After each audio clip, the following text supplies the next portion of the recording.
thought that was pretty cool. Anson's becoming my favorite senior on this app. I think he's got a wisdom and he's got patience, but he's also when people don't expect. Yeah, he's willing to be a little messy, and you don't expect it coming from him. And when he does it, it's amazing. I wonder why B-Master's not coming up. I don't know how we can have an anarchist room without Bima coming up. Maybe she'll think about it. Bima, are we getting along better these days? Okay. Yeah. I've been told by my friends that I've been too harsh on you, so I'm walking it back. I too can learn. So you have friends on this app that are mutual friends of mine that have asked me to be kinder to you. So there it is. All right, let's get some people up here. I'll start inviting people. I stepped off into my other room when Anson supposedly dropped this F-bomb. What was he referring to when he said it? Well, first he apologized to MG for tone policing him for using profanity, and then he indicated that, hey, we all cuss sometimes, fuck. And it was a very senior version of the F word, but it was unexpected and it was good. It's kind of like if you're watching network television and they drop like a curse word that you weren't anticipating. It just has much more impact than people that utilize the word all the time. It was probably the most impactful way of using the F word since yesterday when Abdul typed it in the chat. Today's room title was not in competition with Gary Baumgarten's room, was it? Because I didn't see his room. It was not. And if it ever is in the future, it'll just be a coincidence. Anson and I have discussed, and we think that it was important to kick it off. It was kind of a shot across the bow to them, but this thing can live on its own. It's its own thing. It's different enough. In fact, if you think about the format, it's the fact that there is a dialogue that goes back and forth with the people that are on the stage, the fact that the chat is open on Clubhouse as opposed to on Facebook, those alone are differences. Not to mention the diversity of thought in the room. These polls that we've had, we've done these rooms now we've done 3 of them, and each poll has been very close, meaning that it's not an echo chamber, which some people would accuse the other room of being.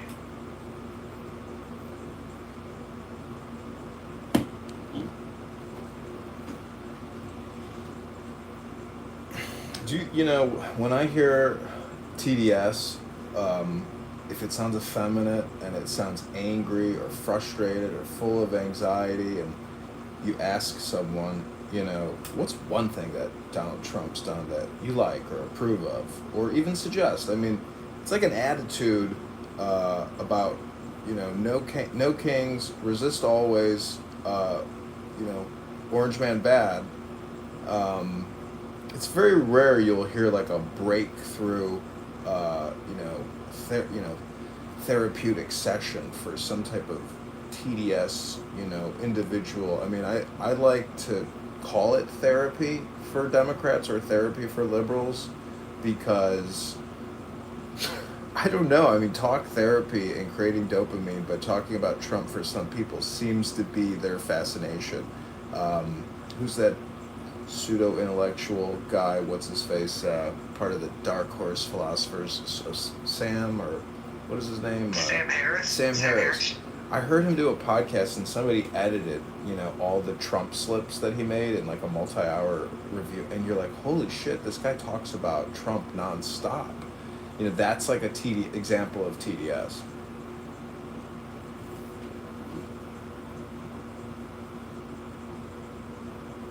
I also want to thank people that participated in the poll that we had earlier in the month where we were asking about the best moderated spaces on Clubhouse.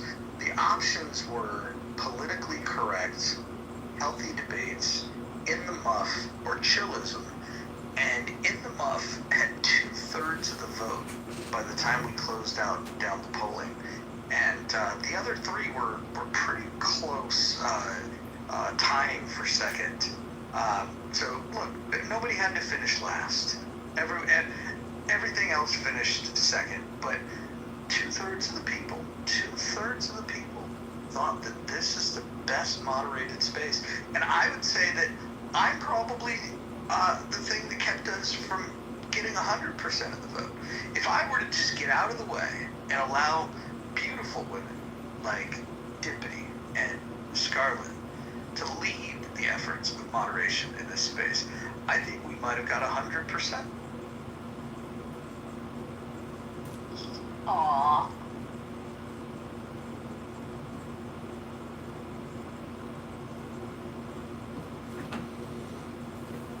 Now we need a topic.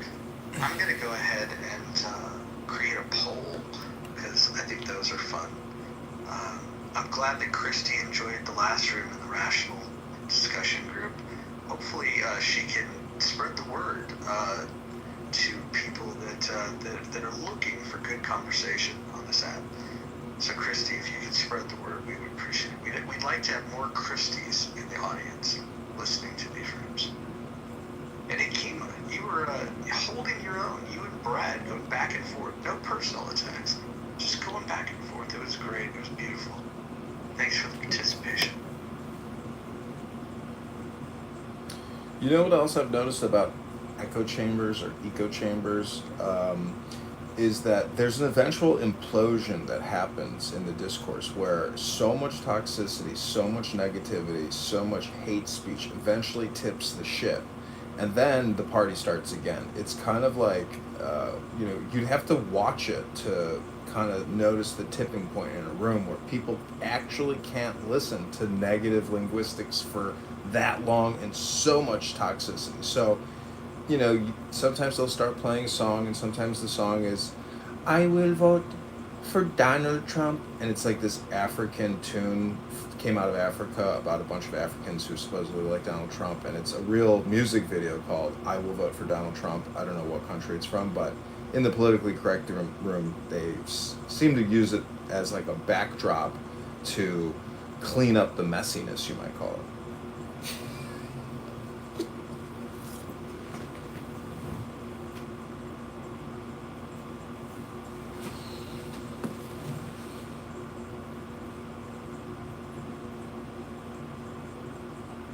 Sorry, I got a message from Anson.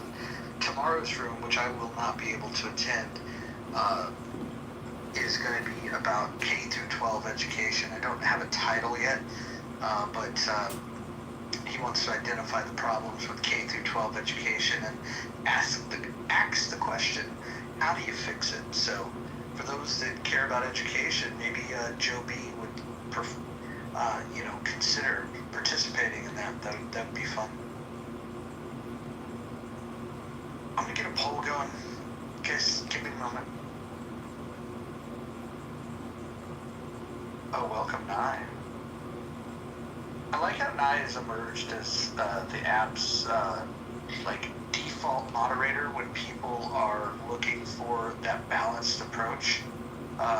It's gonna be a blessing and a curse to be that middle, that neutral person. I know that you caught some strays today because of it, but I thought you did a good job. Mediator. That's what Bree says. Yeah, no, there was no way I was going up on that stage. Yeah, well, somebody has to do it. If I'm the go-to moderator, mediator, not moderator, mediator of the fuckery, it's a hat that I wear occasionally. Cray and I have battled before, but when I left the room, he and I had a nice little cute discussion in the back channel. We settled our grievances. We're not fighting. We're not enemies. And, we've had heated exchanges before. And I I'm glad we reached some common ground. So going forward, we might be cool. Maybe we'll see. Hopefully.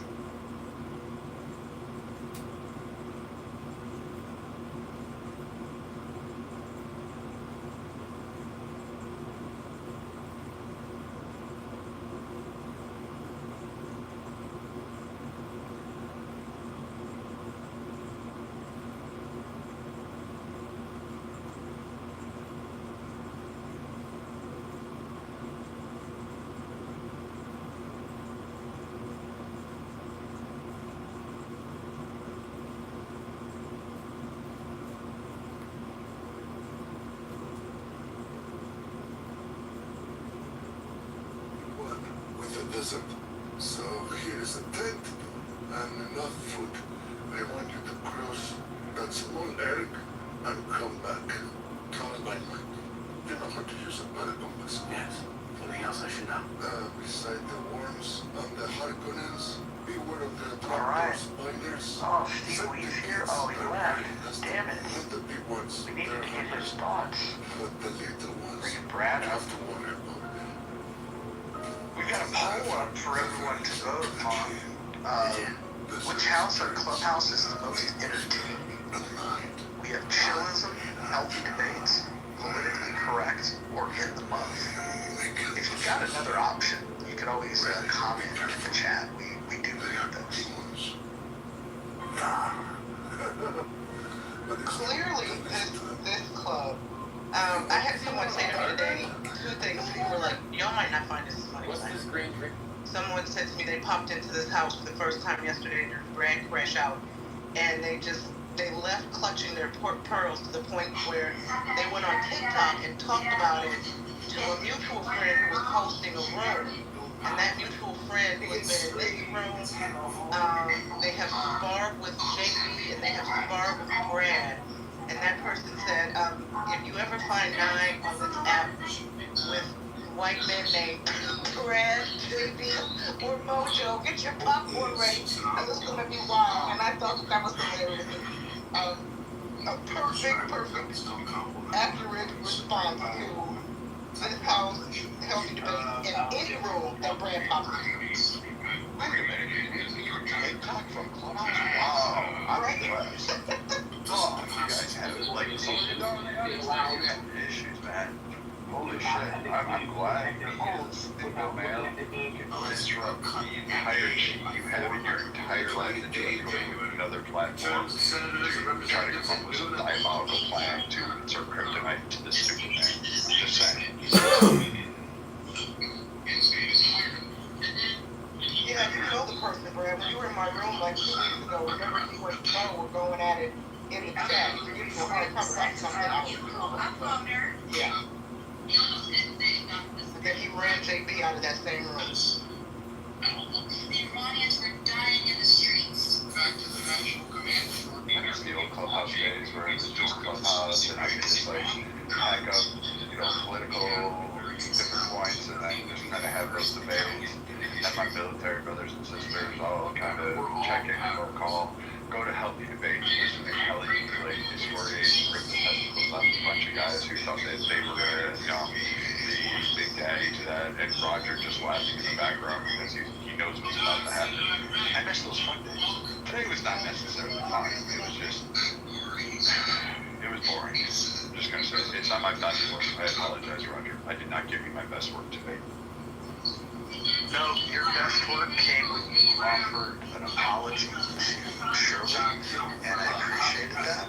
I think, as you and I have discussed, I am highly entertained with a lot of your rants. There are some things that you say that I find, I don't get offended on behalf of other people, but I feel that you could communicate better because I've seen you do it. And I hope that in the future, the enemies that you duel with are enemies that it makes sense to have a duel with. And so I really appreciated you for offering that apology to Shirley, and I appreciated her gracious acceptance and forgiveness, and I'm glad that the force has been reestablished. Yeah, we're balancing the force. I will say this, my best work was really against the correct person. I think that was the one that I went hands down. And, of course, GOAT or whatever moniker he goes by these days. I think those were some of my most epic debate challenges on the app. And particularly the day that I took on Isaiah, GOAT, and Antoine, the quote minister out of South Carolina. I think the three of them trying to gang pile up on me, I think that was some of my finest work. Like I don't know, that may be my masterpiece. I'm just saying that might be my Mona Lisa.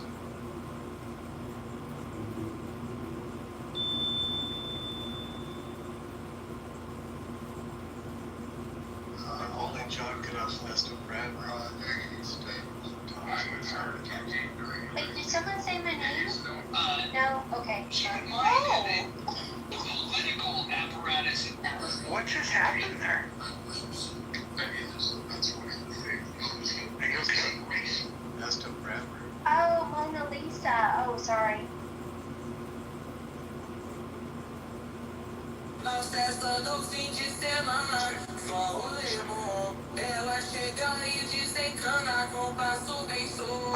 think that Scarlett. Never mind. I'll keep my confidence in myself. I do have to hand off XG, perfect clubhouse lawyer. He was the best. I mean, after I got done excoriating Keegan, and they did this quasi-court, and I didn't even have to go up. Actually, he was just like, all right, let's get into this. And he took it on and made Keegan look foolish. It was dumb shit he was saying the whole time. It was just fake outrage over shit while having Pepe modded. Like, that's the part that, like, he loses the whole argument over the moral outrage against Pepe modded when he was just talking in the room he's currently in about it's called a story about a black man that was raped in a white woman, etc. He described the black man like with his big gorilla hands, with his gorilla blah blah, etc. And then afterwards, this guy, he's glad it happened to that white woman, and not a white woman that wasn't liberal or leftist, one of those crying bitches, blah blah, and all that stuff that was for diversity, etc. So I really don't give a fuck about what he says or has to cry about what he said orally when he'll mod up someone like Pepe, because he clearly doesn't give a fuck about what he said. Psalm 31:24. Brad, do you recall what you said to Jane yesterday? Probably something on obesity. I might have called her an Ozempic candidate. I'm not sure. No, it was worse. It was worse. I don't even want to say it out loud and repeat it, but I'm gonna back channel you what was said, and then again, just I'll leave it in your court. You decide. I mean, you probably heard. Her and I have had a lot of discussion, but I thought there was at least one thing that you said that shouldn't be said to any human being, I guess. But I will back channel what it was, and then you let me know if you think that I'm wrong or right, and I'll just leave it right there, and I'll shut up about it. XG, can I ask you a question there? And again, I said ask. Actually, what is your favorite book, or what is a book you've read recently? My favorite book, or a book that I've read recently? It's gonna be something about K-pop. No, my favorite book, Fury's Gone Girl. That's a really good fucking book. And let's see, one I've read recently. Or the only one that's close to me is the fucking Marx. So, I mean, if Marx counts, sure. So, if you could give me maybe like a Cliff Note edition of Karl Marx, or a brief, summary or compression, what would you like to say about Karl Marx? Pretty cool dude. A lot of people blame for some shit that is not attributed to him. Yeah, that's all I would say. He's a pretty good dude. I like his economics. Some people don't. That's about it. You know what I like? The quote that I like about Marx the best was the one from his mother. Are you familiar with the biography, the quote from his mom? Which one are you speaking about? That she wishes that he spent more time building capital than talking about it. Yeah. I think when your mom roasts you because you're a broke hoe and you had to borrow money from her, She was annoyed that her son didn't make more of himself economically.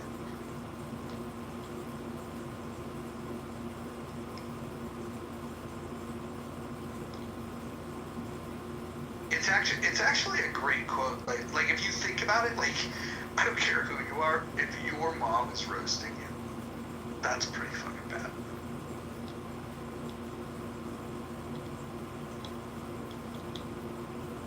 I'm gonna send an invite down to Ann Hero. Some days I really like her, and other days I don't. It all depends on the way she behaves. Let me invite her up. Hi, Ann. How you doing? Hi, I'm blocking you now. Oh, that's ironic. I just unblocked you. It's amazing.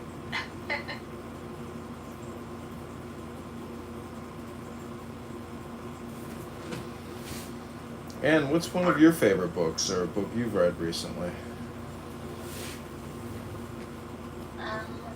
Well, as of late, I've just been reading the Bible. I haven't read anything other than that in a little bit.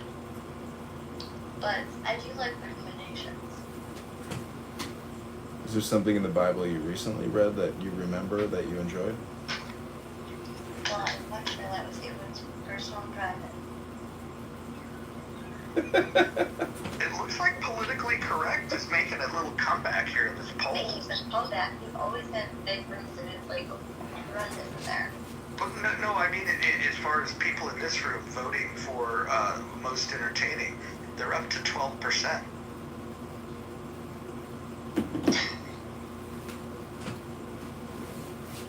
Poor chillism with only 6%. I went in there the other day. Monica, no disrespect. I know that's your house.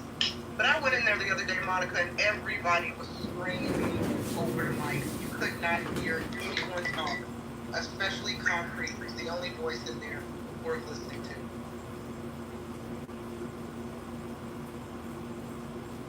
Speaking of chillism, Roger, is that bet still on that you were asking about Monica if anybody had any documentation showing Monica was spreading racist information or posting racist information? What were the terms of that? I forget that. And the dollar amount. I thought it was 500. It was 500. That bounty has expired. I would consider putting a new one out. The last time this has been brought up, though, was brought up by Rich. The one thing I would just caution people of doing, because I do not like dragging people that are in this house. I have respect for everyone. I want to show mutual respect to everyone. And so when Rich brought it up, I'll just say this. Rich brought it up and said, "Hey, I've got evidence that so and so said this really bad thing," and then right after that being said, 2 different people put something in my back channel about Rich saying the same fucking thing, but repeatedly on a loop. You can't make these things up, right? And so, Brad, I would just say, if you want to go down this route of accusing somebody of saying bad things, what's going to end up happening is people are then going to send me the audio clip of you saying those things. And I just don't want to, I would rather save the embarrassment for everybody and just, why can't we just move forward and acknowledge that all of us have done and said things on this app that we probably regret, and we should just move forward. But that's not your last to regret the things that they say on here, unfortunately. Yeah, I think a lot of people should regret the things they say before kicking out the hornet's nest. I, for one, have said terrible things to people. I will own that. And you will probably get a listing of all of those things. I doubt you will get a listing of all the people I individually helped or the groups that I've helped. Brad, you know what's interesting? Yeah, Just real quick. Yesterday, 3 different people sent me things that you supposedly had said. In the audio clips, I haven't listened to any of them, mainly because I have a personal relationship with you on this app, and I have my own interpretation. And I think, and I think you're hilarious, But I'm bold enough to tell you as a friend when I think you've gone too far. And I'll be honest, I think some of the times when you get yourself excited and you get caught up in that gladiator mode, and I don't even necessarily know if it's fully your fault, because people will put you in these situations of like, oh, it's Brad, he's gonna do battle. Brad's a fucking warrior. He's gonna put on his helmet, he's gonna grab his sword, and then he's gonna do what warriors do. I just personally think we need a little bit better rules of engagement, and if we were to do that, I think that everybody would get along better. We would have more respect for each other. We need to learn that this has been an experiment, and during this experiment, all of us have done things that we regret. Again, I mentioned this yesterday.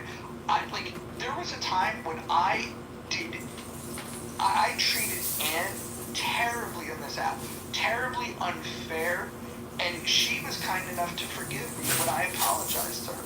And so I am at fault for doing things on this app that I'm not proud of. And so I just think there's room for all of us, whether that's people with 2 T's or 1 K or whatever initials letters that happen to be in your name. I think that we should all give each other a little bit more grace. That's all. Or if they have a bush garden. Roger, just to clarify, can you, because Brad's going to put the blame on me, will you let him know that I did not send you whatever recordings you have? You did not. And I can honestly say, well, hold on, let me look. The people that sent me they're not even in this room right now. But, but I don't care, because I know Brad, I like Brad, and when Brad goes too far, I think, hey, Brad, I think you went too far. But it's up to him whether he wants to rein it in or not. But I respect Brad. Because here's the thing, and Brad, please continue, because I interrupted. The thing people forget is some of the great things that Brad has done on this app and off this app, or serving this country. We should all say thank you to Brad before we say fuck you to Brad. I appreciate that. And I wasn't the one bringing forth this. I was just asking if the offer was still out there on the table, because it was brought to my attention today. There looks like there is evidence. I will not be bringing that forward. I'm leaving that for somebody else. Was that Rich? No, it was not Rich. I wouldn't accept it if it was Rich. I will say that I'm going to allow those individuals to discuss it amongst themselves to bring it forward. I just had one clarifying question.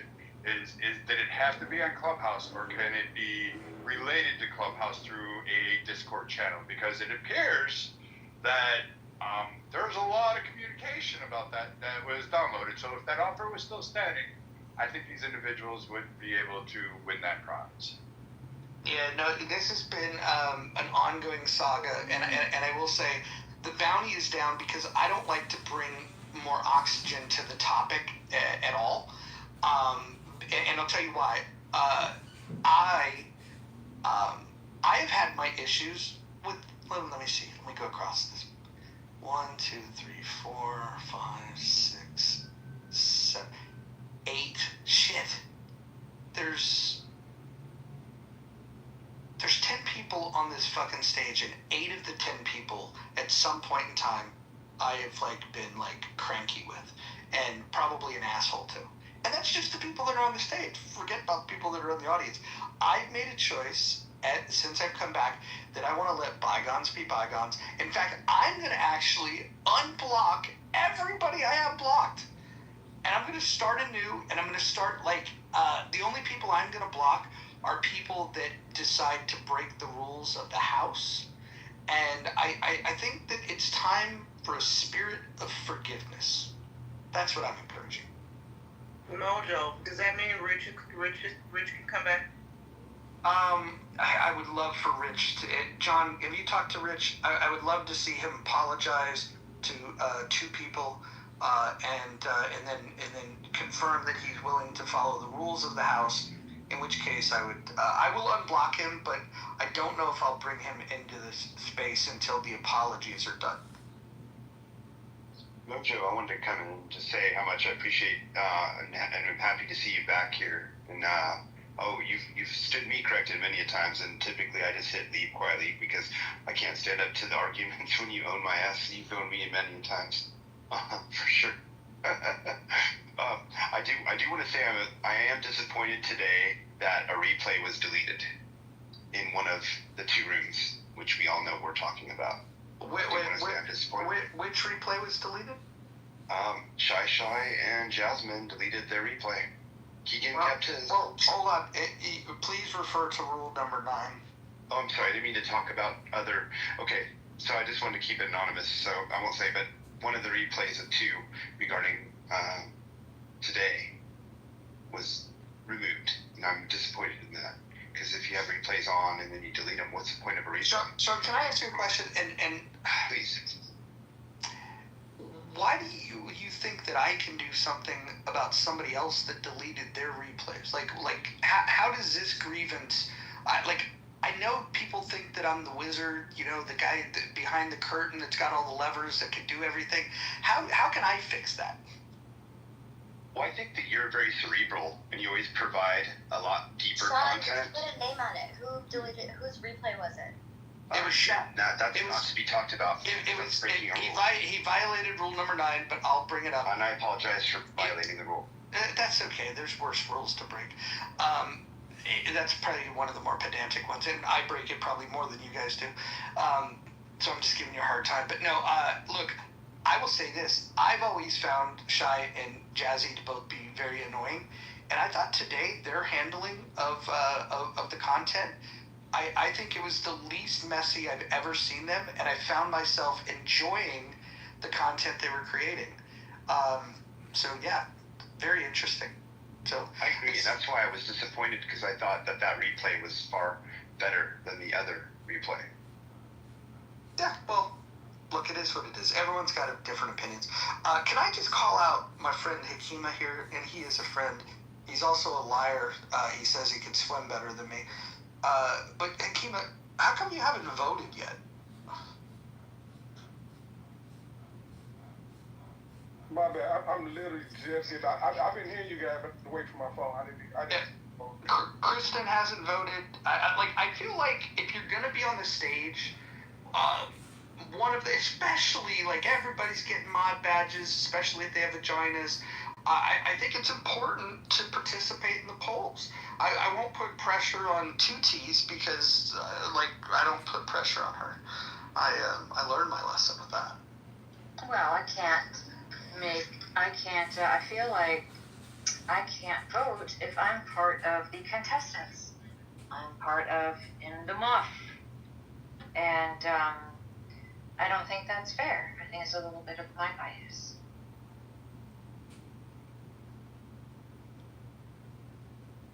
Yeah, Chris, and I feel the same way, considering I sometimes co-mod with JB, and I absolutely adore JB and our conversations. But then I really like this house too, because it is wild and crazy. So it was tough. Kind of. And just be honest, and who cares?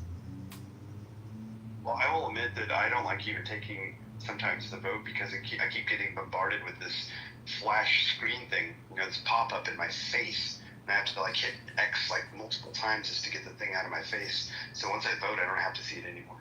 So I'm like, okay, I'll just go with the one I believe the most. Hold on. Somebody's trying to come in with a weak mic saying hello. I want to say something to somebody in the chat though. Miss DeGroot never had a scrapple with Mojo. It's funny, you might not remember, but I remember in an abortion room, you came in very strong with your opinion, which by the way I agree with, but I was doing the whole heavy moderation thing, and I cursed you out. That was my first interaction with you, was in an abortion room, and I cursed you out because you went on this rant, and I felt like, oh, this woman's not shutting up, and I cursed you out. And then over time I was like, I can't believe that my first experience with her was me cursing her out. It was fucking crazy. So I apologize for something that you don't even remember happening. Wait, did I yell at you then? Because Roger, I don't remember us ever really squaring off. You and I, Brad, we've had a couple of things, but usually what they were was Do you remember the time when I was like going really heavy, like on criticizing Republicans, and I came into a space with you and Gerard and KK. Am I allowed to say KK's name? I know there's people that don't. Yeah, you can. I like KK. Just full disclosure, I like KK. I like everyone. Anyways, Brad, you and I got into a discussion, and I remember you accusing me of being a leftist, and I fucking lost my fucking marbles, because like you were the first person on planet Earth that's ever called me a leftist, and that was and so I got into your ass, and then you did a Brad rant, and that was pretty much, that's the only squabble I remember you and I like with elevated voices. You calling me a leftist, me responding, and then after me responding, you doing the Brad thing. Well, I'm glad we cleared that up and we got past that, because I don't even remember that. So it must not have been that serious. No, I was just shocked. I'd never been called a leftist. I didn't know what to do. I was really in my feelings that day. All right, let's go squiggly line with the accent that's with no friends. Go ahead. What do you got to say? I did a Google translation. Apparently, it translates to Mohammed. Go figure. Wait, Mohammed is in the prophet? Yeah, Mohammed. This is Mohammed down here at the bottom left. Okay, well, hey, look, the spirit of forgiveness, please, Lord, do not let me say the thing that I typically say when I think of Muhammad. If you want to join in, go ahead. This is a time. Unmute yourself, say your words, and don't say anything about underage girls, because I might respond in kind.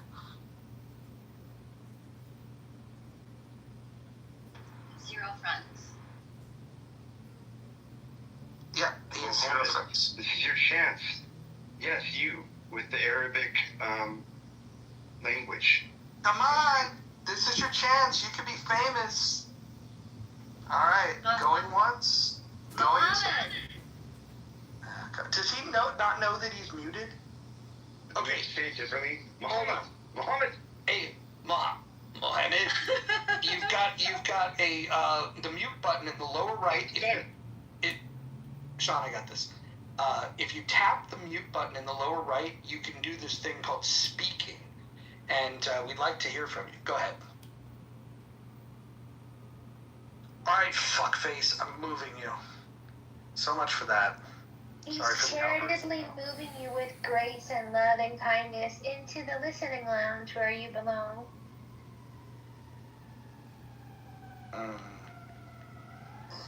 Did I just hear the voice of an angel? No, and not Mona Lisa either, apparently. Mona Lisa had a crooked smile. You have a perfect smile. Alright, before we make Brad ill, how has the muff been running lately? We've been delivering pretty much, if not 18-hour, if not 24-hour programming, 18-hour at least. Yeah, no, it's been remaining moist. Yeah, it's been moist right? Most of the day. Here's Necro. Here's Necro to try it out. I was asked what topic I want for the weekend replay, because, I get to do a weekend room in here that's almost all my own, with some great help. I'm thinking it's going to be on woke fatigue. Cindy Watson came out with a video this morning or yesterday about woke fatigue, and I'm interested in exploring it with people. Go ahead, Ann. Go ahead. I was gonna say the room that, well, no, we won't talk about the room that we discussed yesterday. Do you remember or no? Which room are you talking about? What?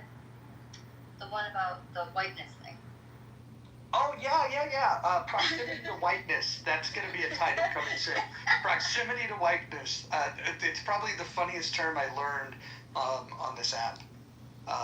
It's proximity to whiteness.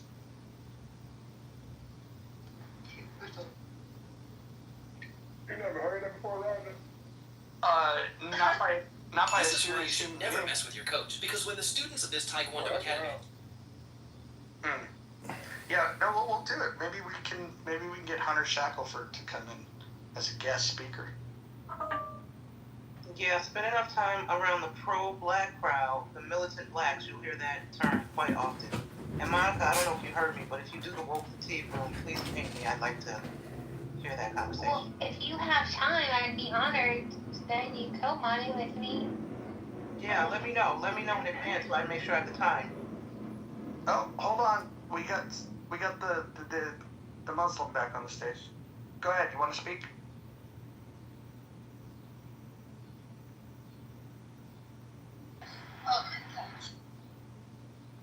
I could do this even if I wanted to.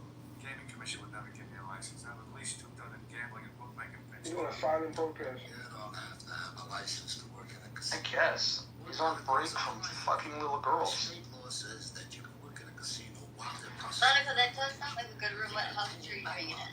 But what happens when they do find out? Why would they want to find out? We're putting $100 million into this desert. Scarlet. Why would they want to lock us out?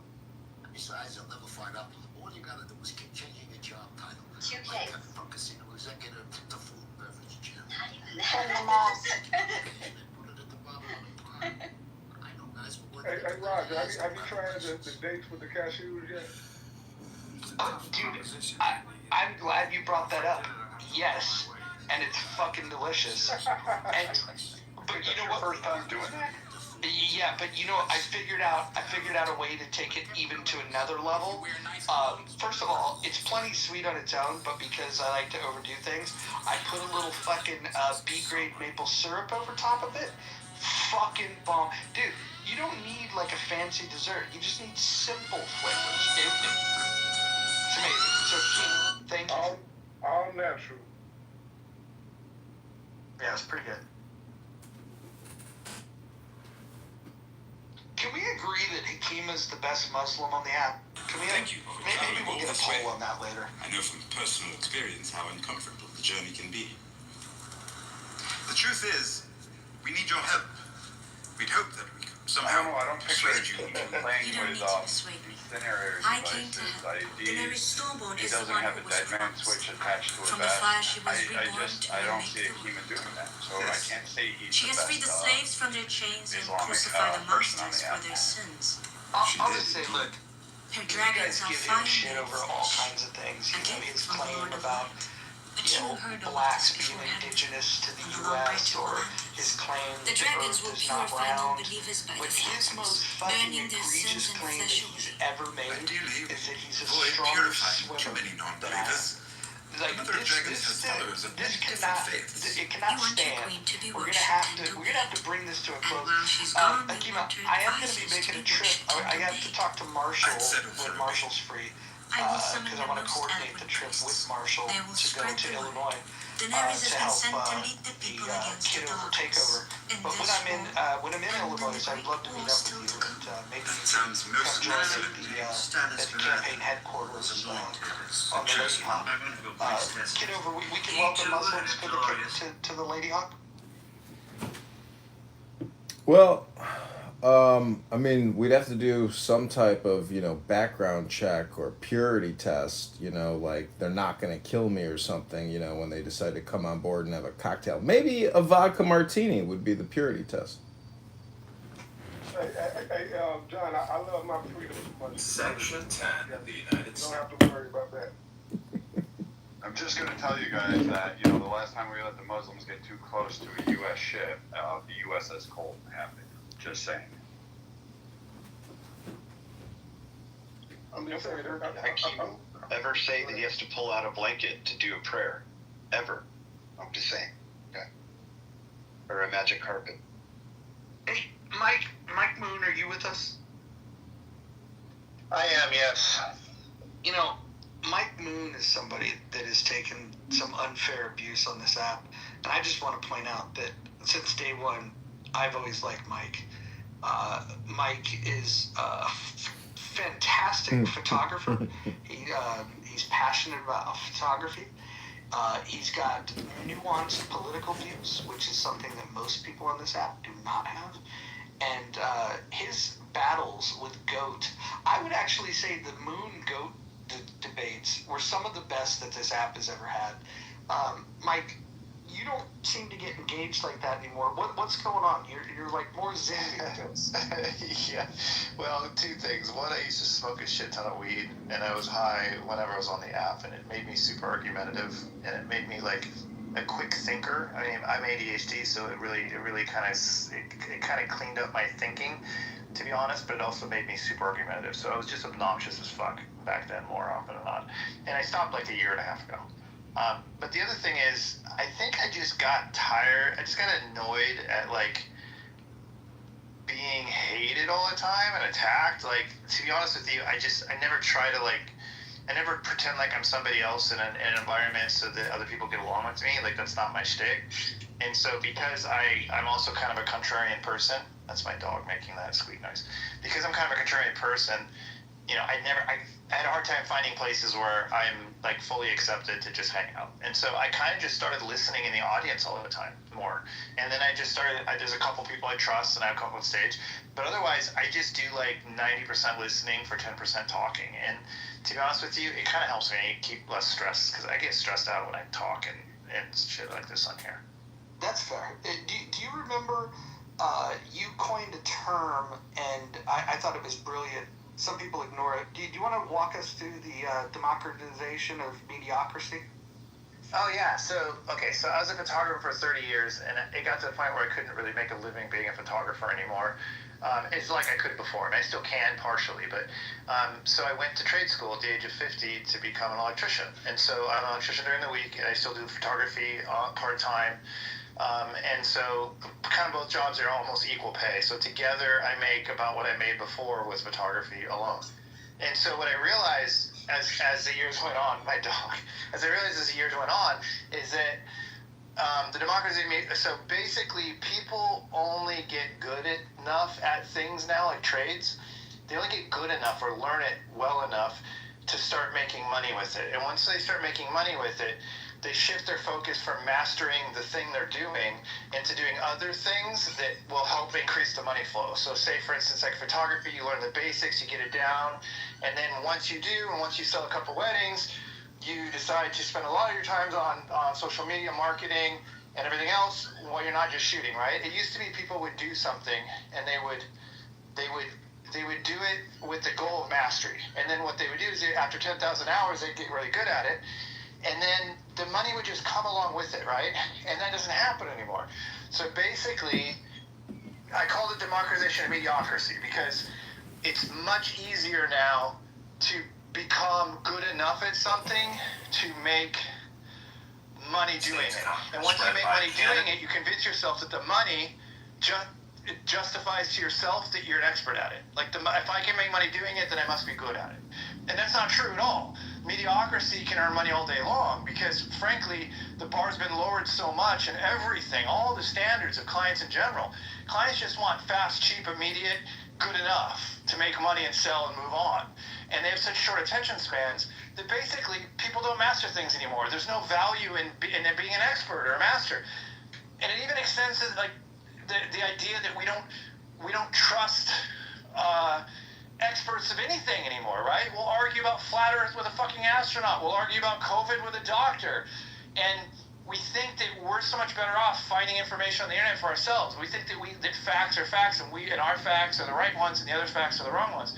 And so basically, I call it the democratization of mediocrity because mediocrity is now good enough for almost everybody. And if you spend your time getting good at something, you're not worried about money, people have less respect for that than they ever did. It used to be that, like, if you had a cool job, people respected your job, and they didn't care what you made. Now it's like it doesn't matter what your fucking job is, what do you make? If you don't make a lot of money, oh, you're lame. And again, that's stupid. I mean, judging everything by money is just the dumbest thing ever. And so I just think people need to get back to caring about being awesome at things. And then give yourself the grace to get good at it, for fuck's sake. I mean, I've shot over 1,000 weddings. I've worked in 4 different industries of photography, from Hollywood to fucking retail, product photography, and everything else. And I would just master one thing, move to the next. Master one thing, move to the next. And it doesn't matter that, like, this jack of all trades, master of none bullshit. Jack of 3 trades, master of 2. than jack of 5 trades, master of 3.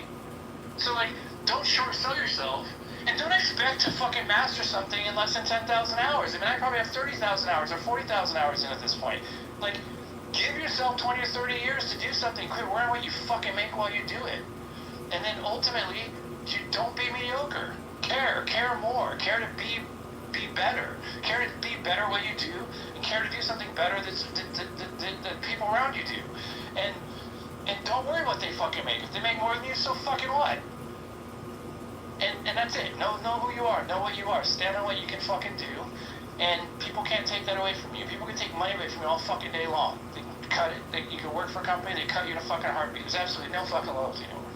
So, that's it basically. The democratization of mediocrity has now made it so that everything that is, and that's the other thing too, AI is all about mediocrity. AI pulls average and finds the collection of the best of the average. It can never be better than average. It's impossible. So, if we're going to AI for things, we're less than mediocre.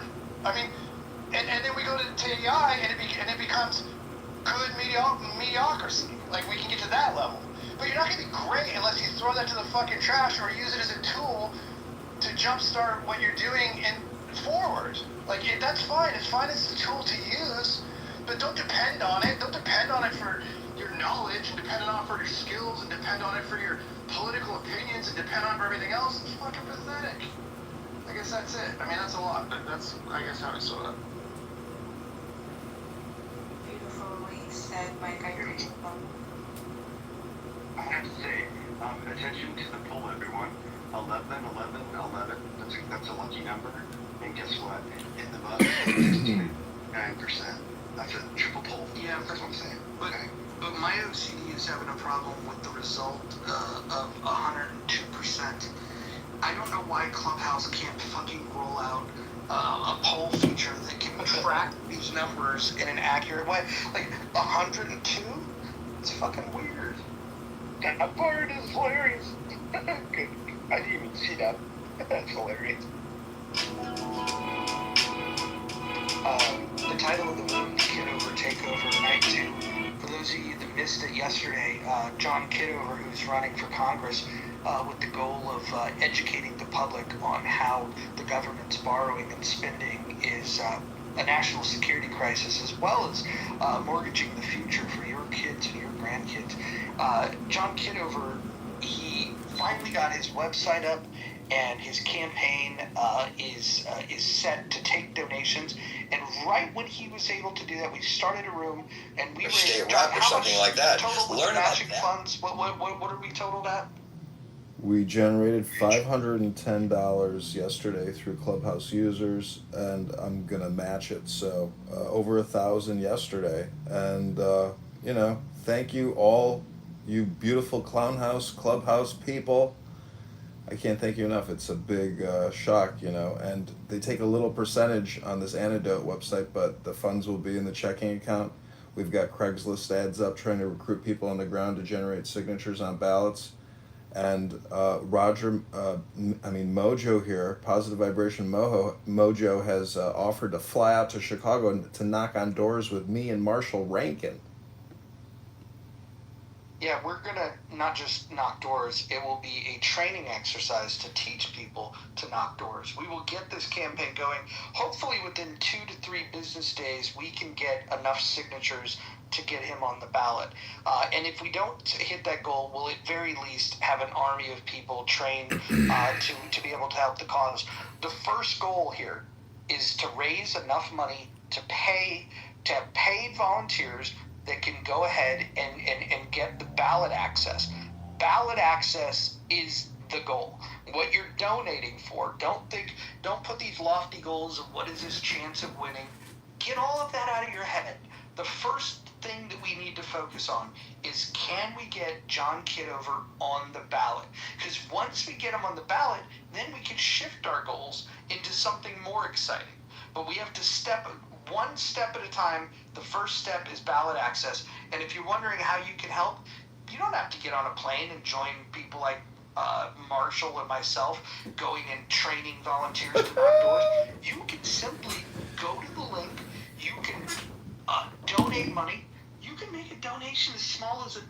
While I recommend the floor should be tree fitting, I think that that's a good, fair entry point to be able to support such a cause. But if you have more money than that, please, by all means, don't limit yourself. And I would also request that those of you that believe in a deity, whatever deity it might be, I request that you prayerfully consider asking your deity to put it on your heart what level of generosity you should use when you go to this site.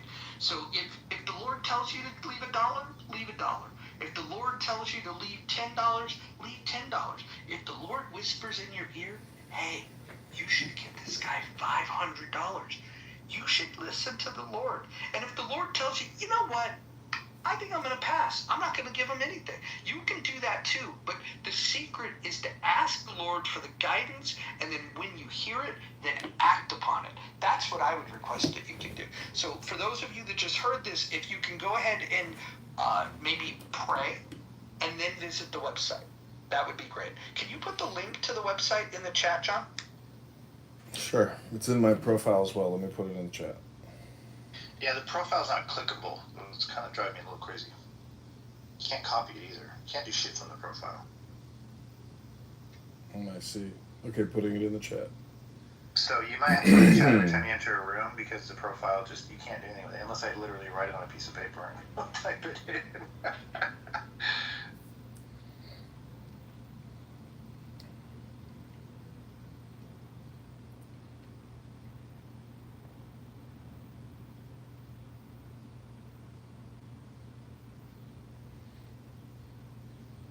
I think we've made a lot of progress just on consensus or, herd psychology of the debt. And today it's been announced that the July 2025 debt is at 290, or deficit is at 291 billion. So if you multiply that by 12, it's a hell of a lot more than 2 trillion a year we're adding to the national deficit now. So it's only escalating. Can I just point out this poll is taking a shift here? Healthy Debates is breaking from the pack of second place entertainment houses, and they are now sitting at 13%. They moved ahead of Chillism and Politically Correct. Yeah, earlier you had a poll, right, that was which house on Clubhouse has the best moderator. And for that, I said Healthy Debates, and it was mostly because I think moderator-wise, JB is the best, I guess, for the format he does. He moderates you a little different kind of format.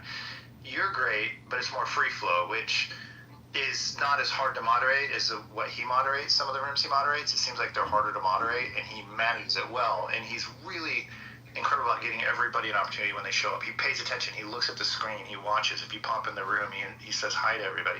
Like, he's just highly professional at it.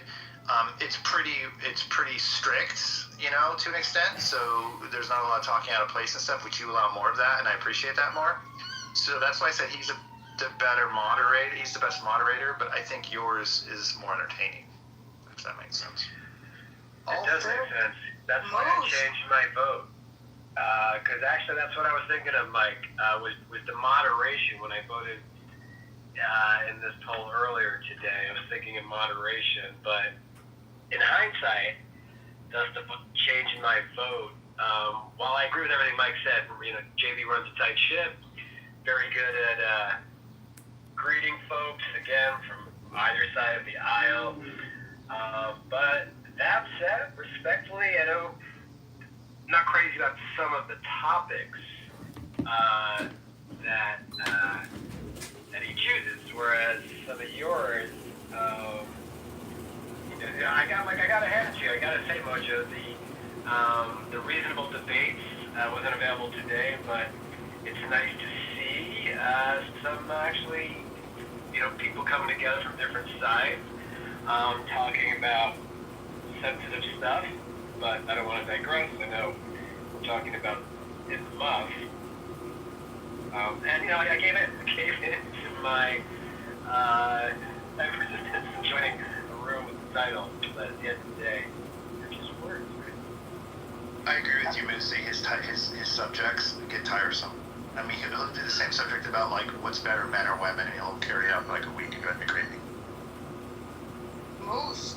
Well, I get questions in my back channel about healthy debates because, as you know, I spent a few years over there, moderating rooms, and the reason why I don't moderate over there is because Clubhouse has gotten a little more picky about the things that you can do or say, and like for whatever reason, I become a target, and so I don't want a house that has nearly 50,000 people to be put at risk because I can be controversial at times, and so I removed myself from that house in that regard. And so having a smaller house like this, a growing house, if this one were to get clipped, we could start another one tomorrow, and it wouldn't be as painful as a house that has almost 50,000 people in it.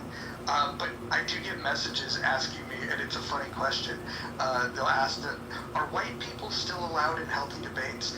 And I know it's meant as a joke, but there has been a question about the content of how it's shifted a lot around identity, men, women, race, gender and race.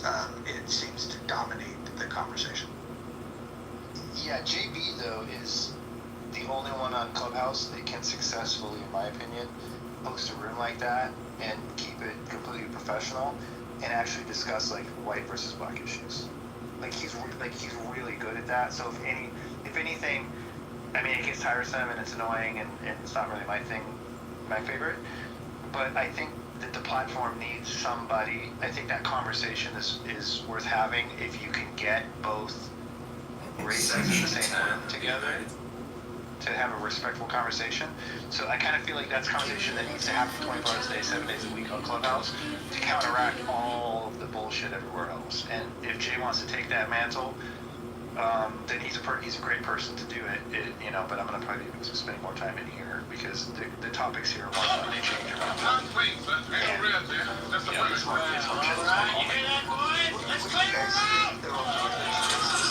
What are you doing? Liberating this town in the name of the Republic. Look around. You really think anybody who put these walls is a real combat? Or you meant to set torches and prepare fire to build I will not. I laugh. First one, second platoon. All up to set torches and prepare to fire the town. My tape's polarizing. For you.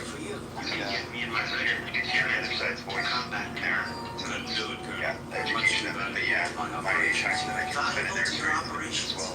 I'm not a fan of mods. I don't like the mods as much. Yeah, they're good names, but I mean, so I was a regular there for quite a while. I still go in there, and, I got to go on stage moderating, but I got to push back that it's a complete echo chamber. They actually do welcome, albeit the crash content or content in general, there are several folks from the right that will go up there and of course, speak their MAGA or speak, against the wokeism. My father passed on my so they definitely do not, they're not going to move. Even folks from the right who have actually gotten pretty spicy on stage, I have to say, it takes a lot to actually get booted off their stage. The only one who's actually more open, laugh or not, 420 Lounge, actually, she loves when folks from the right come on, typically break the echo chamber. But again, that said, you look at the stage sometimes on and politically correct, you're like 17 mods, and maybe one of them is actually modding. So that could be the chance. We shut the city down. And it cost I managed to get who showed us what you want. politically correct. About 30 minutes in my problem. It was because, and I'll just call her out by name, her name is Sin, and she was, I got invited to the stage, I gave my take on the problem for your action, I don't remember exactly what it was, and she gave some pushback, and I mentioned about my preferences, private charities, things like that, and then she started talking about how she has a nonprofit and I shouldn't tell her about private charity because of all the great work she does. And then I just simply said, well, hey, that's great that you're doing these things. Why don't you go ahead and put your private charity in the chat, and I'll make a donation of $500 right now. And instead of posting that, she cursed me out and then removed me from the group.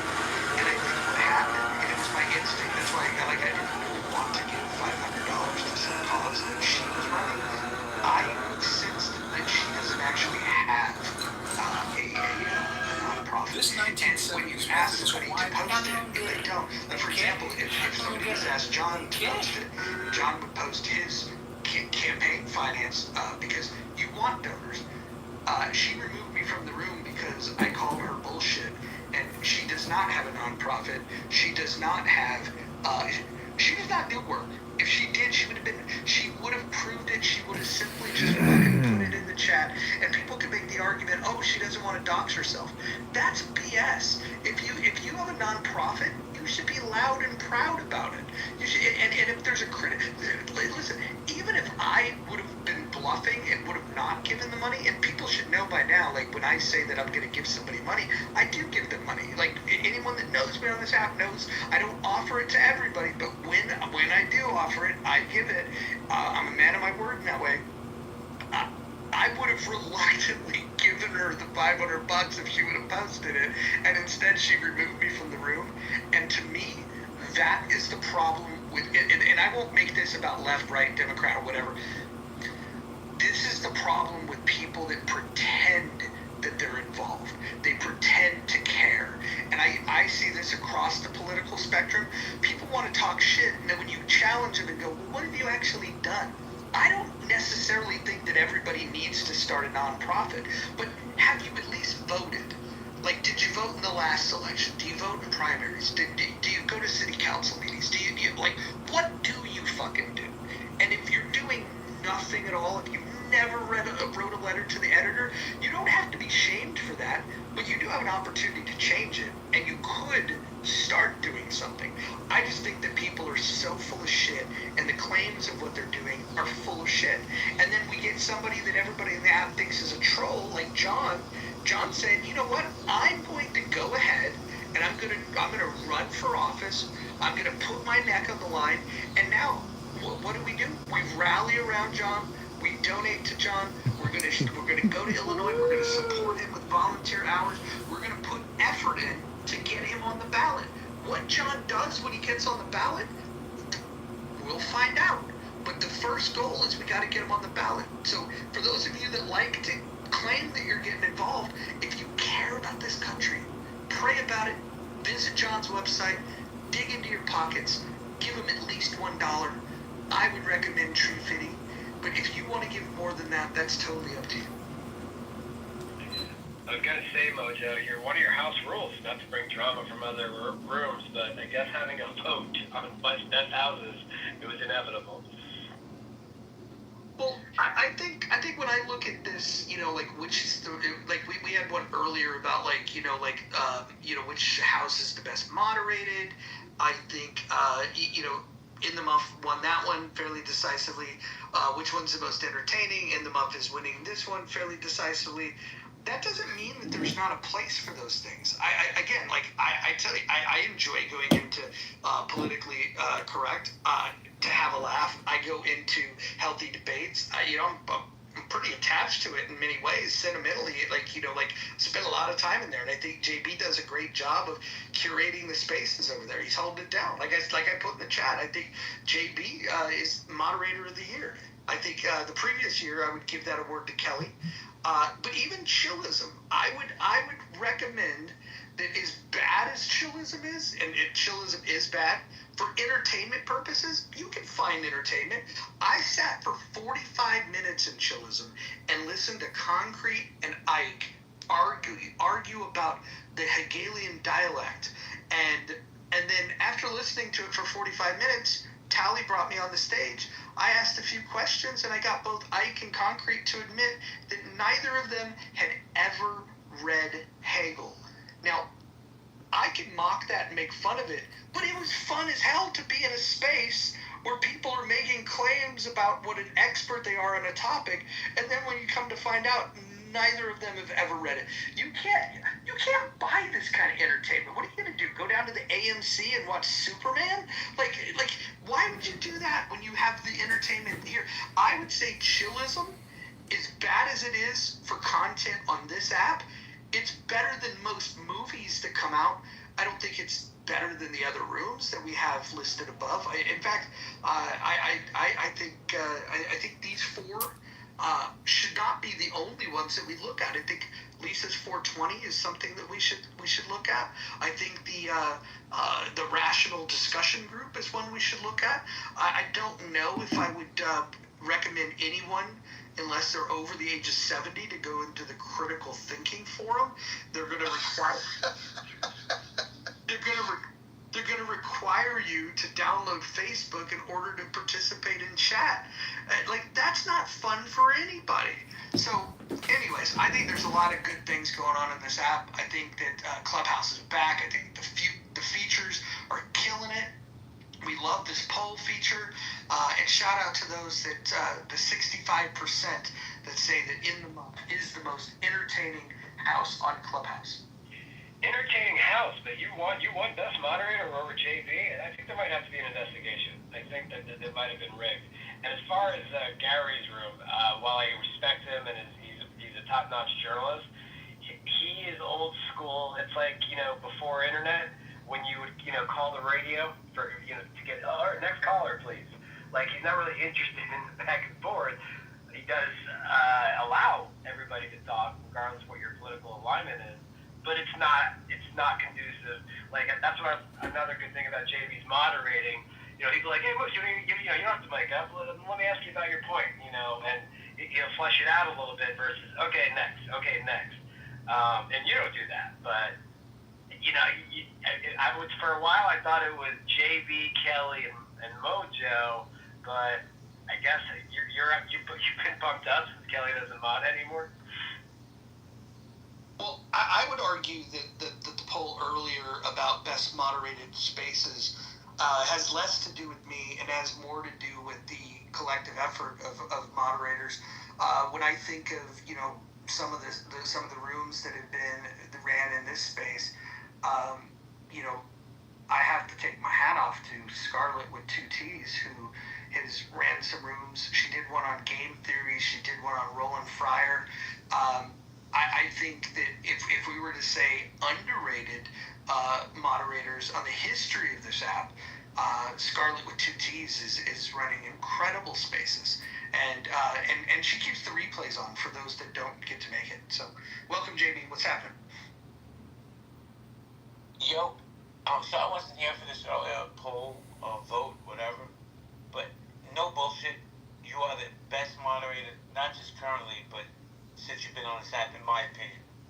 So I'll definitely bend the knee to the king, no problem. Well, I like I said in the chat, and I mean it. I think over this last year, you're definitely the king. When I look back in the past, I think there was anyone that's been on this app for a long time. Ned Kinney, I think, used to run really good spaces. I really like the stuff that Kelly's done on this app. I think Kelly, when Kelly turns on the music or curses somebody out, I think it's pretty good. What I think is really, really important, though, is to recognize some of the people that, even though I disagree with them, have run great spaces. Like Steve Crone, who I think is one of the most disingenuous human beings I've ever seen on this app. When he talks about politics, he's just, I'll just say it like it is, he's just a big fat liar. And he's super dishonest. But when he was running movie rooms, Steve Crone's movie rooms, his expertise, like in film, and the people that he drew into those rooms were fucking amazing. And like, again, it's one of those weird things where, he was good at that. Talking about politics, he's fucking awful. Royfield Brown. Oh, hold on, one second. Royfield Brown, who I think is one of the coolest dudes. He and I don't think we've ever found a political thing that we agree on, but we talk offline all the time. We don't have to talk about politics. We can talk about careers. We can talk about family. I consider him a good friend. Royfield is one of the first people that I would go into rooms and be like, now this guy has it figured out. He used to do a room called Superpowered. And Superpowered was where it was a comic book room, and he would talk about themes in comic books. And for anybody that's ever, read comic books, or maybe you watch the comic book movies, Royfield knows his shit when it comes to comic books, and those spaces were super fucking entertaining. So there's been a lot of people that have come and gone. I think Dawn Fields, her movie rooms were really good. Daniel Mendoza did really good movie rooms. There's been a lot of high quality shit that's been on this app. And there was a time in Healthy Debates when there was a crew of moderators where there's been division that separated some people, but I can remember a time when we would do a room and there was diverse personalities, from JB to Rowan to Dr. Jordan. You got Kelly cursing people out, and then you had Bryn, who some people love him, some people hate him. He could add a lot of value if you were talking about court cases and how the law works, shit like that. I think that this app is on its way back. It's rebuilding. I'm starting to see people that have been off the app returning to the app. And so, and you know what? Well, Roger, you forgot Uncle Steve. Oh, well, I would never forget Uncle Steve, but my best experience with Uncle Steve was off the app, in his living room, hanging out with him and his dog, and, set to some oldies music, and me and Dr. Jordan got to hang out with him. It was great time. The last thing that I will say is that I think it's so back that Joe Armenia, he came into a room today and he followed me again. So me and Joe are now friends again. So we are back in the good graces of Clubhouse. Well, I gotta bounce some going to dinner. Great space. You're the best moderator. What's up, Rohan? Good to see you. Catch you guys later. Nine, love you like a fat kid loves cake. Love you too, boo.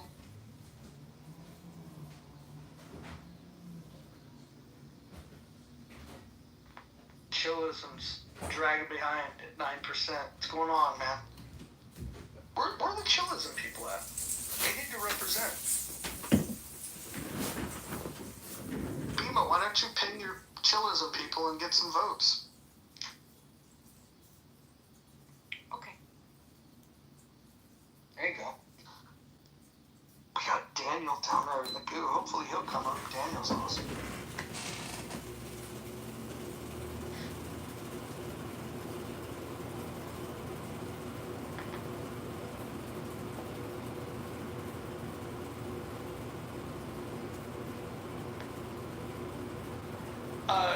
John, do we accept donations from Australia?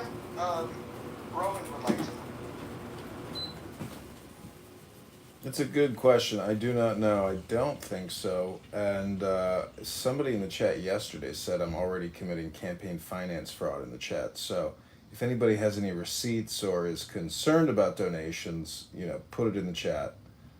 Now, you could collect. You just have to, as you've already deployed a system that tracks who's giving what. What your opponents may do at some point is they'll point out that what percentage of your donations are coming from outside of your district, and they'll try to use that against you. But you just got to remind them that while you're representing your district, you're also representing the United States of America. Yeah, agreed. I mean, you can try to donate on the link in the chat. At some point, if you want to change the survey out to make it easier for people, you can do that later. But yeah, I mean, you can try to submit and we can see what happens.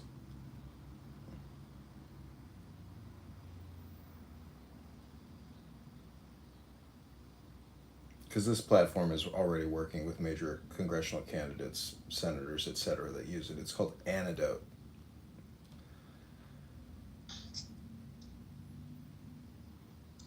Hey, Ro.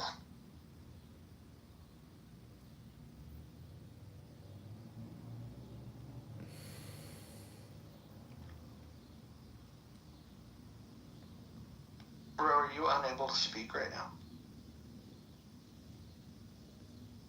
All right.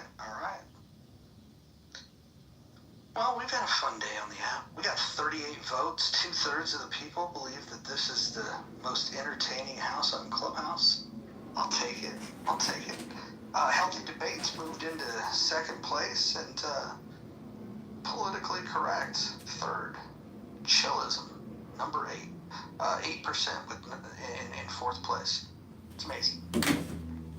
I think this is about right, though. I think that ranking is true. I think we're the most entertaining. Healthy Debates number 2, Politically Correct number 3, and Chillism number 4.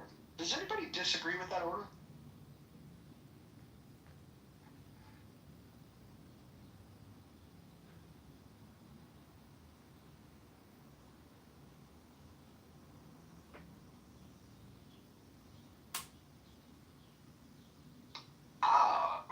Rowan makes a good point about being the best mod. Rowan, the issue is that the time zone that you're in, I don't think that you've hit critical mass with the voters. But I would agree. I think Rowan is probably the most. He's definitely the most level-headed and least emotional mod in the history of Healthy Debates. And so there is that. To the point of echo chambers, I've been thinking about this lately. So obviously you guys see me coming in here, even modding with Mojo on occasion. So I'm wondering, is it because everyone, you're saying that politically correct or maybe Lisa's rooms are echo chambers, but yet you don't go in there to break up said echo chamber. So I'm wondering, what is I went in there and got removed. I just told you that story. No, not you. This is definitely not directed at you. I don't blame you for not going back after you get booted. But I'm wondering for anyone else who does think those houses are echo chambers, why not go in there? Because I'm telling you, I've seen there's several MAGAs that go in there on the regular.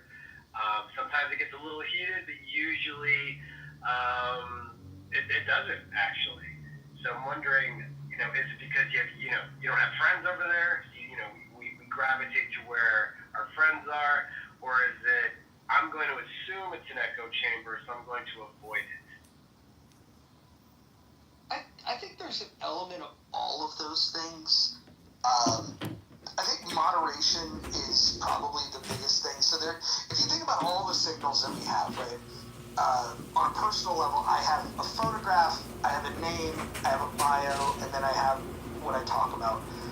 When I create a house, there's the house and the rules. When we create a room, there's the title, and then there's all the other tools that we have. And so you can create like a vibe. And I think every room has a different vibe.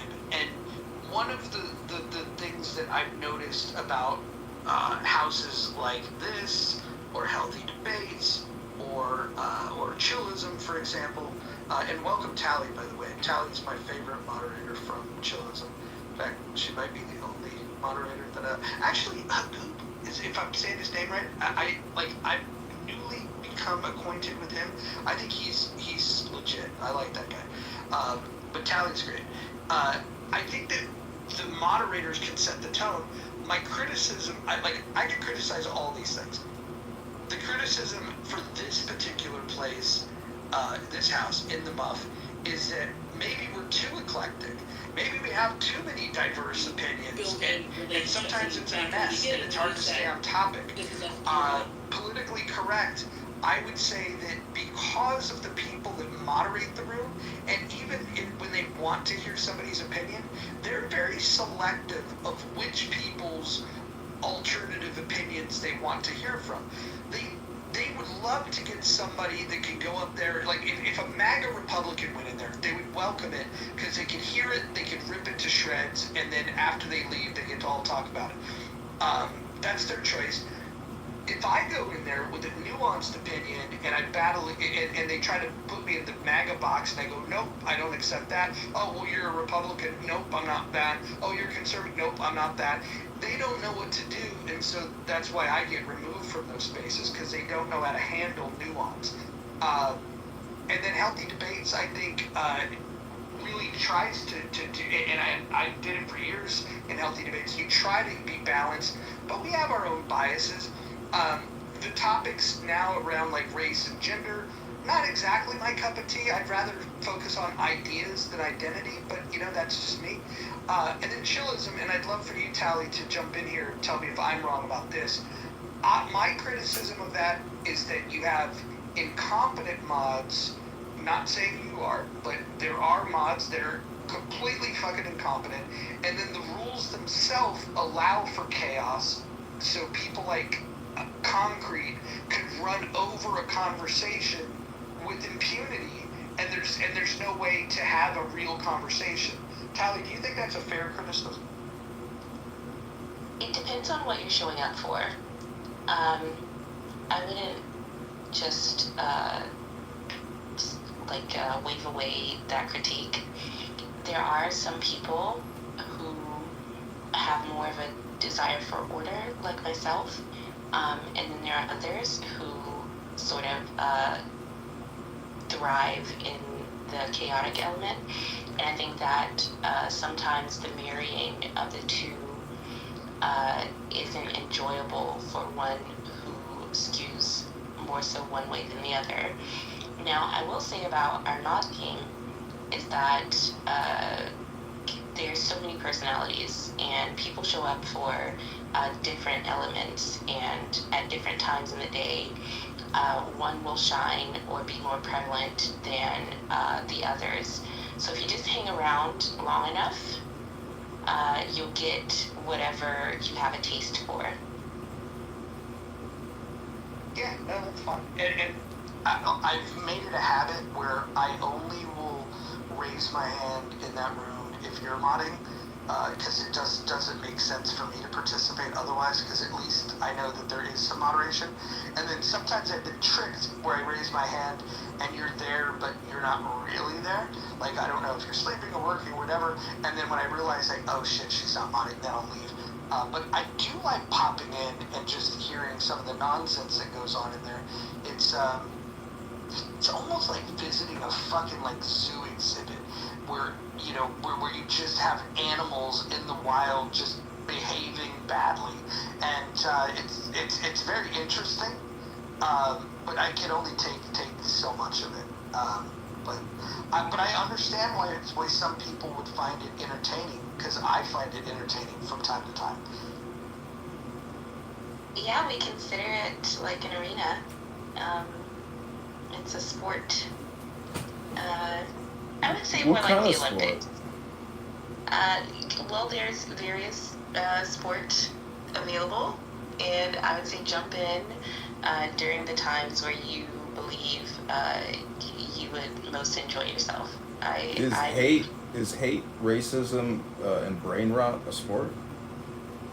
Well, as I've said many times, the free speech is very empowering. Some people feel empowered to say the most vile nonsense imaginable, and then some other people, like myself, use the free-ish speech to explore ideals that might get us kicked out of rooms like politically correct, just for having thoughts.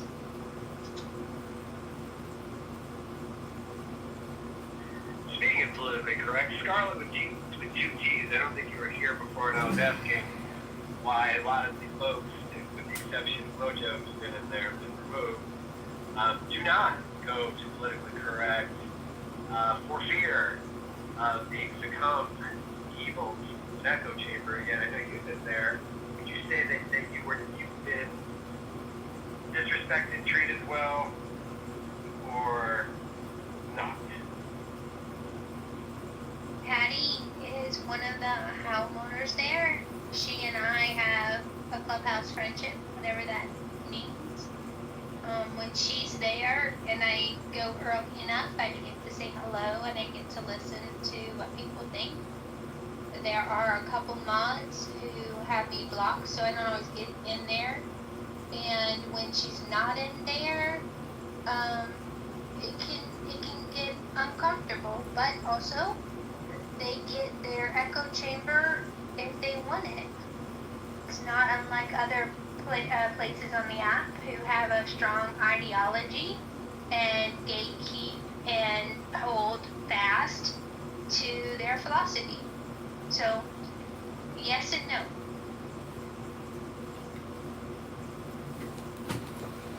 Tali, how do you think that you and Nathan hold it all together? You know, letting so much intelligent discourse course through your brain for so many years now. How do you handle it?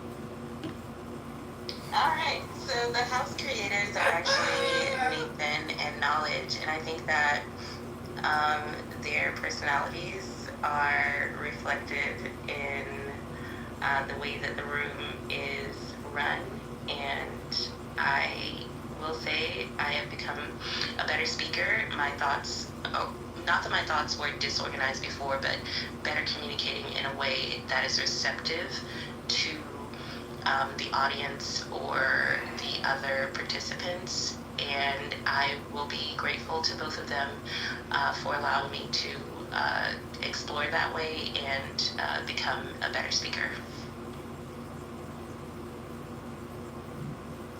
Let me ask you this, Tally. We have some rules in this house, and I want to run them by you. And tell me which of these rules you think are bad rules, like, or at least wouldn't fit the culture of chillism. Which ones would, which ones wouldn't. Rule number 1, no threats of violence. Is that one good? Is that consistent with you guys?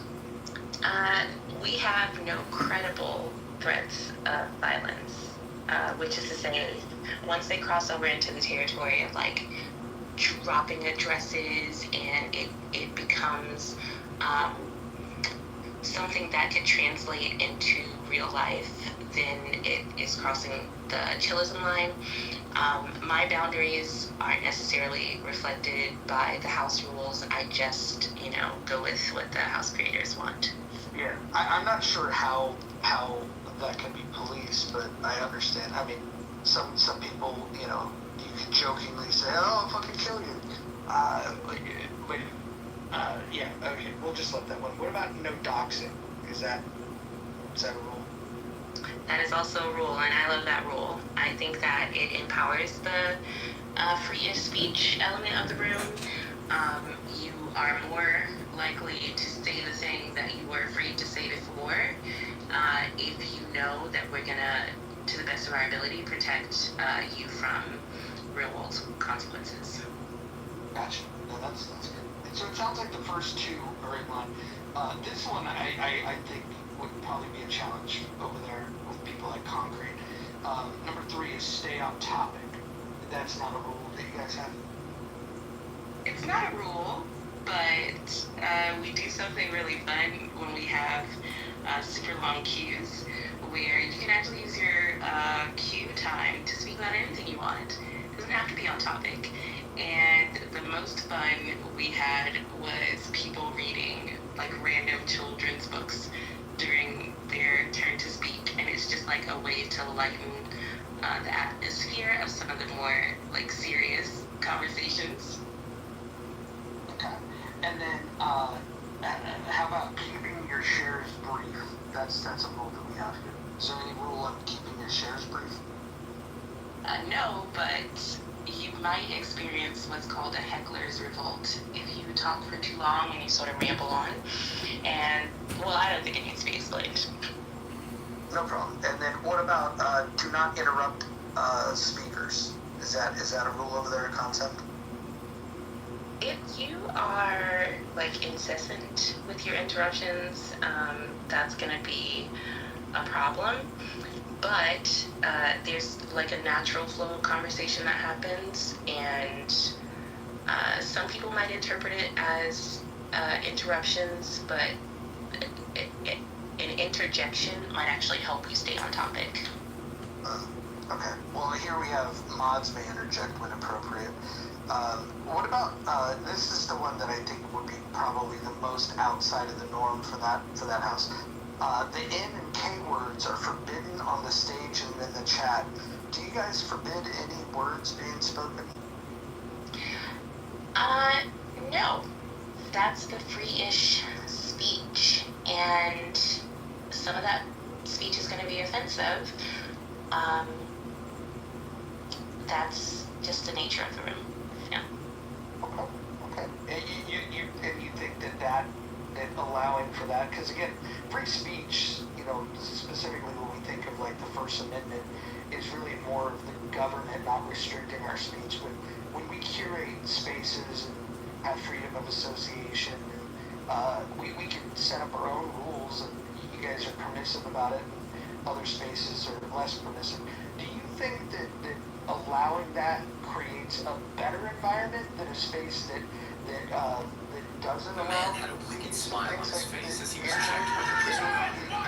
Which do you think fosters a better environment? Better is going to be subjective, and I would say that along with the undesirable words, you get a lot of free-flowing conversations about topics that might have been sort of banned elsewhere. So you sort of have to take the good with the bad. Now, it's not that you can say whatever you want with no repercussion, because people definitely push back against not only your ideals, but also your use of such words. I myself also push back loudly. The man decided to become his disciple, hoping to undergo intense training before heading to prison. At 5 a.m., he was woken up with pig's blood and began a grueling day of special training. He lay on ice blocks, his body smeared with essential oils, while the master mercilessly whipped him. His cries of agony came out of his tired mouth. The man was then restrained by his chest and left hanging under the eaves of the house. The master said that this kind of training would save his life in a critical moment. For lunch that day, he was given a live sorbet. However, because he was late to eat, the master told him to get back. The man's wife couldn't bear to watch him more and decided to leave. After all, out of sight, What about out of don't mind, spam the chat? That's one of our rules. Are you guys allowed to spam the chat? I'm not sure what you mean by spam, but I love our chat engagement. And oftentimes there will be completely separate conversations happening in the chat. And I think it's really empowering for people who don't believe they can sort of keep up on stage. Yep. What about bringing drama from other spaces into your room? Like if people have like a beef from another place, do you guys allow that to like manifest in your space? Preferably not. It's not really that interesting of a conversation to me. Yeah, I agree. What about English only? Are you guys just free to just jump on there? I put in the chat all the time, this English only room, America first. I don't care. Awesome. And then we've added a rule 11. This is a recent rule. Some people call it the Brad rule. I don't know why they call it that. Keep families out of your mouth. Show too much kindness, people won't fear you. So specifically, we let's just go with rule 1. No calling women bitches unless you're homosexual, or 1. Rule 2, no spouses, no kids. Rule 3, no credible threats of violence. And we kind of covered some of that right here. No, that's cool. I mean, yes, we now know, like, kind of maybe the rules of the road a little bit better in different spaces. I will say right now, chillism is third in the voting. Which I find is interesting. It's kind of a tight race for second place. Right now, healthy debates is at 16%, chillism at 14%, politically correct at 12%. So, yeah, I guess everybody finds, you have different criteria for defining entertainment. And so it's good that people have different ideas about this, because it would be boring if everybody agreed with each other. And chillism just tied for second, so it's amazing. I have a question around. Are we done, Mojo? I didn't want to. No, that's just good. Jump in, please. So yeah, Charlie. I'm not that familiar. I've only been a couple of times with chillism, but to Mojo's point regarding allowing the N-word or the K-word, whatever, insert racial element here, not really elevating conversation, but in the name of free speech absolutism. So what other, I guess, aside from N-bombs, dropping left and right, and again, and other racial slurs and such, what other examples of free speech is rocking in those spaces? Again, aside from no one taking offense to the aforementioned racial slurs. Oh no, I wouldn't ever try to stop someone from being offended, but how you communicate your offense and be better able to explain why it's offensive is a benefit of allowing those words in there to begin with. I would also say that to the deplorables who, freely launch that sort of speech at people of color, I'm like taking some of their power away by engaging with them to begin with is another benefit, and making them look stupid is always so rewarding. So if you can stomach it, it can be rewarding. But I'm not asking everyone to be able to extend some of that engagement for people like myself who sort of thrive in curb stomping idiots and racists. Yeah, and I hear it. I can see that. I was asked before, I think find the voice correctly. Aside from the racial slurs, how do you see others We're not going to sit empowered by I had to have one if you were in it. outside of racism, that you think your room empowers free speech around what you couldn't find? And I think you said, well, there's discussions because we have free speech that may not be allowed in other rooms. So again, outside of racism, I'm asking, like, what other examples of free speech do you think the moderators empower?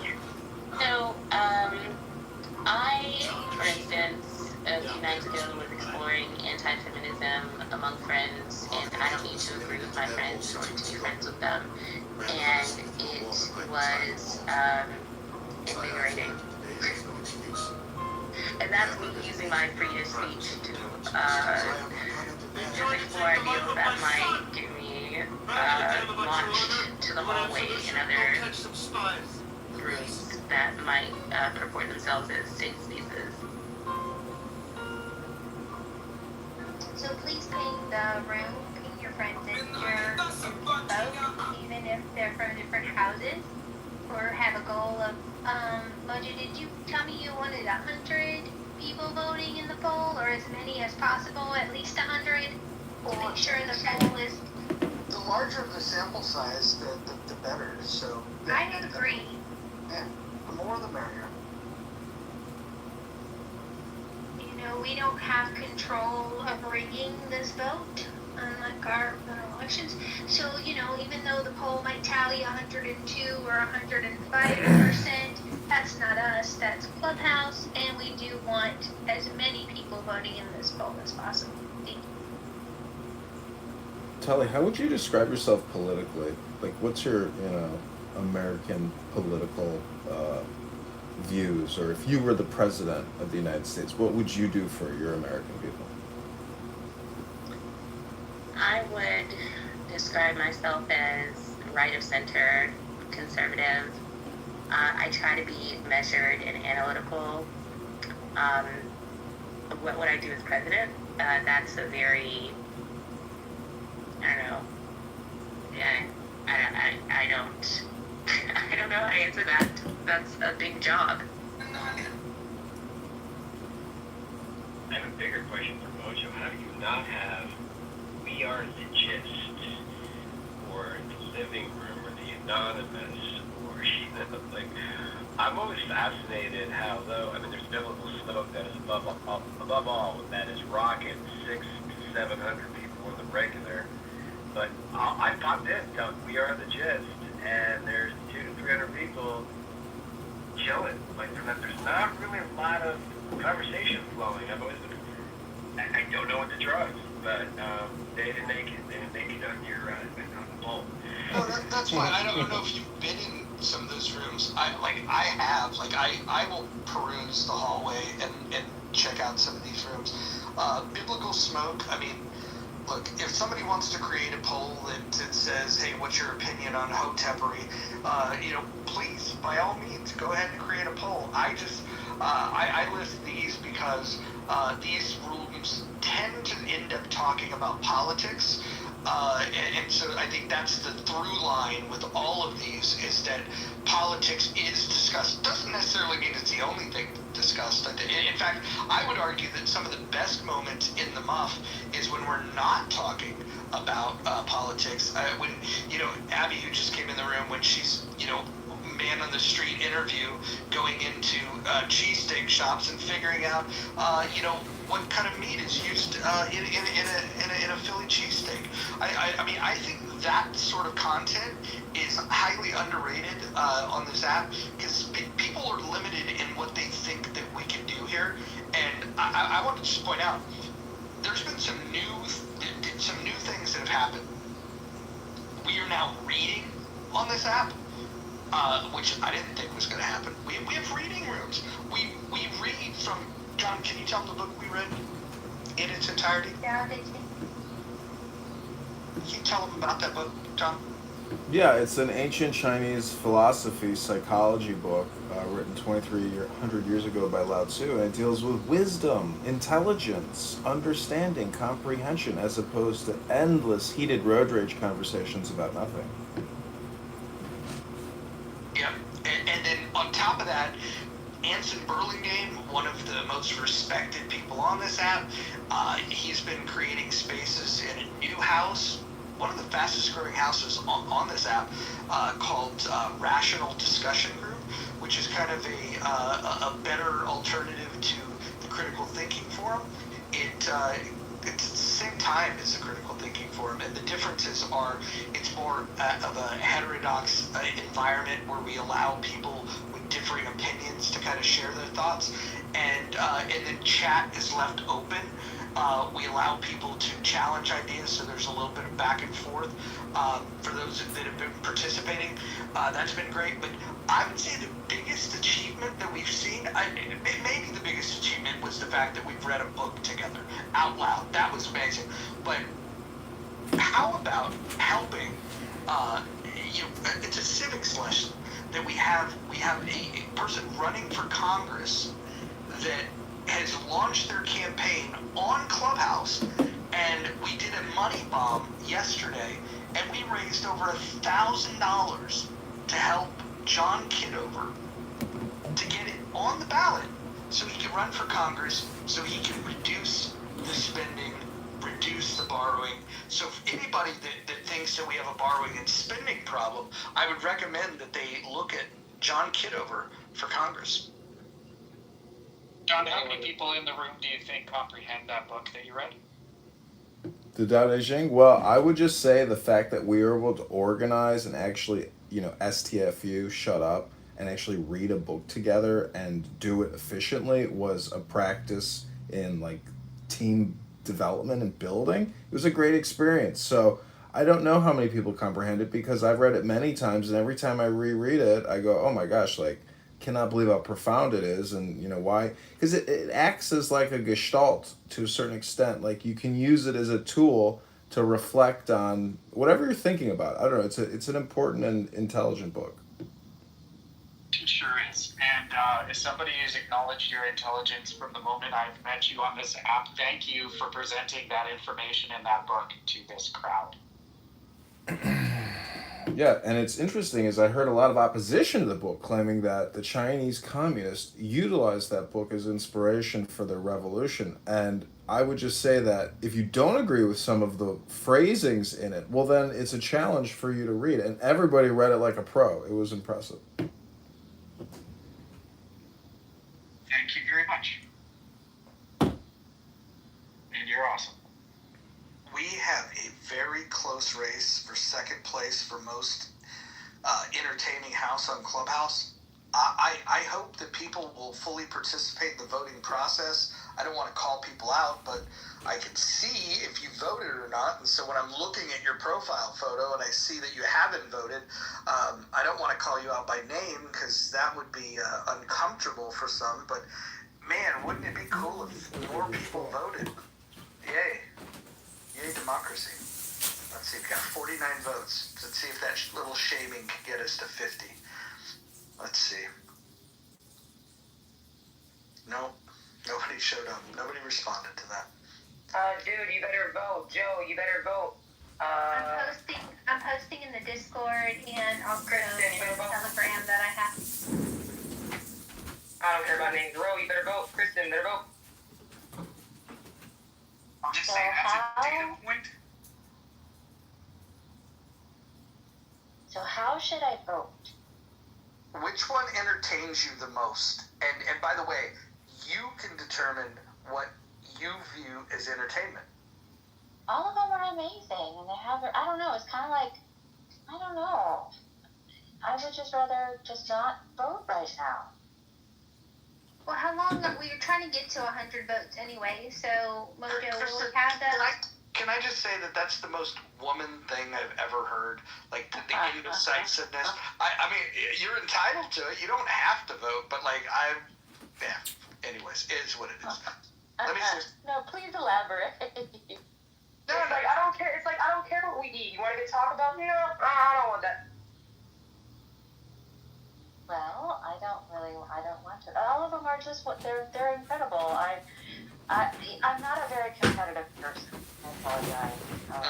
Well, this is more about appreciation than competition. Think of it this way. I know. Well, okay, Kristen, do you have a favorite deli? All right. You want me to make a decision? I'll make a decision. There you go. That's you got what I was looking at. Awesome. You know what my decision is? Not to vote. Yeah. Yeah. Oh, I love that for you.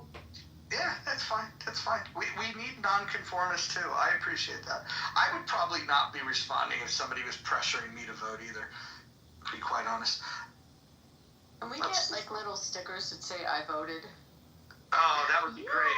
You guys could PTR I voted or use the GIF function. Well, we could do Clubhouse. God, you got me saying Clown House now. No, Clubhouse. You know how they used to remove your profile picture and used to put your own like the like everybody. Then if you voted, then you need to remove your profile picture and put Mojo's picture. You know what's crazy? You know what's crazy when we vote? There's this little thing on our PTR that proves that we vote. I know, but you're talking about stickers. And then like the sheep on the sticker. I'm gonna guess that Rowan is on Club Deck and can't vote. By the way, if anybody's wondering, what are they talking about? What poll? If you can't see the poll at the top of the room, you probably need to update the app because there's a new feature that you're missing out on, which is really fun. It's the thing we're all talking about right now. Right now we have 53 votes, and in first place, I won't even tell you who's in first place. You just go ahead and vote, and then you can see it yourself. You'll unlock the results for yourself by voting. Adams, I have a question for you. As long as it's John Kitover unrelated, then I'll be happy to answer it. I don't know if you're going to feel that way after you know what it's relating to. You might want to go back to Kitover when I ask you this. What would you think about reinstating Rich to In the Muff?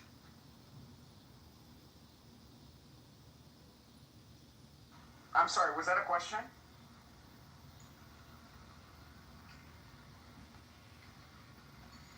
Y'all can do what y'all want to do. I'm not going to tell y'all who to spend time with. I'm not even going to go down that road. To be honest with you, I have a lot of things going on, and I may just spend a little bit less time on this app as it is. So that's what y'all want to do. That's what y'all want to do. But I'm going to be very, very, very, very, very clear that I'm going through something right now, and if he makes an effort to either bring that out onto this app or to pry into my personal business, I'm telling you right now, he is not going to have any money to send his kids to college. So I would caution him to be very, very careful reading out people's personal business or giving insight as to how he perceives people's personal business. That's fair. That's fair. You're not the only one that has challenges with this person, but I went through this exercise where I was unblocking people, and his name comes up of like, hey, can he be allowed back in here? And what I had said was that 3 conditions have to be met. You might not care about these conditions, but I would like for him to issue an apology to you, an apology to another person that happens to be on the stage that I cannot mention the name, and then also agree to follow the rules. And by following the rules, I think he would meet the things that you're saying in regards to doxing, in regards to just general overall behavior. If we could get him to agree to these 3 conditions, apologize to you, apologize to another individual, and abide by the rule, would you have any objection to sharing space with him? I'm just not going to share space with him. So, I mean, there's just certain things that, once the line is crossed, it's crossed. And unfortunately, he put himself in a situation, given the context of what I'm going through now, to really make himself look even dumber. So, apology or not, I really don't feel like there's any sort of value in continuing to interact with him, even in saying hello, to be honest with you. I'm not going to be childish, but, All right, no, fair enough. Yeah. Fair enough. And actually, oh, go ahead. Hold on, real quick. It's very hard to rein certain people in, and so if we do bring him back, he will be on a very, very short leash in terms of behavior, and because overall, I think he's a smart guy, and I think some of his positions that he speaks about are important to talk about, but his disregard for people's privacy, his disregard for people's humanity in general, can be problematic. And so I would personally say bring him back if he follows the rules, but I think that's going to be a hard ask because he doesn't really like the rules. But go ahead. That's definitely a plus for any candidate that I come across. Jay, are there any closing remarks that you wanted to make? Anything in closing to the community or? Just thank you all for what you're doing. And for people that are thinking about getting involved, thank you for thinking about it. Hope you find something that works for your schedule. Picked up on so quickly. So, Rich's apology would mean very little to me. I actually think I would require from Rich $100 donation to John Kitover's financial campaign, or election campaign. I think that would go a long way to mitigate the harm and the emotional trauma and the assholery that he's inflicted, not only upon me, but the transgressions he's transgressed upon many, many people in Clubhouse. So, I'd like John Kitover to confirm the donation. And well, I have a question for John. John, what is the fee that Anadot pulls out? I think after $505 in donations yesterday, it showed like 467 or something in the account. What's that, like 3.5%, something like that? Yeah, let's 6-7%. figure out how much? Maybe 6-7%. I'm not sure. We need to figure out the percent, because if I like where 2T's is going with this, I think that he should not only put $100 towards this campaign, but also pay the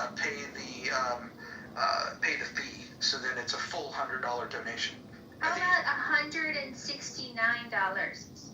Has a nice ring to it. I don't know if he has that much money, but I think that's an interesting thing. But John cannot ask for that. That's a suggestion that I'll whisper into the ether, and because nobody that's connected to the campaign can make those kind of requests, because that would violate campaign finance laws. But so that is not officially happening. We'll see. We'll see if he'll make a donation. See if we can encourage him. I don't have a problem with him. He's very respectful to me. I just want to say that. Just, asking how everyone feels personally. I've never had a problem with them. It's likely because he values and respects you, Abby. When he always had good dialogue with him. I'm being honest. I don't know, No, get shit on for the saying this, but it's been very normal. Right. Well, so Abby, let me just offer this up to you, Abby, and I admire and I respect you as well. But I will just say this: be very cautiously optimistic, because while they may not directly pick a fight with you, they may put words in your mouth to insinuate certain things, using the legitimacy behind the words that you say to win an argument and put you in a situation with somebody else. So I'm just saying, be very, very, very careful. Thanks, I appreciate it. I'm pretty cautious, like with almost every sentence someone says, I usually try to hold them to it. But as I said, my experience has been a positive experience. I've got a question for you, Abby. Because Abby's kind. Dr. Adams, have you been really kind to people on this app? Do you think do you expect that sort of way that you treat other people? I don't feel like I really owe your bullshit opinion with any sort of response, considering that you're not the authority or morality to even putting a litmus test to how you think I should be behaving. So I gave you your answer. So let's move on. Let's move on. I owe you nothing. Hold on, dude, come on. You're messing with the chi. Let's see here, Abby. I have a question. Would you feel comfortable connecting John to talk to the right people in the state of Illinois within the Republican Party that might want to at least hear his pitch of why he's? I really don't know much about Illinois. What I'm involved with doesn't interact too much there. I don't think my particular group has a chapter in that state. It's because the state is blue. But I would think he hopefully has been vetted through the local party and through the local party is actually supporting a cuck that is a big government inflationary economic interventionist, and so what we're looking for is more of like the Republican Liberty Caucus folks within the state of Illinois. Can you tell me, John, I never asked you this. Can you tell me your district? What's the, is it D? I assume, is it D there now? And what's it D? No, it's a Republican congressman. It's R plus what? Darren LaHood. It's in the 16th district. 16th. And what's it? R plus what? R plus what? I mean, it's the 16th congressional district. No. She's referring to like the likelihood of oh, it's very high. It's very high. Yeah. It's very high. What is it? Do you know? I don't know. Maybe 85% up there. No. John, but do me a favor. What I just asked you, you need to know the answer to that when you get asked that. If you're running in that district. I've seen it. I don't know that R plus number. In the U.S., how we rate congressional districts. John, me and Marshall will have a chat maybe over the weekend, and we'll walk through some of this information that you're going to want to know, especially if you start publicly speaking on this. These are small but important details, and I appreciate Abby for bringing it up, because there's going to be people that are going to want to know this, especially donors are going to ask these types of questions. It's the 16th district in Illinois. Who'd you say is the sitting member now? Darren LaHood.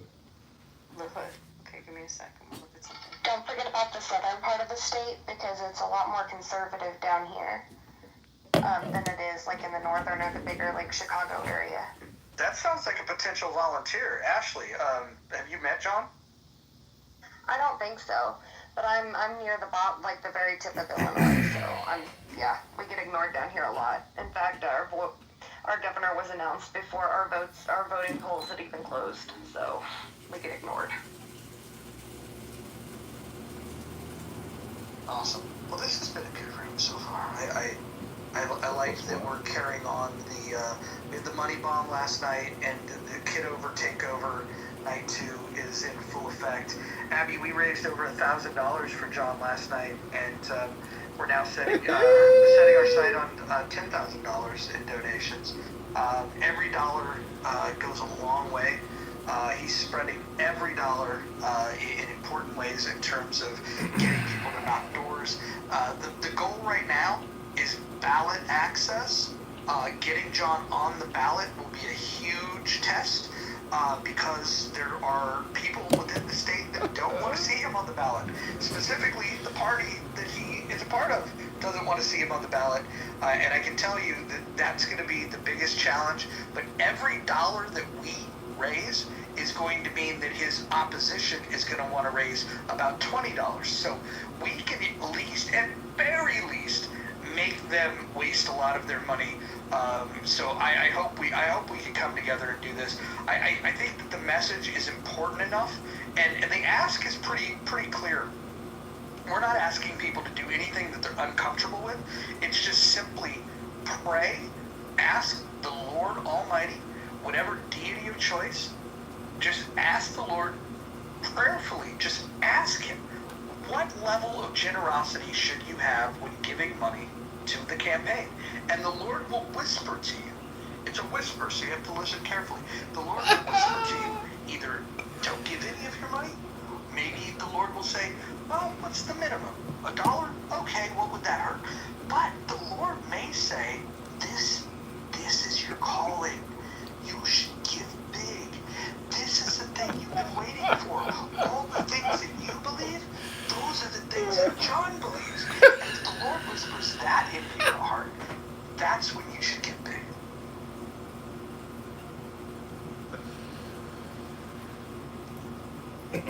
I promise any campaign contributors will get total transparency into this campaign.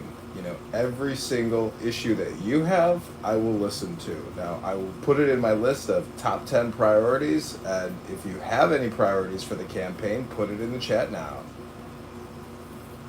If you have any policy papers, writing your position papers and your policy papers for you. Just doing that, John. I've written my first position paper. Let me put it in my PTR.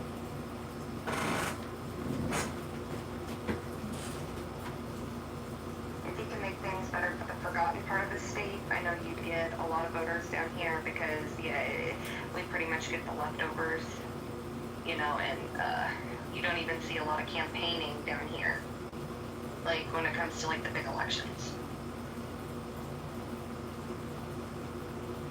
Yeah, the biggest towns. Sorry about that. I just want to bring attention to the poll. We're up to 56 votes, and Healthy Debates is pulled back into second place.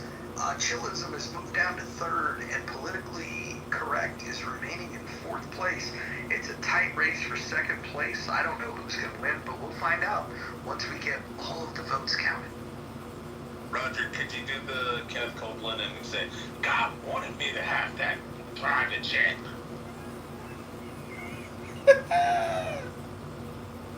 Wow. So, Rich, I'm not sure. He sounded like Kev Copeland. It was fucking amazing. God, why won't you give $1? Oh, I'm sorry. Hold on, let me get it back up. I didn't know he was allowed on stage without making a donation or considering. Two T's, hold on. Why don't we do this? Somebody unblocked me. Hold on. Rich, you've got some atoning to do. Do you want to atone? About what? How about the fact that my friend went to you to declare a truce, and that it was mutually agreed that we would ignore each other, and then 5 minutes later, you came into a room I was in to harass me? How about that? That's not true. That's it. Well, it's inaccurate. I apologize. Oh, I'm sorry. Actually, it was 2 hours, not 5 minutes. No, what actually happened is I came in the room, and then I was allowed to be on stage, and then you crashed out to Nathan and all them and Chillism that you didn't want me to be back on stage, even though it wasn't your decision, it was King Solomon's, and him and I made an amends, and I apologize for what I said to him, and then you crashed out and started kicking me. No, I was agreeing to ignore you, and then you had comments in the chat. You forgot. Oh no, that was way after. Poor memory. Yeah, that's inaccurate. That was way after you had already jumped in on me. Don't think so. it's only self-defense if you get jumped, you know, and then you defend yourself. Hold on, Rich, let me just ask you. I'm just gonna ask you point blank. Did you miss being in the muff? I mean, I missed the drama. The drama? What about the Well, like the drama between you and Nathan and JB. What about the rewarding experience that we've had of reading books together, of raising money for political campaigns? No, don't care about that. No, not at all. That was like some Kev Copeland shit.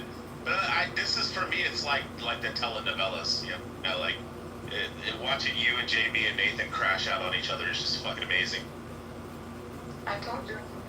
When did I crash out on JB? Well, no, I mean you guys don't like crack. Is his audio going? I couldn't hear that. It's been a clubhouse glitch today. I'm curious about what this crash out is, because I haven't crashed out in quite some time. Back in 30 minutes. He likes the gas. I told you. I was so grateful that you were like, you know what? Give him a chance. And I was like, yeah, we could do that. You know, I really like this mojo. It's really doing some good things in my heart. I was like, all right, we'll see. I'm telling you. I'm telling you. All right. Beam, I just want to warn you, I've got eyes on other women right now, so you're trying to compete for my affection, and the object of my desire might even be in this room, so this is becoming awkward. Anyways, okay, so Rich took care of himself there. That was interesting. John, I thought Rich was your friend. We're not going to get a campaign donation? What's going on here? Yeah, I don't think so, and I don't think you're going to extract any atonement from him. So, you know, I would say enforce your house rules at all times, but still see if people are willing to make amends or ask for forgiveness, because, you know, personally, Yom Kippur has been a monumental, you know, psychological, revolutionary, religious way to essentially go clear and make peace, as opposed to living with a grudge or having conflict with people. You know, asking for forgiveness is a challenge for a lot of people, but I've done it a lot of times in my life, and, you know, the back end of it is way more glorious than living with anger and hate in your heart. Hey, John, not to change the subject, but have you, how much work have you done reaching out to the, I'm assuming you're a Republican running against a Republican, is that right? So you're That's gonna correct. Okay, so when are your primaries, next year? In March, yeah. Okay, have you reached out to the other Republican committees in your district to see, like?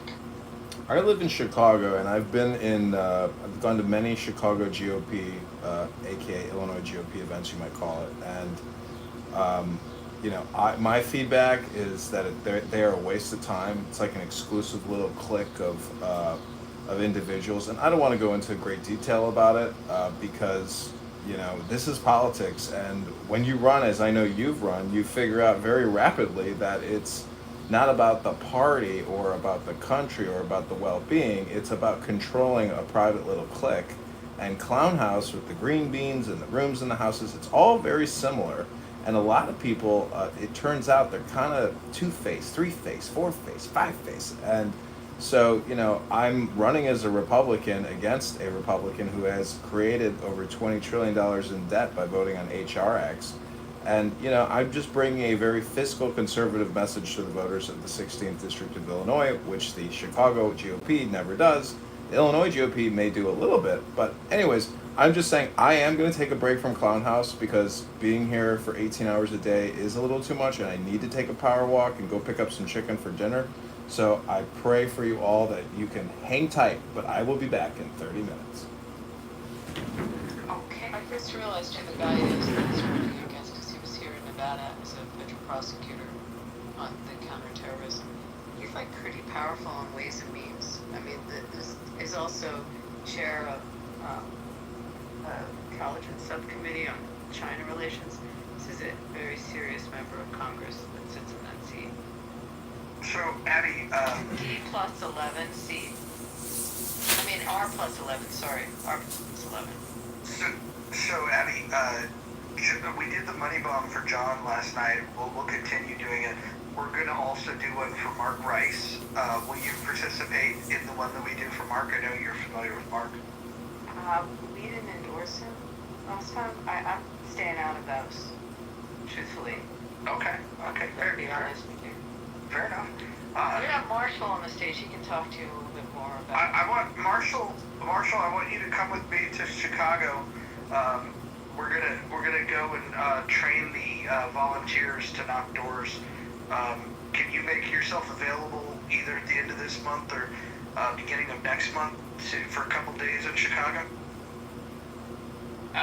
Probably not. I mean, you'd be busy for the next month and a half. Okay. So let's talk offline. I'll text you and we'll figure out coordination, and maybe there's some things you can help do remotely. But I want to get your thoughts on looking at some of the voter data and putting together a plan, like a block by block plan of making sure we get the signatures to get them on the ballot. And I'd appreciate you get just an extra set of eyeballs on it. yeah, you have to. I learned that potatoes are not like a native species. They were a mix of tomatoes and this other thing called tuberosums. Did you guys know that? What is happening, Bima? What are you? I just wanted to share that information. Okay. All right. Look, all right, I'll just mute back up.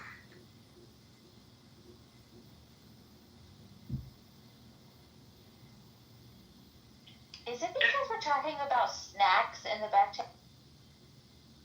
Is there anybody that's on the stage that was not here, or even in the audience, anybody that was not here for the money bomb that we did for John yesterday? Anybody? Me? No, I don't think I was. Oh, okay, cool. So we did a fundraiser yesterday. We raised $1,000, a little over $1,000 total. And I'm just gonna throw this out there. You can find on John Kitover's bio the link to his anecdote, which will allow you to make campaign contributions. I would just ask, this is my ask, without even asking you to make a donation, I would ask you, the pre-work is to pray about it. I want you to ask the deity of your choice, should you support the campaign? And if so, what number does the Lord whisper to you that you should donate? And then the other ask would be to listen to the Lord. If the Lord says nothing, then give nothing. If the Lord says give a lot, give a lot. That's fair.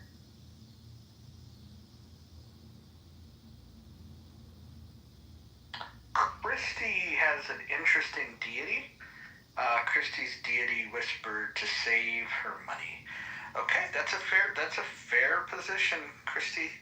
Not all deities are as generous as the others, and so for those of you that have generous deities, have that conversation. Poseidon says to donate. Odin says you don't have any money, so they're fighting right now. Ashley, you will not buy. It was a joke. It was a joke.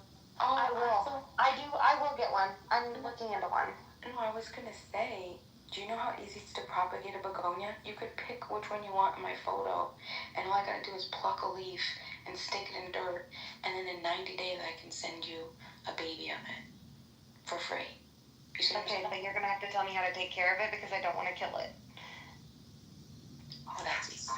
Well, Marshall. the best idea is to buy one now so that you can practice on it. So when Bima sends you one of her babies, the chances of survival increase because there's a lot of guilt in killing one of Bima's babies.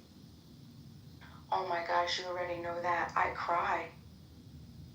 Not okay. Bima has beautiful begonias. They're stunning, actually. I never appreciated them as. Just think of this as an interlude, Mojo. We'll get back to the.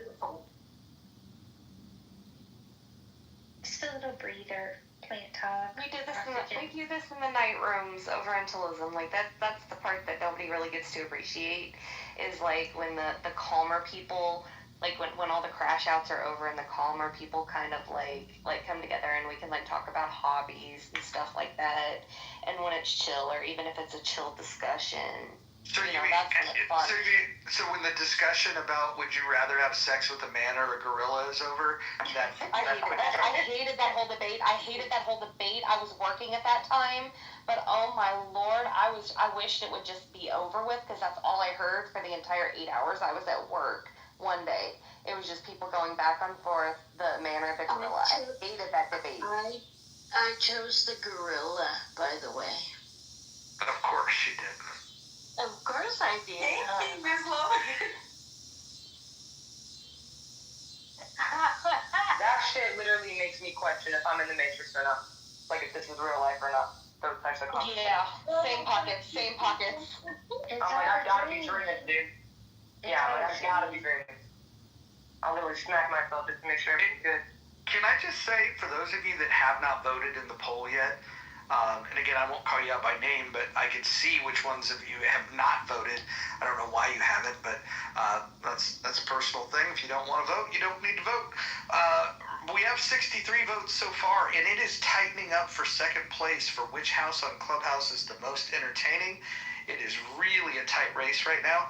I don't know where this thing's going to land, but I'm going to keep the voting open until we get to at least 100 votes. We're at 64 right now. Just vote. If everybody just does their civic duty and votes, that would be great. The reason I like chillism, not gonna lie, is because it makes me feel more sane.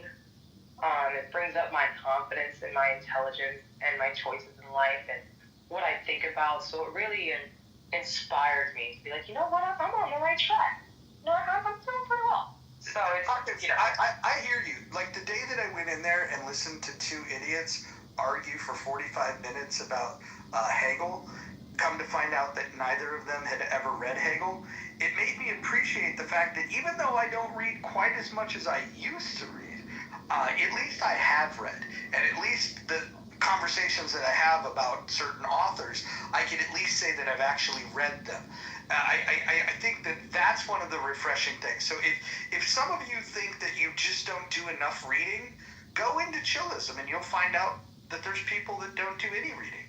And they claim to be experts on topics. 45-minute arguments about Hegel, and neither person, that was Concrete and Ike, two of the biggest dum-dums on the entire app, they were arguing about Hegel for 45 minutes. Neither of them had ever read it.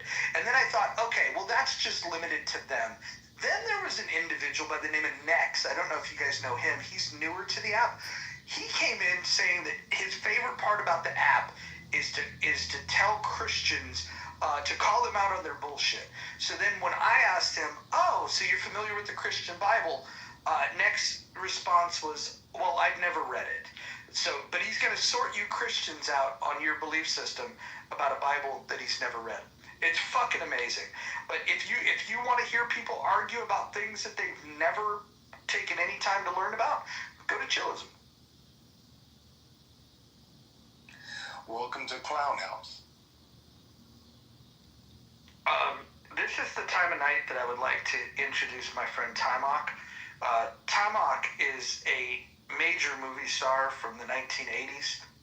He's an action star. I would argue the first positive black action star that we've ever had. You can go back to the 70s and find the Jim Browns, the Richard Roundtrees. But if you want positivity, Timok is the guy. He is the Bruce Lee of black actors. And if you have not seen The Last Dragon, I would recommend that you go see it. Timok, do you want to add? Wait, what's his name? Timok, go ahead and tell her. You got a potential fan. Yeah, it's Timok. How you doing? I come here to police the room every once in a while and help Mojo from having a heart attack when he's in a certain headspace. Yeah, keeping the love in the room. And I got some good news, Mojo. they're expanding out to another 500-600 theaters, another company. So the film that I did years ago, it's already going to be re-released October 19th by AMC Theaters and Sony Distribution. But Iconic Entertainment, they'll be releasing it in an extra 500 theaters. So it's nationwide. If you want to have fun, you'll know, just go to AMC and you can click a little reminder.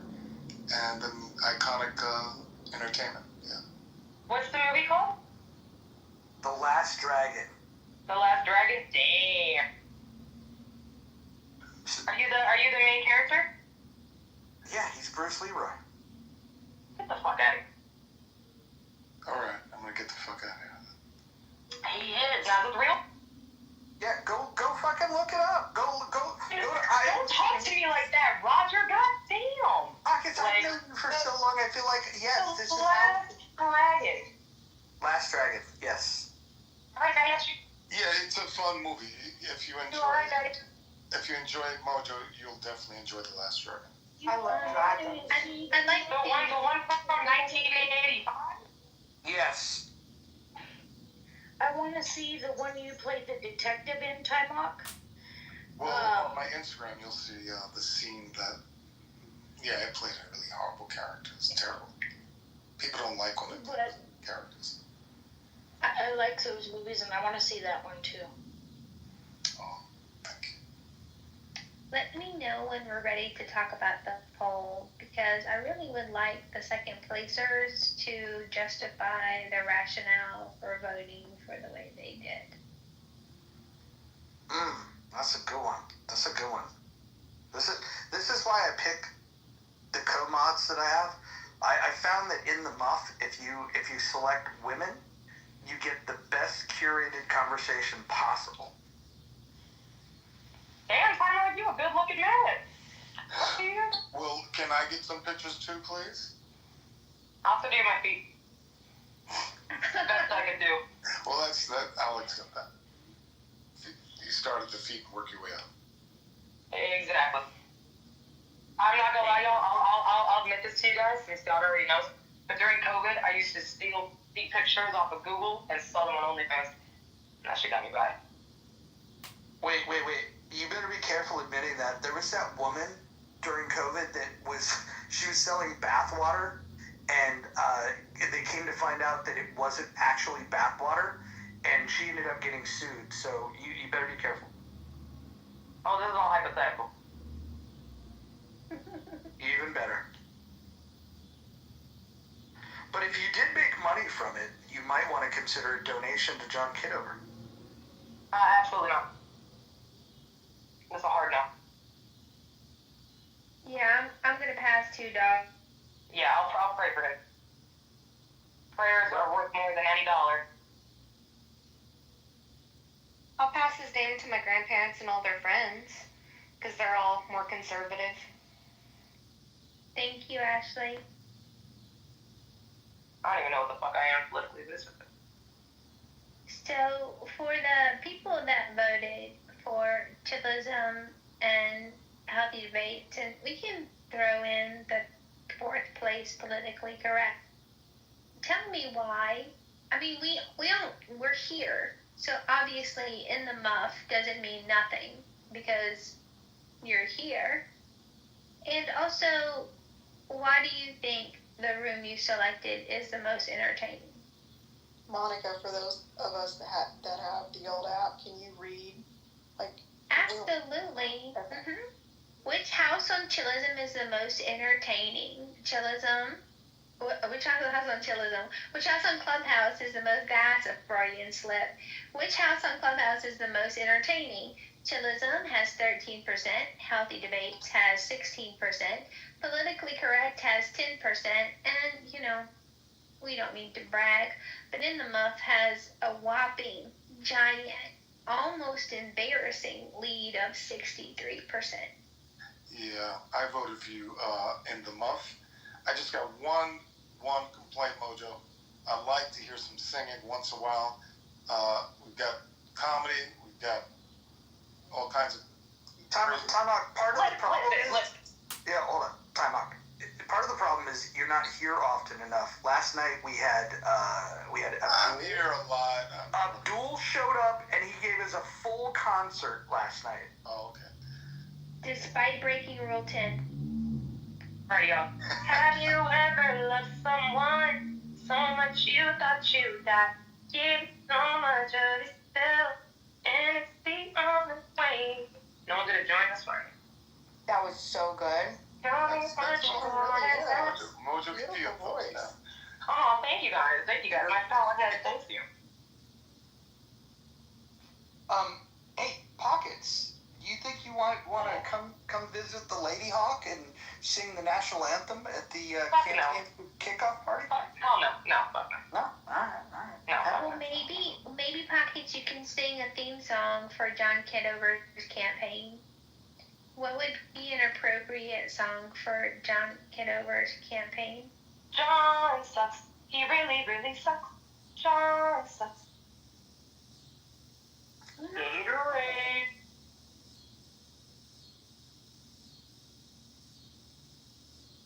Well, I think Oh, go ahead, Mom. Sorry.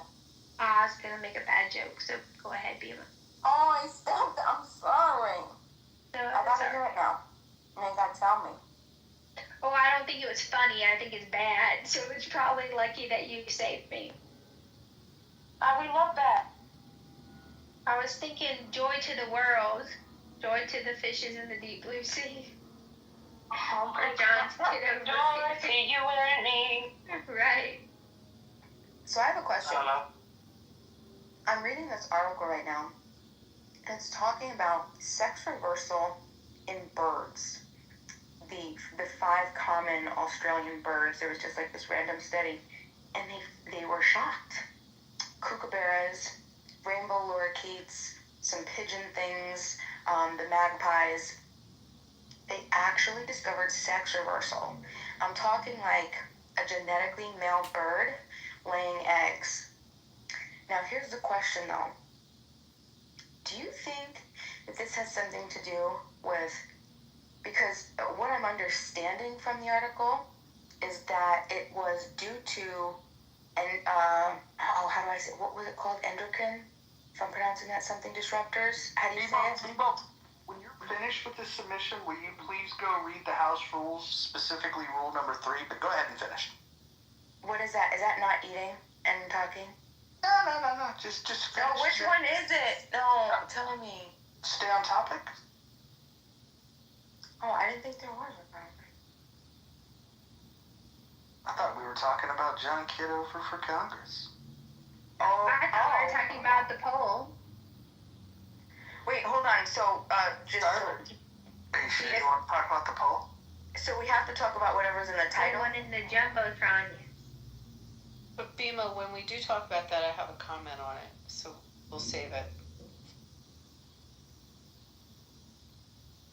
About the gender swapping birdies. Yeah. We can talk about it now, real quick. Well, just quickly, I think I shared this, that I sat on the airplane next to a woman that treats birds, and she was a vet tech. So I actually asked her about sex in birds, and she told me now they do DNA, but prior they had to actually do surgery to figure out what the sex was of the bird, because everything comes out of just one place, and everything's up in that one place. So it's like a newer phenomenon when you get a bird to know if you have a female or a male by the DNA testing. But prior to that, they had to do like some kind of cut on your bird to figure it out. So that's the only thing I want to share. That's interesting. Well, also very disappointing because Bima has 2 young turkeys and she's trying to determine the gender of them, make it a little bit harder. But they can do DNA on these because it's like evidently that nothing shows. You don't know. Petunia might be out of luck. She might be called. I can't. Hold on, guys. Hold on. I'm looking through the goo, and the friends friends with the speakers. You've got Ben, Lynn, and Mosh. None of them have completed the poll. In the next section, there's a half a dozen of you at least that have not submitted to the poll. And then on the stage, we have people on the stage that have not even answered the poll. I don't know, like, do you not like the wording of the poll? Do you just not want to participate in the poll? Like, what is going on? Why can't we get more people to participate in the poll?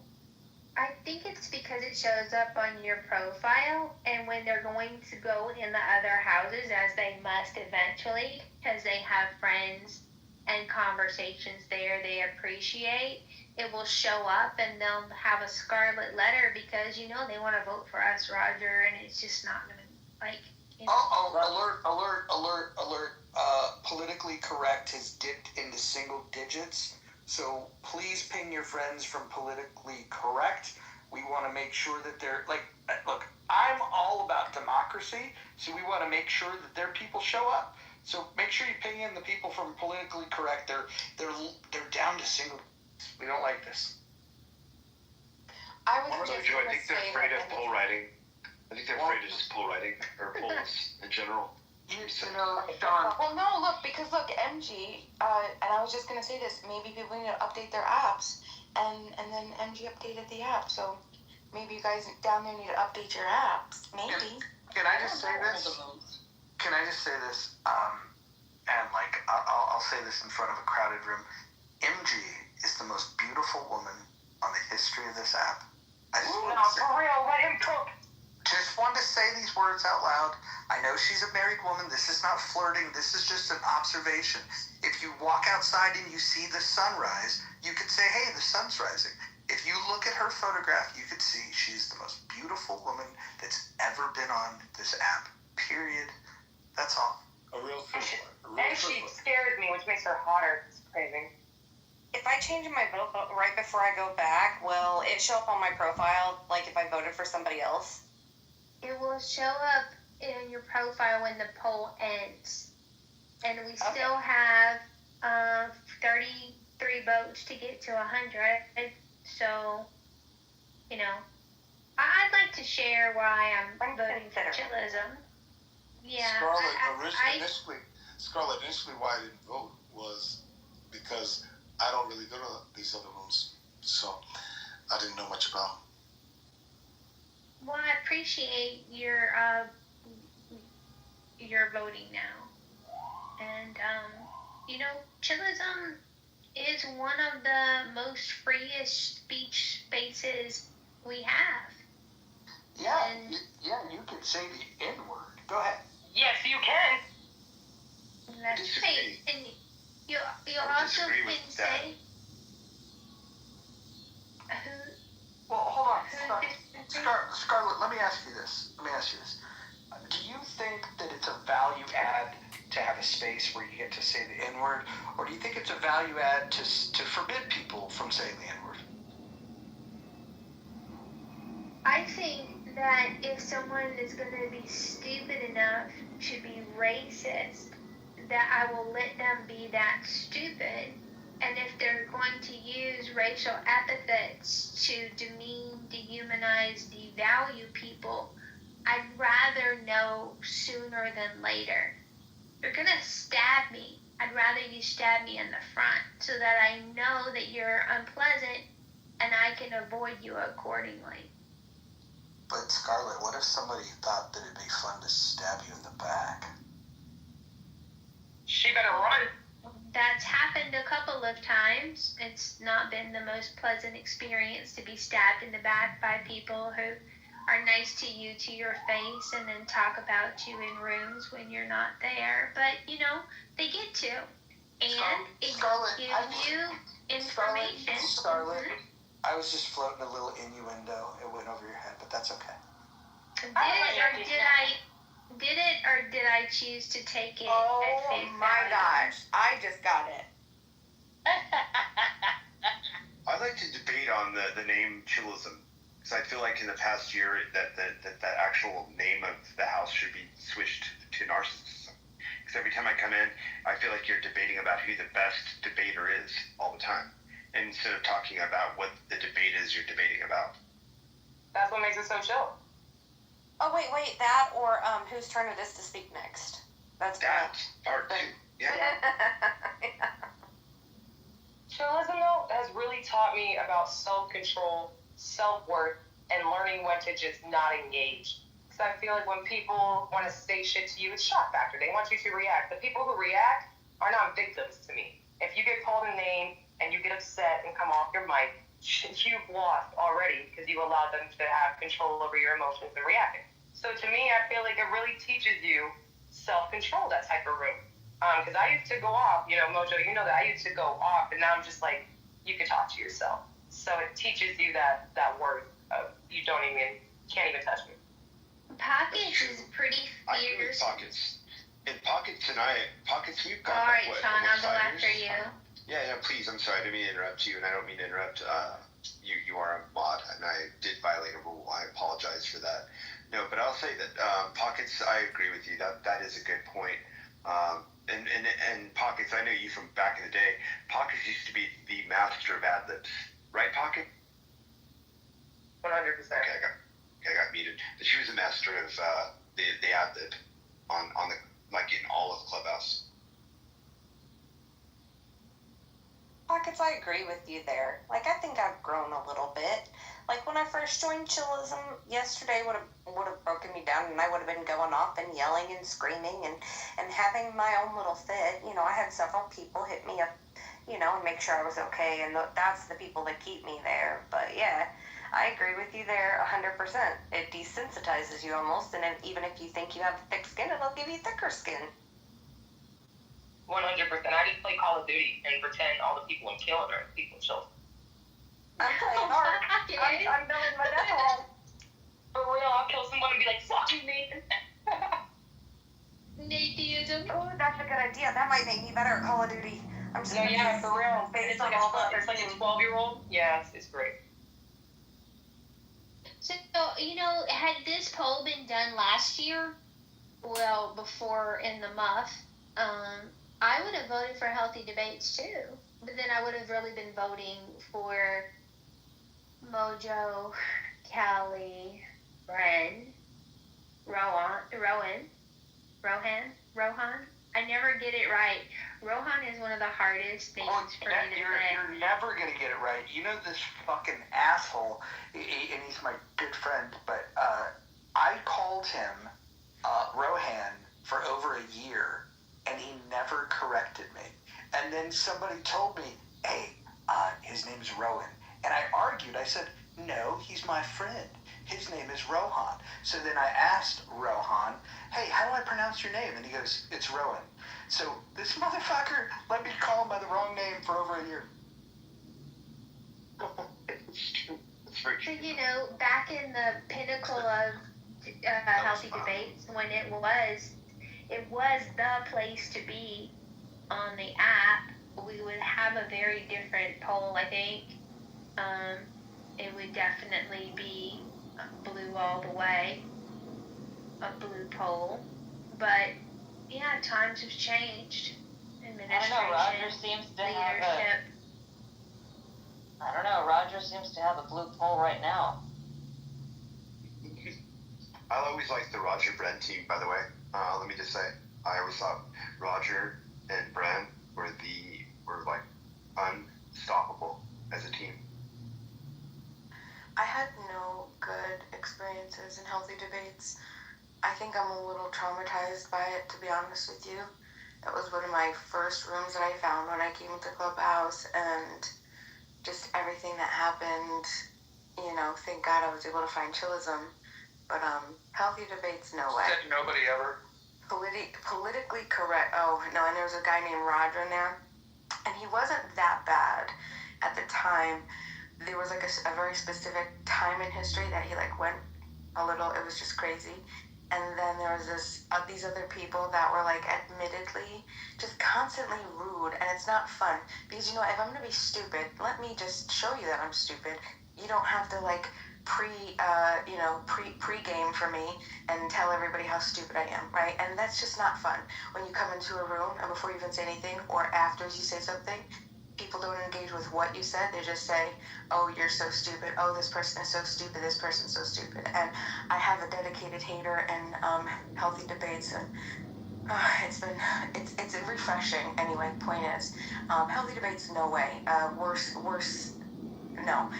Chillism, that was able to take my heart when I was abandoned in the streets alone, sad, and they picked me up, they took me in, and I was able to talk about what I wanted to talk about. Sounds like you're a prisoner. Well, I kind of was. In my own psychological prison. When are you actually writing a book about this? And it's going to be magic, like it's going to be fucking epic. But then in the muff happened, and I'm gonna say that I am almost conflicted because I'm very loyal to knowledge and chillism. But in the muff, there's this new guy named Mojo, and then this really incredible team of amazing women. And I don't know, I can't seem to get enough. And the movement, the progress. I mean, like, it's just been safe in the muff, Lima? Do you feel safe in the muff? Do you know? I honestly do. Yeah. I mean, well, the cast. Yeah. No, I definitely do. I do. Yeah. Can we have it in the Look mouth? at Rohan coming off of the mute. To us, please. Thank you. Yeah, Rohan. Good to see you. Good to hear your voice.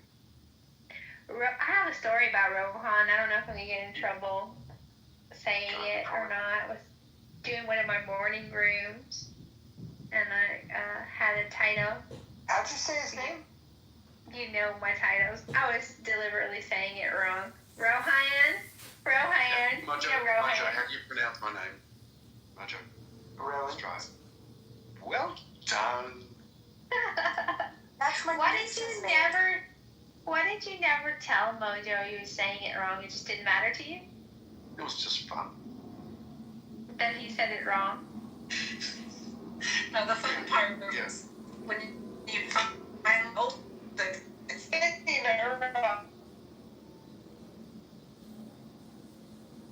What about 3 words out of that? Sorry, serendipity. Can you try that again? You got stuck in the mouth for a second. Yeah, sorry, I'm driving. Don't stop. Don't hear me. I have a red bar. He says you're muff diving? Stuck in the mouth. Maybe. Stuck in the mouth. Stuck in the mouth. Stuck in the mouth. The fun part was when you finally got to tell him he was sick. Oh, are you there? Sam, what's your story, Scarlett?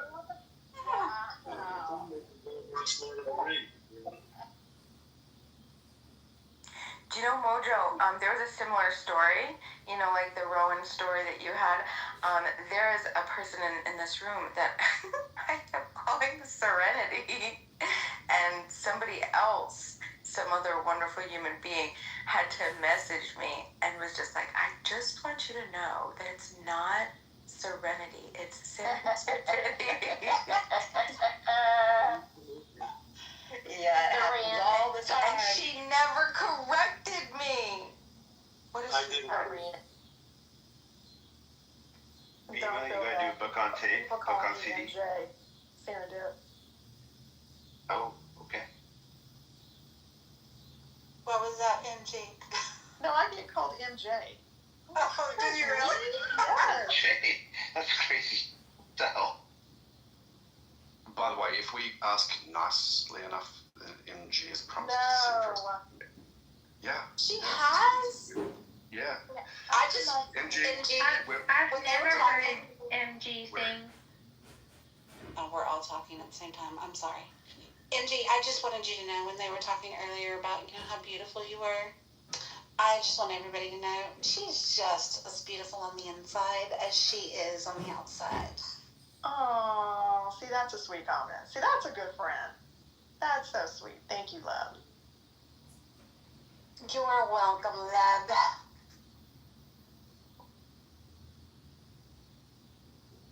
That's why they call everybody in my room title that.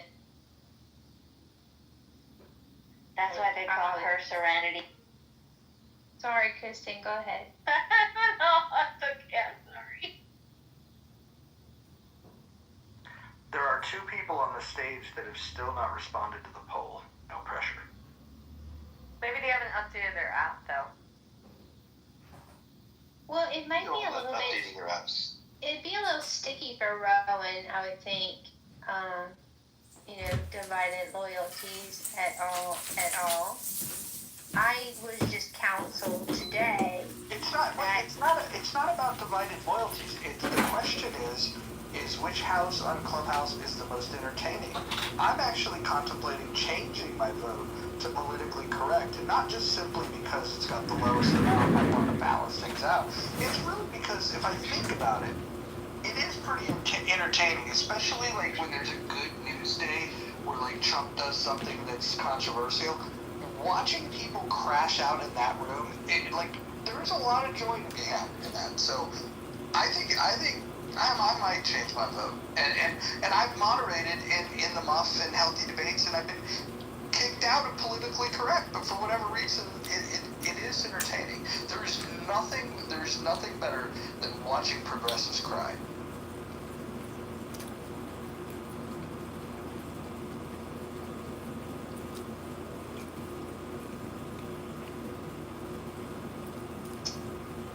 Well, we haven't got to 100 votes. We might not make it. I would think that people... What do you mean we might not make it? Well, listen, when I'm in the muff, I'm in it for the long haul. I hope so.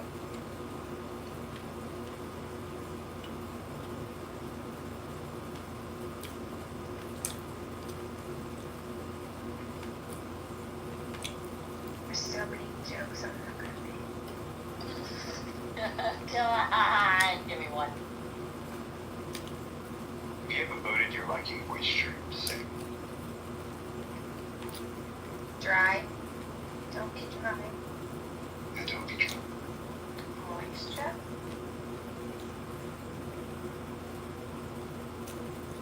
Kima, why did you vote the way that you voted?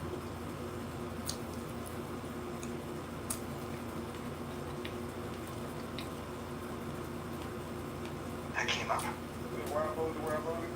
Yeah, I just want to hear an explanation of why you voted the way you voted.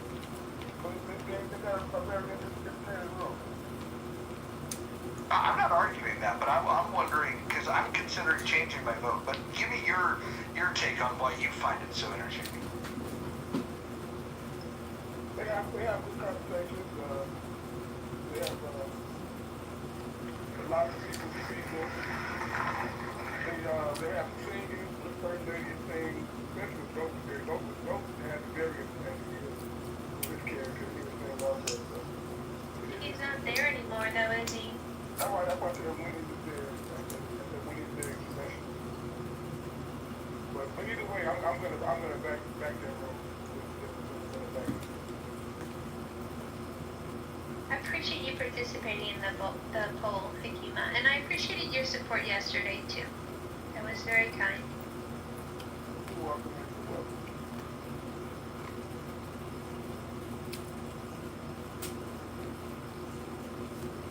So I wonder if the chillism people think it's a trap, because it's really not a trap. I was expecting a little more representation.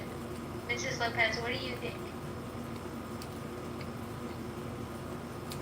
If it's a trap,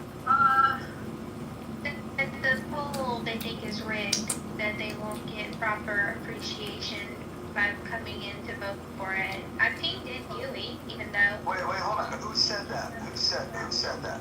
they haven't said that. She's wondering if they may say that. No, I think she's getting feedback. Oh, Don, you can't hear me.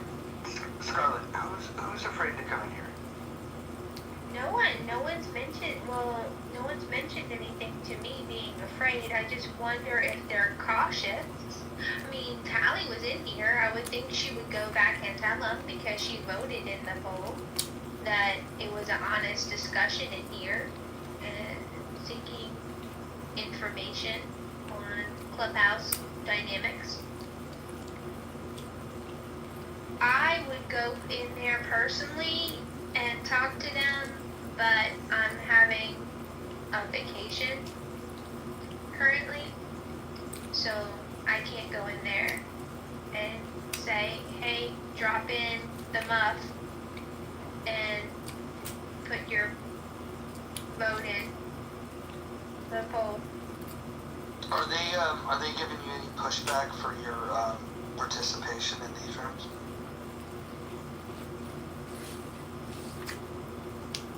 I think there was a comment about not wanting me to play both sides, to which I told them I do my own rooms here, and I've pretty much always done my own rooms. Alan will tell you one of the rooms that got clipped when I lost my original count was, what's your favorite dessert, and tell me why it's brownies. So, you know, I don't respond well to captivity. Mom is a rolling stone.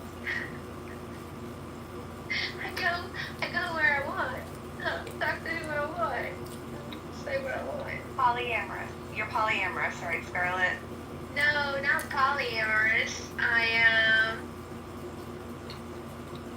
Clubhouse fluid. Okay. You're in an open relationship. I'm Clubhouse You're in fluid. an open Clubhouse relationship. Yeah. But Ashley, that's not even it. I'm Clubhouse fluid. Like I have my own rooms. I do my own spaces, and some of them are well attended, and some of them are just me. And both rooms I'm happy with. So, you know. And there's always a replay. Oh, it's an inside joke, though. It's an inside joke from all the Black Monica Dixon Tillisms. So. Sometimes you feel like you're not, sometimes you don't. Cackles, welcome to the stage. I see you haven't voted yet. No pressure. But we're talking about fun houses. Do you want to tell them about when you had built a bot that would read people's profiles and then make fun of them? Do you remember that? Yeah, I remember that. Is that bot still working? Yeah, it works, but it hasn't been updated. I don't. That's fine, because it was great to read mine. Well, what it would do is it would read it, and then it would sarcastically tell you a little bit about, like, what it can learn about you based on your bio. We can do that with ChatGPT and Grok, I bet.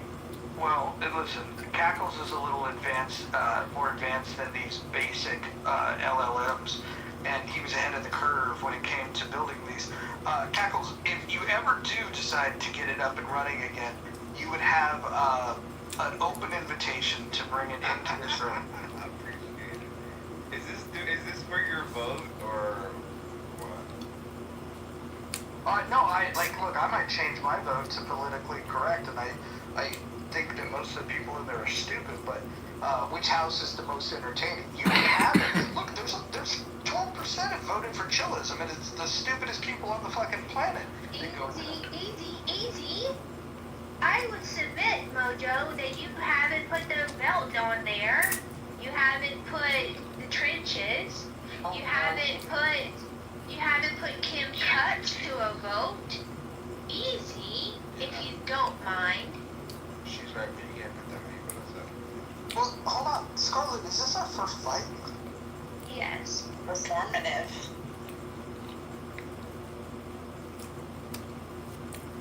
Okay, so I was thinking about it today, how would concrete explain the dilemma that I'm in? And so my idea was, you know, when you're coming from a community that doesn't have a lot of resources, aka you're poor, and then suddenly you move into the suburbs, and you might not have to worry about your bike getting stolen, and maybe you don't have to worry about your car not being where you left it. And there's no need to sleep in the bathtub because you're not getting shot at in the middle of the night. But you still love where you grew up. You had family and friends there. Not everybody was trying to kill you. So, yeah, I'm a little bit defensive about chillism. Are you saying you just moved to the burbs? Like the Jeffersons, moving on up. Yeah, but as you get older, everyone dies. Wow. Oh my God. Sorry, Bumble. Alright, well, Dawn, I don't know if I meant my analogy to go that far, but what I meant was, like I said,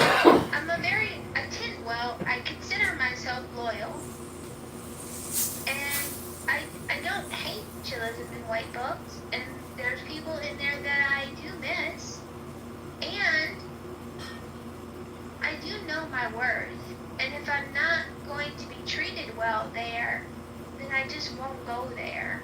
But I don't have to hate on it. Do you feel respected and treated well here? Most of the time. Probably 90% of the time. Is there anybody in particular that makes you feel safe? Serendipity. Aw, boo. Wow. Wow. No respect whatsoever.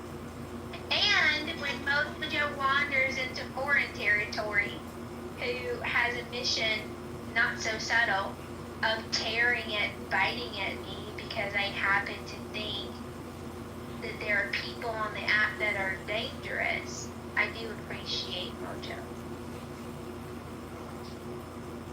Well, I'll just say nothing. Well, I appreciate Mojo and his protection of you. I mean, there's a few really good people in chillism. Like that's kind of that's what keeps me there. Like there are a couple people in the house I do not care for. One of the owners I do not care for. What's the name? That person doesn't get known. They do not like me. What's their name? Nathan. But anyway. No, Nathan? Nathan hates me. Did you know that Nathan? Slow yesterday. Well, I guess he didn't know I was listening, but went on a whole diatribe about it, right? But there's other people in that room. Ashley, that make it worth it. Ashley, Yeah. let me just say this. So Nathan, when he found out that that Monica was, I won't even finish what I was going to say. Let's just say that Nathan, for whatever reason, got jealous of Monica's proximity to Mojo. It's an inside joke. It's an inside, like, in-house joke. He stole my photo, and flattery is the most sincere. Imitation is the most sincere form of flattery. But I have to tell you, it all came from the fact that he became very insecure when he realized that he was not the alpha. When he realized and he accepted his position as the beta, he stole the photograph. Interesting. Well, I enjoy knowledge. I enjoy mine and his, back and forth. We talk about, Universal Studios and Disney because, yeah, I'm a Disney adult, and I'll be the first to admit it. Eric, I really, at first, Eric kind of rubbed me the wrong way, but the more I got to know him, the more, he became, one of my favorite people in there. And I know a lot of people hate Lion, but when you learn to look past the exterior, he, deep down, he's a good guy. How did he end up with Lady if he's not a good guy? Let's be honest. So let me tell you a story about. Let me tell you a story about Eric. Hold on. Let me tell you a story about Eric. So I was in there one day, and somebody. It was on topic. He made a statement. Somebody challenged him, and then said, "Well, let's debate it." And then Eric said, "Okay, we'll schedule a debate." It's like, why not have the debate right now? Eric is very intellectually dishonest. He is not up for a debate. He's not up for a conversation. He was challenged directly on a topic that he brought up, and he was not willing to debate his position. I would say that he's the biggest coward in that room. I don't think so. I've heard him debate, because I'm in there quite a bit. I might not speak up all the time in there because there's a lot of huge voices in that room. Really loud voices. I can be loud because of my headphones, because I get passionate, but there's because you're a woman? That too, but, there are some good people. Like Eva, when she comes in, and, in the night room, you got Kendo. Kendo's a great person. Concrete grew on me. I never thought it would happen, but he did. But like around people. Yeah, concrete grew on me, okay? Like fungus. Hold on. You mean a fungus like you? Yeah. No, for real. Hold on. Hey, hold on, mean shut your fucking mouth. Got it. Okay, thank you. Anyways, Concrete is one of the guys that was debating for 45 minutes about a book that an author he's never read. He's read nothing. And for 45 minutes, he claimed to be an expert about Hegel. 45 minutes, and the moderators just let him go on and on and on. Finally, Tally lifts me up, and I ask the question, Concrete, have you ever read Hegel? And he acknowledged, the one piece of credit I'll give to him is he acknowledged no. And his argument was with Ike, who was also arguing his expertise on Hegel. And I said, Ike, you've read Hegel, right? And then Ike said, no, I've never read it either. So these two fucking buffoons, argued for 45 minutes about an author that they've never fucking read. But that's one of the things that I really appreciate about Concrete, right? Because that he's a fucking idiot? No, it's because he can argue stuff that, like, you know that he doesn't personally believe in, but like he can make the best arguments for it. Like, no, he didn't. The way he can. Hold on. That's what I appreciate about him. Hold on. He didn't make a good argument, which is why from the goo I was like, this guy's never read this. He doesn't know what the fuck he's talking about. The only people that think that he's making a good argument are people that are stupider than he is. It's more stupid, but yeah. All people that haven't read it, we're ignorant, so we just go along. But see, once you kind of learn, like, I learned his personality. Like, I hated Concrete when I first started. Okay, me and Concrete, we had some vicious back and forths. But like over the last year, he grew on me, like he did. And it's like the people that when I first started in the room, I thought I wouldn't be able to stand. Those people grow on you after a time, right? And the people you think you're gonna like, you know, you might not like them as much. And I think that's one of the things I really do enjoy about that space. You know, like, yeah, you know what, you go in there and there are, I mean, there's a lot of goofy conversations, but, you know, it is a 24/7 room. And it's not always going to be the, like, best intellectual conversations when you have a 24-hour room because you're going to run out of things to talk about. Yeah, no, this is a good point. This is a good point because right after the conversation between two people for 45 minutes that argued about Hegel that never read Hegel, immediately after I shut down that conversation, exposing that neither of them had read it, immediately following that, they were debating whether you would rather have sex with a man or a gorilla. No, that wasn't. It was immediately following. Yes. The premise was, what would you rather? And both choices are obnoxious, deliberately so. So. Specific kind of gorilla. Well, so we have to see them. Mojo's gonna read. Hold on.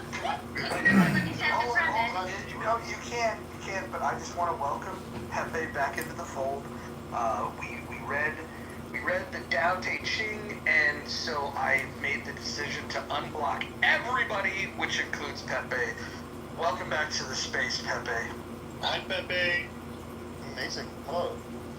You know what I like about you, Pepe? Yeah. 25. You have to live. You're not 25. You're 30. Coach. There's too many. I mean, it's the truth. All right, Mother, let's go back to Scarlett. Scarlett, go ahead and say what you were going to say about this premise about gorillas. So it's both untenable. So then you have to pick the best of the worst. So the scenario is, would you like to be sodomized by a man or engage in sexual relations with a female gorilla? I think it was the other, not sodomized. It was due to sodomizing. Bro, you don't think I would know? Bro, I was in there for 4 weeks talking about this. Hold on. I was there. I was on stage, and it was sodomized by. Oh, hold on. The premise was, would you rather be fucked by a man or fucked by a gorilla? And Team Gorilla was saying that they would choose the gorilla because the gorilla had a smaller penis. No. Yeah, that's what it was a female gorilla. It was a female gorilla. That was not the premise of the fucking movie. I don't understand. Yeah, hold on. That was the premise. Would you rather be fucked by a man or would you rather fuck a female gorilla? Because these guys were saying, hold on. These guys were saying, I don't want to be gay. I'd rather fuck animals than be seen as gay. And that's what the whole retardedness of the answers came about. Is that these guys want to fuck animals than be gay. You guys only have in your community. Like, you don't experience this bestiality in the black community. This was a mostly black room with black I was gonna say, I don't know. No, I'm just gonna listen because this is a white folks thing. Okay, so No, it's not. we're talking It's a mostly black room, but okay. We're talking about Chilton, right? When I was in there and they were talking about it, at the time it was all black mods, but go ahead. Okay, so that room runs, I agree with the previous speaker, that room runs 24/7. It is actually one of the only free speech rooms in this house. You can think whatever you want in Chillism, and nobody, you're gonna get your turn. Doesn't matter how egregious your statement is. No, you could be anti-Israel, tell the Jews to go fuck themselves, and you will get a voice in that room, compared to a lot of other spaces like Clubhouse. So we can say what we want about Chillism, you will get to say what you want to say in that space. So, Mother, I'm gonna agree with you. And so the way that I like to think of if you're looking at the main difference between this space and that space, just aside from IQ level, if we were looking at the differences, if you look at the rules, and we heard from one of the moderators from over there, Callie, and she agreed with me. Rule 7 here, you're not allowed to say the K word or the N word, and over there, they will allow it. And so if you like a space where you get to say the N word, then you can go there. And if you like a space where people aren't going to say the N word, you can come here. Now, you may argue that you like freedom of speech so much that you want to be able to freely just shout the N word repeatedly. Or you might want to have a more civilized conversation, and in which case you would come here. This is why I'm asking the question, what room is most entertaining? And so when I see the 15% of people that have chosen Chillism, I just assume that it's their preference and their form of entertainment to hear people shout the N-word. I mean, that's a misrepresentation of the K word. What's the K word? Address this real quick, because this whole notion that people are shouting the N-word all the time is not true. If you actually go in Chillism, it's actually quite rare. It's usually black people saying it. It has not, white people never rarely say it. So you're misrepresenting the actual conversation. And it doesn't happen frequently. That's an irregular situation. Pepe's rooms, they say the N-word all the time. Like, it's not on that level. It's usually black people. Yeah, I think only the one person that said it was Pepe. But they say in that other room, they say some fucked up, like, derogatory things towards Jewish people, too. I've heard them do that. It's like they laugh it off, but it's just like, wow, you really just say that. I mean, some black person called me a bleach demon in that room, so I asked them how much they cost. So it's just, it's people that, if someone's gonna come at you, man, it's game on. Racism aside, it's game on. No kids though. No kids. But to be fair, like I haven't been in Rogers' rooms much, at least in the muff. Do you guys allow like outright anti-Semitism and just like whatever? We'll say black too. I mean, would you guys allow people like, God, who's somebody in there like Lion? He'll go on and on and on and on about Jews. Like, I feel like you'd probably get kicked from this room for doing that. Yeah, probably. We're not really looking to platform people that hate people because of their identity. It's just a different thought process on what kind of conversation that you want to foster. Well, they hate white people over there too. So like it's an equal opportunity hate fest. And you either I was the only one that was gonna say that. What did they say? Only fucked up thing I've ever heard over there, but it wasn't even from someone that's from Chilism. It was like, all they said was, you're not an original white person. You're not a real Anglo-Saxon. You're not a real descendant from the Mayflower. Like, you're even Concrete. I got called it either my sister or they I had to look it up. Like Concrete, when he chips out, he'll call Jews the K word, he'll call us crackers, all kinds of shit. Like, he's actually a really funny spurred to listen to sometimes, but he's mostly annoying. I don't know what it is, man. I think racist shit is so fucking funny. Like, just the fact that people have to stoop that low is hilarious to me. Like, I really take this app as comedy. I rarely take discussions seriously. So you just gotta change your mindset on how you navigate. Pockets. Let me ask you this, Pockets. What? Give me an example of using the N-word that's going to help a conversation to be productive in some way. Even people, it's not about if you allow it to be unproductive. If you allow it to talk about the conversation, that's your problem, not the person who's saying it. People are going to say whatever they want. If you allow it to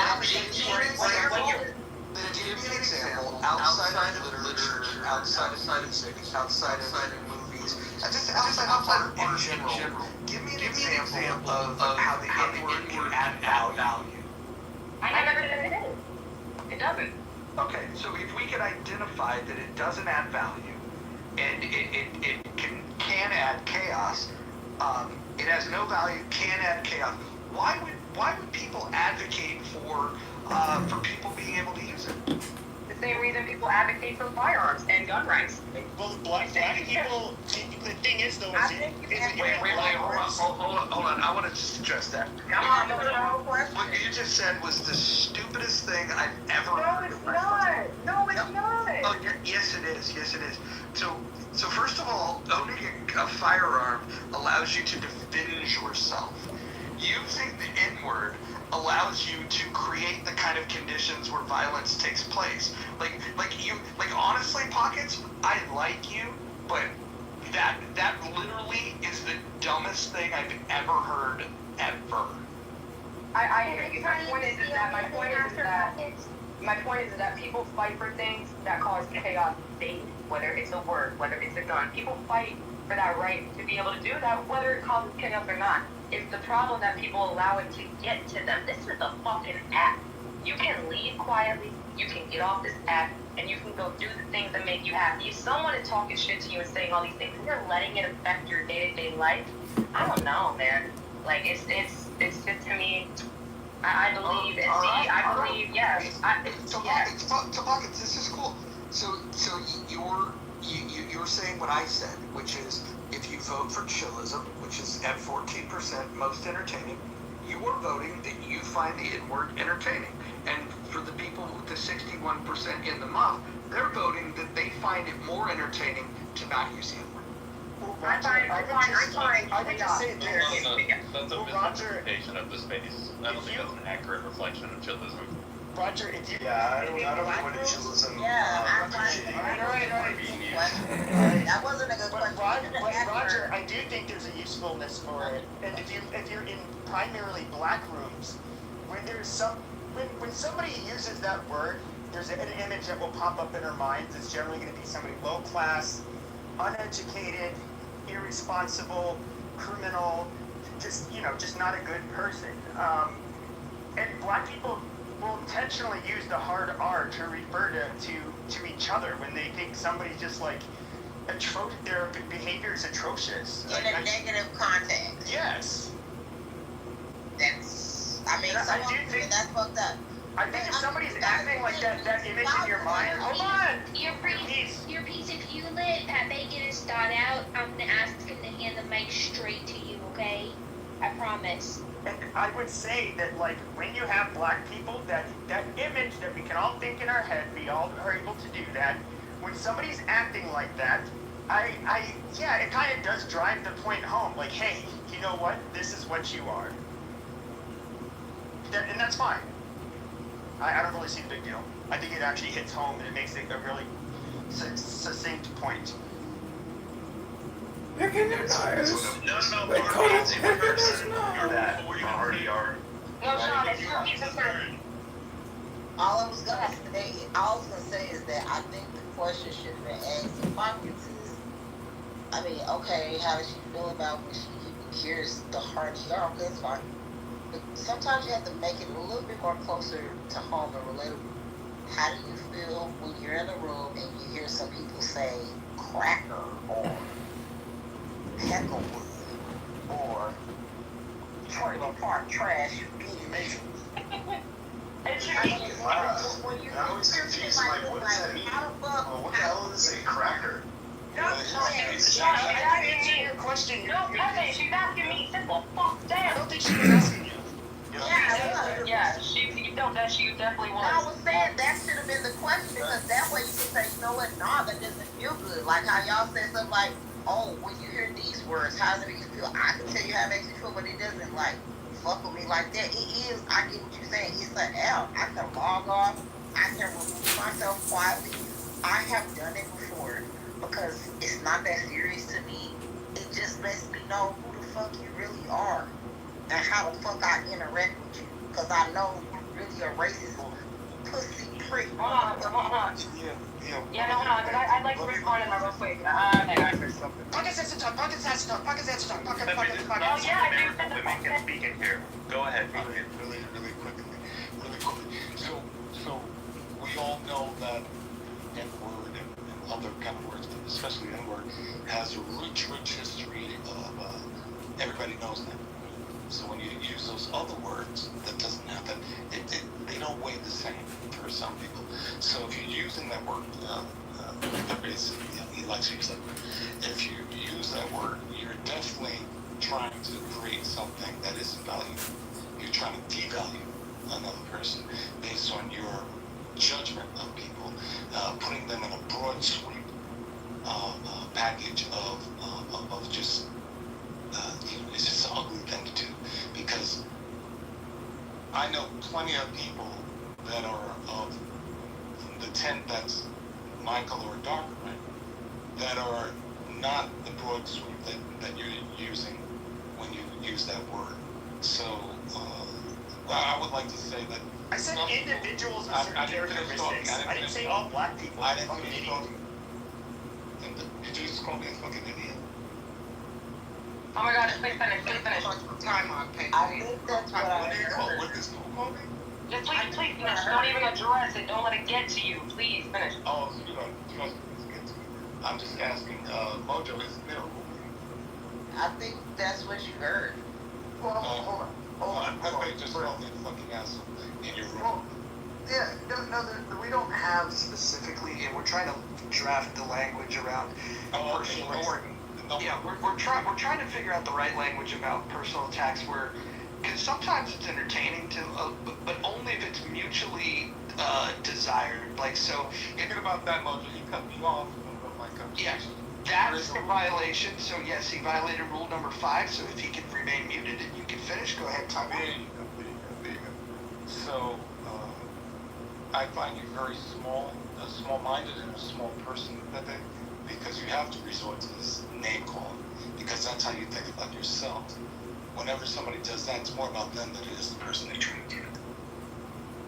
That's one thing, but I did say black people with very specific negative characteristics. You know when you go to a store, or excuse me, a little fast food restaurant, says, no shoe, no shoes, no cervix. We all know who that sign is for. Whiskey Tango, white trash. Why? Who goes into a store being belligerent with their hairy ass chest and no shoes? White trash. Yeah, that is white. Okay, we all know what white trash is. But what is white trash behavior? Going into a place with no shoes and no shirt. White.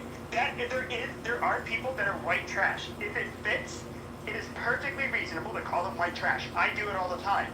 And if you're one of those bad black people that hit all of the stereotypes, yeah, you can call them the N-word. I think that's absolutely fits. I didn't say just because you're black. So no, that doesn't fit. You're trying to say that, like, I know black people that don't fit any of those stereotypes. No shit, I didn't refer to them. I explicitly explicitly pointed out the black people with the negative characteristics. So you're arguing, you're making a fucking straw man argument, and you're saying, oh, you must feel little when you do that. Well, obviously you feel touched, sweetheart, because that's why you're the one who got enough in your fifties to even feel like you had to say something about it, and then tried to attack me. And yes, I called you a quote-unquote fucking idiot, because that's what you were doing. You did not listen to what I said. And you had to contort what I said, and then try to give a narrative as if though I'm some small-minded person or a person that feels small. You're a very sensitive person, and you know you're light-skinned, and it fits. You're very sensitive. So there's another thing you take up all the time to speak. So when you say something like "I do it all the time," that's what's small-minded about you. You understand? Because you're looking through this. Your personality is your personal reality, and that's how you're looking through the veneer of black, white, okay, category N-word, category white trash, rather than looking at people as human beings. Okay? Exactly. If you look at a person as a human being, they all have different nuances in their character, some worse than others, right? But let's hope one day that you're given the compassion that you don't give other people. We don't have to divide things along black and white lines. I mean, we could be referring to a person who's out of touch with reality. We could be referring to a person who's very sophisticated. I mean, you know, if we really drew upon our actual perception of a given individual, we would say, man, how could that person be so out of it, so useless to society? And how could that person be such a contributing member of society? Yeah.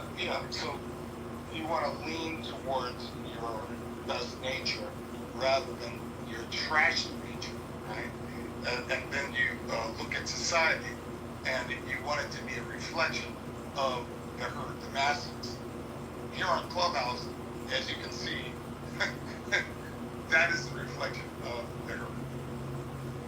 So how do you raise up the herd without pointing out the problematic ones that are weighing the whole herd down? Well, and you have it as a victim, right? That they're doing that to you. They're weighing it down. Oh, people don't weigh down society? Is that what you're saying? You're a victim and you think your speech is that there's people that are parasitic? You just blamed people for weighing Clubhouse down. I didn't do that. I said the herd. In other words, a population of people. If in your community you have people who don't want to work, people who like to, I don't know, burglarize, do whatever stupid shit that causes a net, harm to the community. I mean, they're obviously bringing the value of the community down. Right. That's why we have courts and law enforcement and all of that stuff, because we have to deal with these people. Right. So that's what happens. They get dealt with. So, and what's your point? Oh, my point is, those people, you can accurately describe them with words like white trash. Yeah, but I just explained something to you. That what makes you think that when you're dressed like white, is there value in that? Tell me the value. Yes, because you're describing a type of person. It's not, sure it may be harsh, but I think it's, oftentimes you have to be harsh. What would you tell, like, one of the worst members of the black community, like, within the black community? I mean, who cares? Even if you say that's your own, it don't hold no value. It doesn't hold any value. Because you don't know, you haven't walked in their shoes. Absolutely disgusting. Now, if someone's committing, if someone is committing a crime, right, they need to be locked up, they need to be arrested, right? But outside of that, right, you haven't walked their shoes. You don't know where they are in life. So what gives you the authority to categorize people in a broad sweep like that? It's not an authority, it's a freedom to basically make judgments of my own. Everyone has that right in America, and I definitely have the freedom to pass that kind of judgment on somebody. It's, you know what's funny to me is the power of words. You know what's weak? You know what's weak to me is the power of the words that impact you versus the respect you receive. I hate the fact when people take words and get so impacted by the words versus the respect. Isn't it about respect? What happened to the respect game? Okay, so if you're 40 plus, I'm 47 years old, okay? I was born in 77. It's a respect game. But it's really insane how people go crazy over a word being used. When you should go crazy, when someone lays hands on you. When someone lays hands on you and disrespects you. But you get so hurt. You get so hurt based on the word. I don't use the word. I don't choose to because guess what? That's disrespect. Yeah, hold on, Disrespect. Yeah, hold on. Yeah, they're getting out of control. Hey, can you guys not hear my fucking voice? No. Am I in the goddamn Matrix or something? Yeah. I'm in the Matrix. No, we can hear you now. Okay, got it. Listen, here's the truth. Some people, they have no personality, they have no intelligence, they have nothing to offer a conversation, and so all they have, the only tool in their toolbox is to be provocative. And they know that there's little cheat codes in being provocative. They know that the N-word is something that they can say that's going to cause a stir. They know that. And because they don't have the vocabulary, they don't have the knowledge, they don't have anything to contribute, they add this one word to try to create drama. You can tell the low level of intelligence when people start using that word. And here's the other thing. If you go and look at the people in Chillism or anywhere else on this app that use that word, that think that they're getting a reaction, I will promise you this. There's not a single one of them that would come with me to go to Fitchburg, a neighborhood in Oakland that I grew up in, and use that word. And this is how you know that they're not authentic about the conversations that they're having. Why would they not want to use that word in a face-to-face communication? I can have the conversations that I have anywhere on the fucking planet, save for the Muslim world, because they say things like it's a pedophile death cult. But I'm backing that up with facts.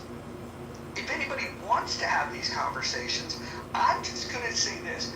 For those that love the N-word, those of you that love chillism and love to be allowed to say it, hit me in the back channel. Let's go to Fitchburg together. Let's go pull up in a bar. And it won't be an all-black bar. It'll be a predominantly black bar, probably 75-80% black. And I want you to come, and I want you to sit down at the bar, and I want you to start a conversation and start talking about the shit that you would talk in chillism. I want you to drop the N-word in a bar in Fitchburg. That's what I would love to see. And the fact that you wouldn't do it, the fact that you wouldn't do it is all the reason of why you shouldn't do it on this app. You're a candy ass. If you really are about that life, then come with me. Let's go to Fitchburg together. I'm happy. I'll buy your drinks. I'll drive you there. Matter of fact, we could go to a dinner. I'll buy you a nice steak dinner before you deal with what would happen. And we will go, and I'll tell you what, I will do this. I will make sure that they don't kick you when you're down. I'll make sure that when you get knocked cold, I will make sure that they don't kick you when you're down. How about that? Well, I would say this, Roger. So if I was to go, I think, for example, outlaw motorcycle clubs like the Banditos, Hells Angels, the Mongols, that they are white trash, degenerate criminals. Now, I do know that if I told them that to their face at one of their bars that they hang out, my face would probably look a lot different after that encounter. Now that does not disprove what I said, my judgment about them. If anything, it kind of reaffirms what I have to say about them. So having to say it to their face, not really. I mean, I'm not challenging people to a fist fight. I'm giving them my opinion. And yes, I do agree that there are temperamental African Americans that are violent and would assault me as a result of me using that word. Never would deny that. Interesting. Interesting. Well, I'm glad that we've acknowledged that even Pepe would be not willing to say the word in a bar in Pittsburgh.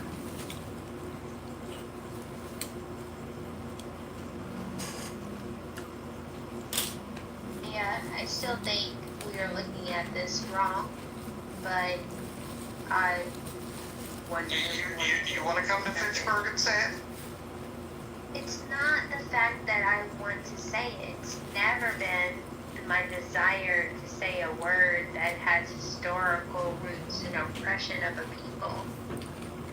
It's the fact that I see it has so much power over people, and people are getting hurt physically because of the trigger of the word, the power of the word. And then the people that are doing the hurting are going to jail. But isn't that Darwinism for those white people? I wouldn't try to take a banana from, like, I don't know, a chimpanzee, because it would probably, rip my arm off or bite my face off. I do think that if you're going to call a black person, and let's be real, calling someone the N-word is a challenge.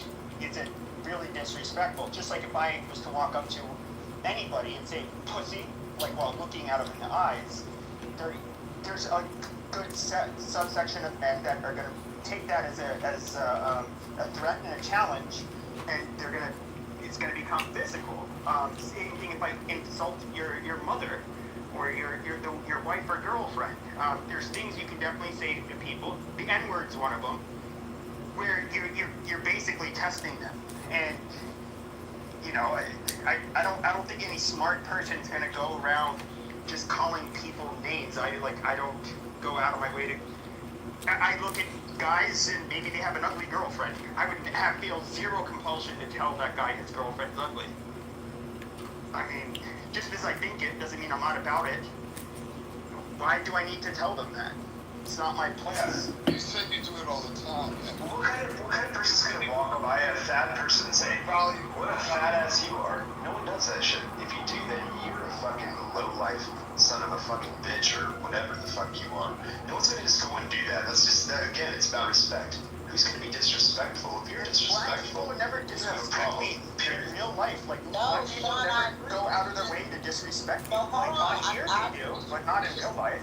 We should say those things, Sean, behind their back. We should be pussies and don't say that shit to their face. I totally agree. Well, you don't know them. You don't know them. You have no right to say it to them. Now, if you know them and you call them a fat ass or whatever, or you want to call them something and you know them, that's just being truthful. But you don't know them. Where you coming from? You don't know if they got a thyroid issue. You don't know what their issue is. But and then when we talk about color, like you just gonna go spout out to someone that they're ugly as fuck. Like you just gonna tell them, you're ugly as fuck. Hold on. You're ugly. Who does that shit? Hold on. Well, I'll explain. So, you can absolutely get away with calling people fat. In fact, it happens all the time. There's a big difference. We didn't enslave fat people. Now, you might make an argument that that would have been a wiser thing. Would have got them in better shape. We wouldn't have the fat epidemic that we have. There's a big difference. Big difference between talking to fat people. In fact, I'm a big fan of bringing back fat shaming. I think that's okay. I'm a fan of fat shaming. I like the idea, and I say this as somebody with total dad bod. I've got probably about 17 pounds that would be optimal for me to lose, and I still think that it's totally fair game for people that are fitter than I am to tell me, hey fatty, you should lose some fucking weight. I think that there's a value to that. I struggle to find the value in saying the N-word. Again, if it's in literature and it makes a point, okay. If it's in music, if it's in television, movies, in art, it works. Nobody has told me a legitimate reason of how it would elevate a conversation, how it would bring a positive outcome by utilizing the N-word in a conversation.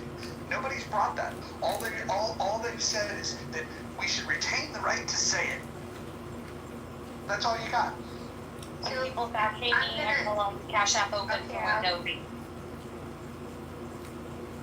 You're good, Ashley. You want to repeat that because I stepped on it on accident? Not glad. Yeah, I was just gonna say, if people fat shame me, I say my Cash App is open. I will go get on Lingobi and I will gladly take it and lose all the weight that I can. Alright, so hold on, y'all. Let me get this thought out, please, Dawn. Thanks, honey. Thanks, Dawn. So when Kanye West came out with his most recent song, Ninja Heil Killer, people looked at him and said, that's hate speech. And when he was interviewed in his leather Klan robe, which looked really uncomfortable and ridiculous, but okay, Kanye, he said, tell me what hurts you, and I'll do more of it. And what he's saying is, you give me the buttons to press to make you go crazy, and I will press them. And I'll press them happily. And then you get to decide whether you go crazy or you learn not to have those buttons pushed. So your point is what, Scarlett? But where are the days that sticks and stones may break my bones, but words should never hurt me? Where are the days that we're resilient in the face of real ugly, okay? That wasn't me, Scarlett. That was somebody else. I wasn't cutting you off. You can finish on. I'll say it better than Monica says. You know what? Any one of you on stage, if you were dying on the deathbed, how many people on this stage would actually come to your fucking deathbed or call you when you're on your deathbed? How many people are going to reach out to you when you're not here for a week? No one. So how much does it fucking matter what people say to you? Yeah, that's what I'm saying. So we're living in a time where, as always in history, there's wars all over the place.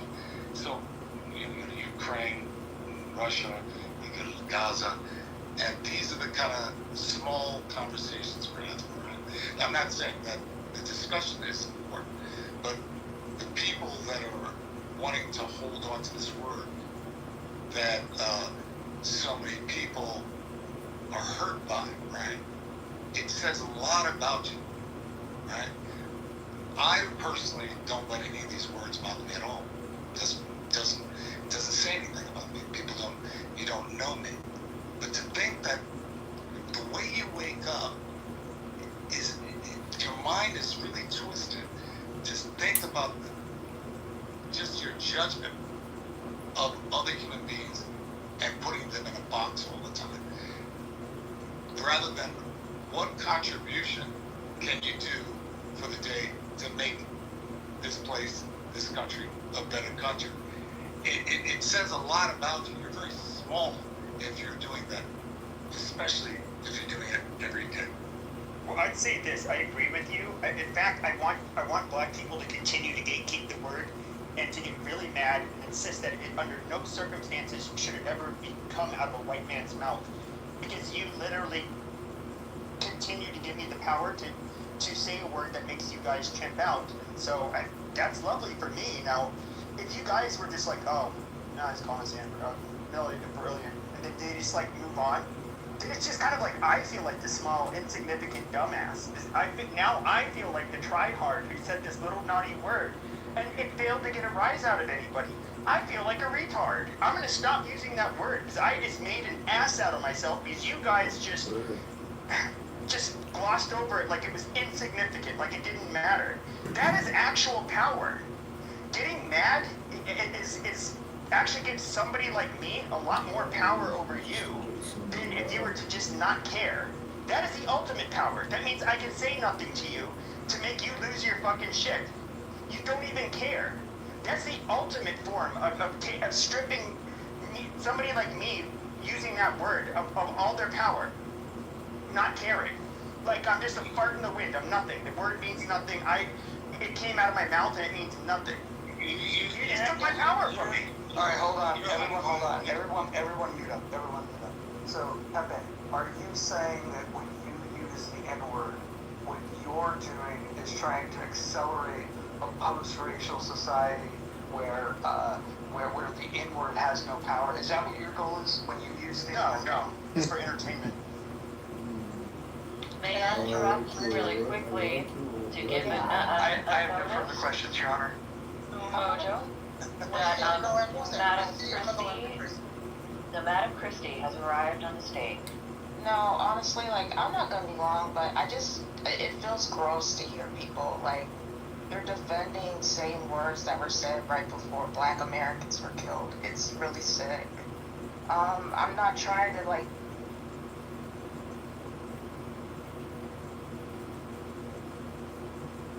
the room or make it personal and gross, so it feels ill. I feel ill hearing this, that's all. You know, like, you guys can do what you want. I will never argue or fight or lash out at people, but it just feels so sick to hear people fighting for this. It's really gross. I guess it's because, again, like, I grew up hearing about my grandparents living in Jim Crow. I heard about the history. I heard the treatment that they went through during that time. Again, just, you can do what you want, but it's just crazy to hear this. It really is. Can I just jump in really quick? This is Nye. So listen, I don't mean to be an a-hole here, but so my mother and I the other day we were talking about the N-word. I've been waiting for the opportunity to drop this in this perfect space. Adam, I've been waiting for this moment. So I was talking to my mother the other day about the N-word, and she's like, "No, you know, Black folks have made this word internationally famous through their art, through their music, and to Christie's point, that was a word used against Black people, used to describe Black people during slavery. She said that's the white man's word. My mother said that we owe the white man reparations for stealing his word. We have profited off his word. We've made the word popular. We've made the globe treat the N-word like it's a term of endearment. I lived in LA for 20 years. Everyone said the N-word to everybody, right? Black people, Hispanics calling each other the N-word. And it was cool, it was brotherly, it was love.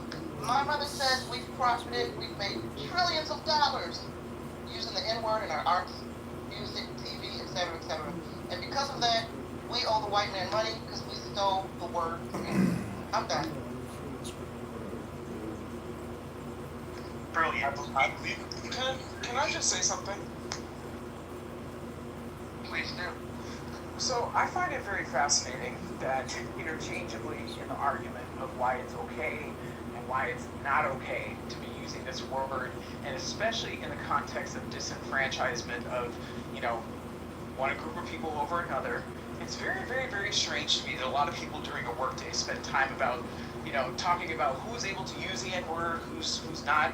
I mean, during a whole workday, like it's very fascinating to me that they're not more productive things to talk about than who can or cannot use the N-word. I remember during the pandemic when I first joined Clubhouse 5 years ago, there were so many rooms, and people were dealing with mental health issues and this and that, and you, my friend Pepe, had your special room, and I think about the people that are really going through serious mental issues, right? And this is the kind of room that you have, Pepe, continuously, daily. Your contribution to society. I'm into freedom of speech completely, but just think about having you out there doing this, especially at that time. That was the most important time to do it, because that's where we had this BLM frenzy, and you had, a degenerate who, I'm not going to get into the debate of whether he was killed or OD'd. I don't really give a shit, quite frankly. But one unfortunate incident, all of a sudden, he's a patron saint. All of this crazy rhetoric, and a lot of this movement was obviously a lot of far left agitators were taking part in these protests and saying like, this is a stolen land built by stolen people. They're basically delegitimizing us as a country, our history. They're saying like tear it down to the, tear it all down to the core because it's evil to the core since its inception. I'm hearing all of this stuff like, we hear black women speak, and it's just like, excuse me, what? No, that's not how. That's not, like, no, I'm not playing your fucking game.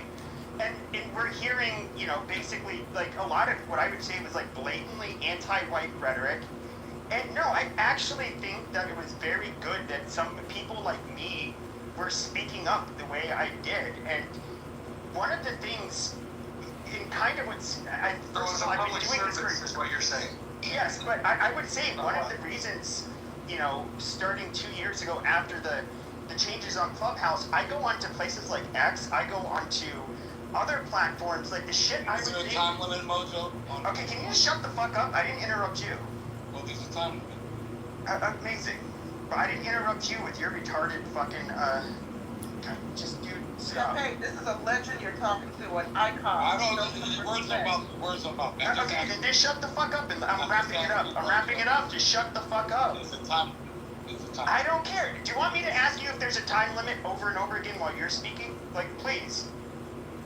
Now, with that being said, you see the Overton window is obviously shifted. Now, being like overtly racist, trolling using the N-word, all of this shit is like mainstream now. Like, I'm actually somebody, if anything, I think people have gone, like, I used a lot of comedy and humor, but now there's like, I would say, I'm not even what you would consider provocative now. Like, you could say I was somewhat of a one-trick pony because of my beliefs, but I'm far from being the most offensive. And, I mean, I don't know. you could say you're tired. So when you Just let him finish. Just let him finish. Are you finished? Yeah, I'm finished. We can let this mumbling. We can let this No. mumbling. What you're not gonna do is you're not gonna disrespect people that aren't disrespecting you. Otherwise, you're just being an asshole. No, he's disrespecting me. No, he's not disrespecting you. Yes, he is. He interrupted me a bunch of times. He asked, is there a time limit? Is there a time limit? Is there a time limit? Is there a time limit? He's the first one who made a judgment about my character personally. Timac, I think he's finished. Go ahead, Timac. Well, he's kicked out of the room. Oh no, he's in the audience. Okay. So my question to him would be: so when people go low, you go low with them. That's your frame of thinking, right? That when things are tough for people during the pandemic, and you see Black Lives Matter, you can criticize. Is there a time limit? Is there a time limit? Is there a time limit? Is there a time limit? Just hold on, just a quick housekeeping skills. If Mojo moves someone down, Mojo should be the one to bring him up, nobody else. Well, and hold on, additional housekeeping. I didn't move anybody down, and I didn't move anybody up. I do trust the mods to do the right thing. If somebody's violating the rules egregiously, we do move them down, we can mute them. But the first thing we should do is we should just, as moderators, remind them of the rules. That would be the best thing, so then they can self-regulate, then we don't have to moderate too heavily. You have a maximum time somebody can speak. If I'm given the green bean, I always like to be respectful of the house. We like to keep, there's no specific time limit, but we say that you should keep your shares short. That's rule number 4. Rule number 5, you shouldn't interrupt somebody while they're speaking. Rule number 5 gets violated less if you abide by rule number 4. And so, as a general rule of thumb, make 1 point, maybe 2, and then mute the fuck up, let somebody else talk. Yeah, so, Pepe, so your frame of thinking is that when things are tough, right, and there's a group of people that are protesting for rights and all these things, and you can criticize, there's a lot to criticize there, right? But you think the best thing to do is to go low, right? Is to go low. That's your frame of thinking? My frame of thinking was they were scapegoating and being hateful, so I was going to delegitimize and make fun of and trash their whole ideology and movement. That was my goal. Oh, okay, so you're that, okay. But I'm just curious, Adams, you wanted to like mute me and put me down to the goo, but you were modded up in my rooms all the time with overtly anti-black hatred. Pepe, No, Pepe, you are. Pepe. No, you light-skinned. No, I Pepe, barely passed. I'm not even modded, so I don't know if you're drunk or coked out tonight. I'm sitting here right on the stage with you. So again, don't try, bro. Don't try, bro. Don't try, bro, because you're screaming into my fucking ear. That's exactly why. No, you're screaming in my ear though, Adams. You are. Not Pepe. Like, you weren't even in here when Is this there a happened. big mic rule, Mojo? And I don't know who the person was who moved me down, but obviously it wasn't from my Because Adams is biracial. Well, no, He's hold on, guys. Hold on. Listen, little order here. Let's try to tap into a little bit more respectability. We're gonna be shutting the poll down pretty soon. Once we get to 100 votes, we need 9 more votes to do that. And then we're gonna talk about the Kitover takeover. We're gonna do a little fundraiser. So let's get them votes in. If we get 9 more votes, we'll close this down. We'll get the link up so we can support John Kitover for Congress. So let's get back to the conversation. Everyone try to be a little bit more respectful. And I know that's tough when you have people that are advocating for, but I get to say the N-word, right? Yes, you do. I'm not fighting for Clubhouse to ban the term everywhere. I'm just saying that in a space that I curate, I would prefer, because the word brings no value, for us to just avoid saying it. And again, if you want to open a room where you get to say it freely, go ahead and do that. I don't care. I'm certainly not going to report you. I don't have an interest in that. But what I will say is, in this space, if you want to defend your right to do it, I don't know who you're defending it against. You're not going to change my mind about the rules in this house, and I'm not trying to change your mind about the rules in your house. Go ahead and do what you want to do. I am for free speech, but I'm also for freedom of association, and I don't like associating with bigots. You don't think that there's bigotry? And it's not about the words. You don't think that, to some extent, the bigotry or grievances held towards any and every group, including white people, for sure. Of course. But who argues against that? Okay, but why would you, even if their beliefs are considered extreme, like they seem kind of far out, but I mean, depending on like what their experiences have been, that's gonna largely form their extreme views, at least some of the time. I feel like it's that kind of discourse that's always been, I guess, not allowed for the last, I don't know, decade or so. And so a lot of people like to have these conversations because we're getting to talk about shit that we never really get to talk about.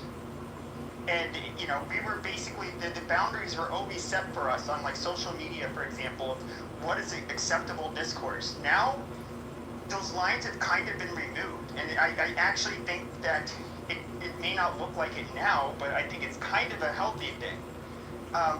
So let me ask you this, Pepe, and I'm asking this honestly. Do you think that when you choose the things that you're going to advocate for to try to make the world a better place, or whatever it is you're doing, maybe you're just entertaining yourself. I think that's what you claimed, why you want to preserve using that word. What about just spending our time thinking about and talking about things that matter, like the fact that we have $37 trillion worth of national debt, we have $100 trillion worth of unfunded liabilities, and we have neither political party in this country that wants to do anything about it, and here we are talking about, but I should be able to say the N-word. Like, don't you think that's a pretty small thought? I do, but I would say that, you know, people are rather entertained by, you know, bread and circus. I don't think that the whole thing with the debt, until Americans really start to feel it, that is going to be something that they really talk about. And unfortunately, people are very short-sighted on average, and people largely are entertained by really contentious shit. I'm just, if you look at the largest rooms, what they've always been on this app, except for maybe after the first few months, it's going to be the people feuding, the people saying offensive shit. I mean, that is, I think, like with the attention economy and social media being what it is toxic, no doubt about it, and it's not really productive, especially in the short term or even the long term. But I do think it does, in a way, kind of force people to look at things a lot differently. I mean, just look at, I think that even the Overton window shifted on the left as well as the right in the last 4 years. I don't know. I don't know that we've had like relative stability in the world compared to most of our existence, our ancestors' existence on this planet. Now we have all of these technologies that are like smartphones and all of this shit and social media that really is very disruptive. And I don't know how like we're gonna work through it, but I don't know that. This is just a personal opinion. It's a value judgment. Like, I personally am somebody who's much more willing to have debates and conversations with people that are overtly hateful and offensive, and I actually like talking to people with opinions that are much different than mine. It kind of helps me understand things, and especially from their point of view. Well, Pepe, what's the last book you read? Are you making money by doing because you talked about no. So you were talking about you said a lot there. But he's moving the Overton window. Tammy, can I help on this maybe? I'll be done when you're done. Out of all the things he's moving the Overton window.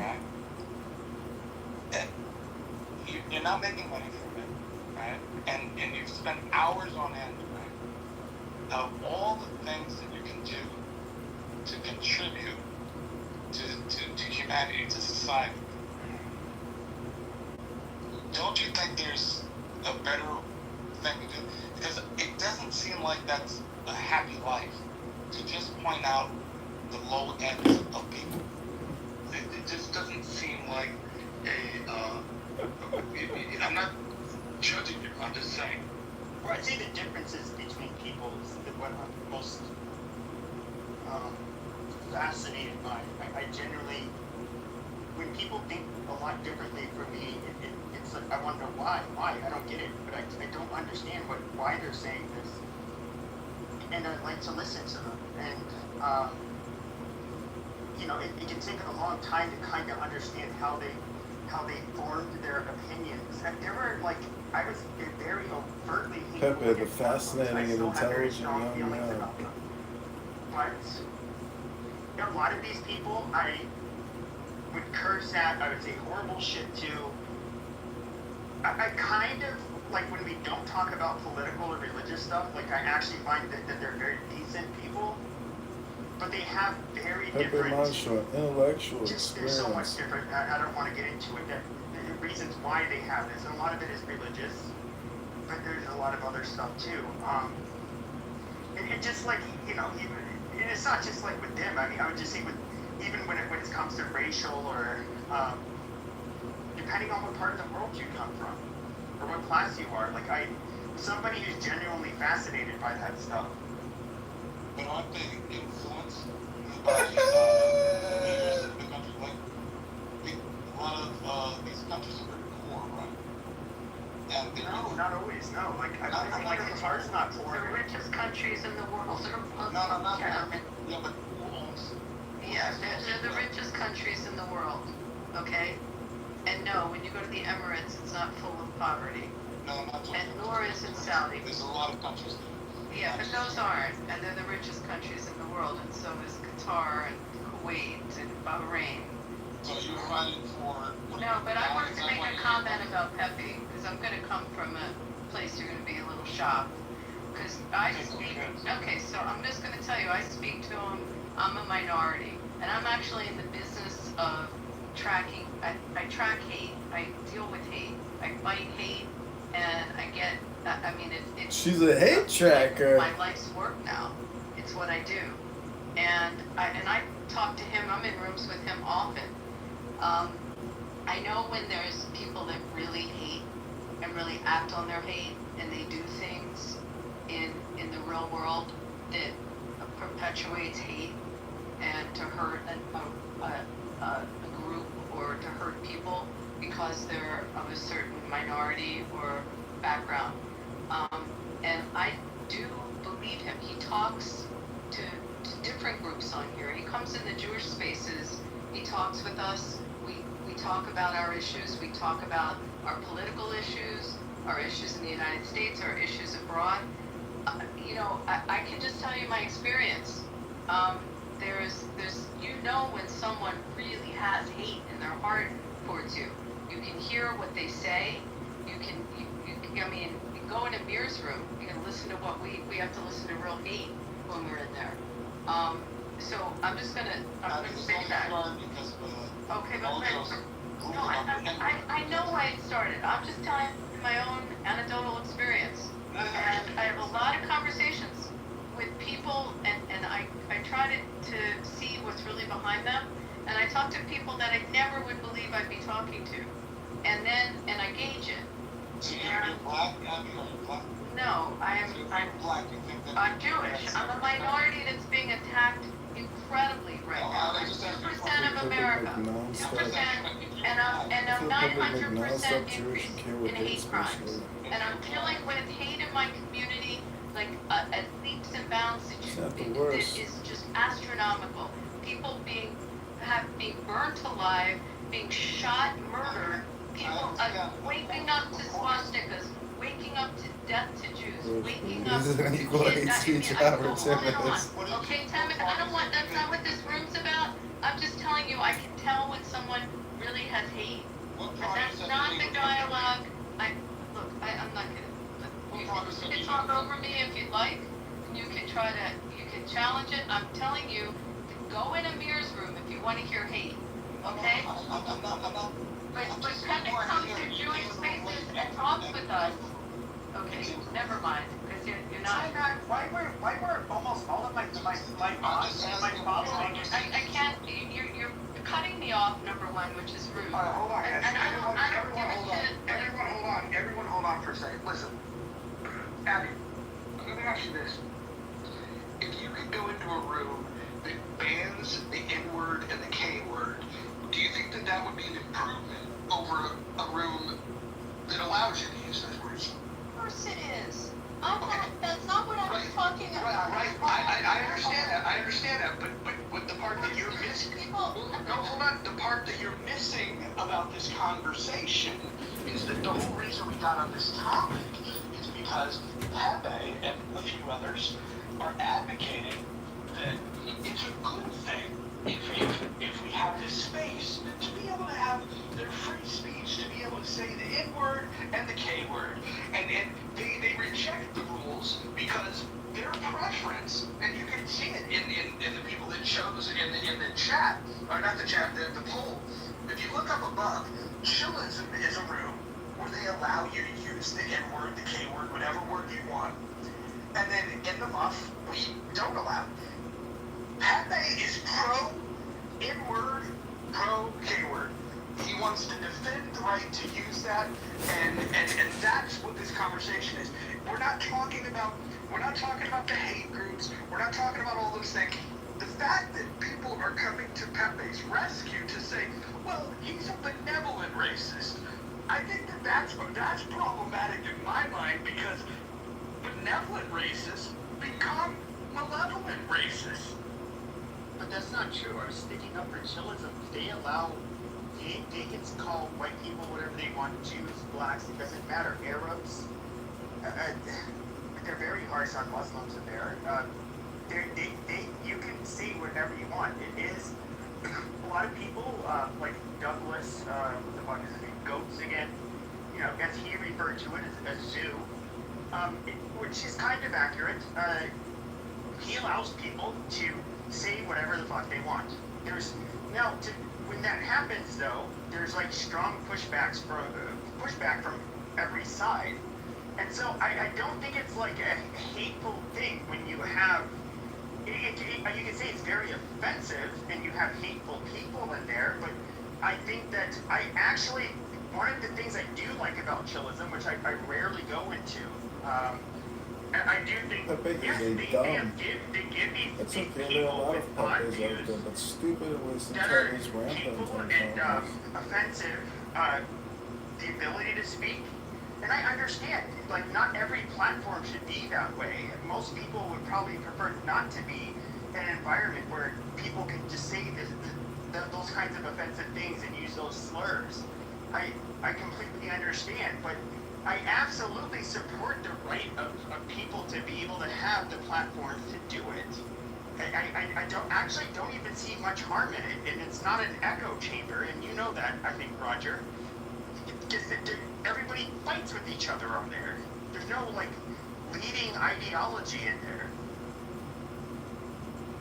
My point is, there's different actors on this app, and there's some that are there's different levels of dangerous or different levels of hate, and that's my point. If there are some that you really have to be concerned with that come in the app, they come in rooms, and what they do in real life is very concerning and very dangerous. And that was the point I was trying to make. Some of them. How long have you been on the app, then? Since 2021. Right. So, I'm trying to. I'm just being clear. Don't take this personally, but he had a room. You know, it was every day during the pandemic. Just demeaning black folks, using, you know, riling them up, and equally, you get it back. I get it. You get it back coming the other way around. But you know that's what he was doing all day long, right, Abby?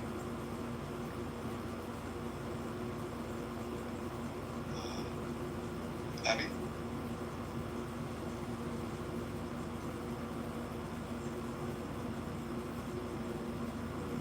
It wasn't quite accurate, so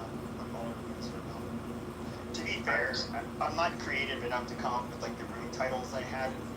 A lot of the, I won't name them on here, some of them are in the audience, but we had a large back channel that was like all of the people, it was basically mods, and we would come up with different titles throughout the day, and what we would do is, like, and I'm sure some of you will remember this, like, we would have, like, one title that would be kind of like, maybe it targeted women or black women, then it immediately reversed, and then it's just like, well, why do white women, you know, we would troll a lot, especially at night, and it was, you can say it was, like, not conducive to, like, good outcomes. You can say that, you know, I'm not Mother Teresa. I'm not out here trying to make the world a better place. Like, I don't have a movement. I don't have a particular... Why not? But, like, I'm part of a... Let me just intervene here real quick. Abby, if you're there, let me ask you this. If Pepe used the K word at the same frequency that he used the N word, would you offer the same defense that you offered to him? Pepe, how many times have I yelled at you when I've heard you say it? Pepe, well, I've only used the term once on this app. When you've used it and I've been in the room, have I, like, gone at you? Do you recall? I don't remember. I have gone at him when he has said it. Oh, yeah, you did. You're right. You actually heard. That wasn't my question. My question was... I absolutely say something. I remember you were saying. Hold on. I want to. Hold on. I'm going to ask my question. If he used the K word at the same frequency that he uses the N word, would you have the same defense for him that you just did earlier about the way that he uses the N word?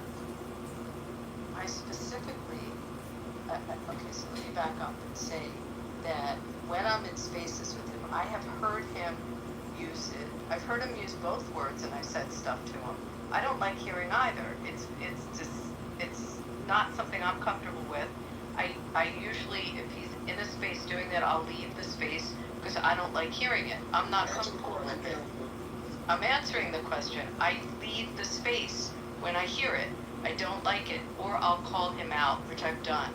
So to answer, I'm not comfortable with it, and I've said stuff. When I hear it, I've said stuff to him.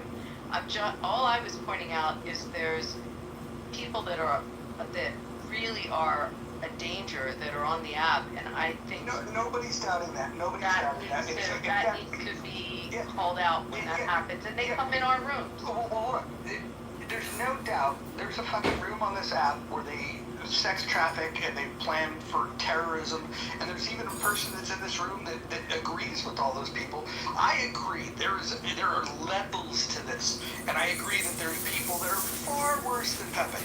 But something tells me, Abby, that if the ratio in which Pepe uses the N-word was used with the K-word, because he probably uses the N-word, I would guess, like a multiplier of 100 times that which he uses the K-word.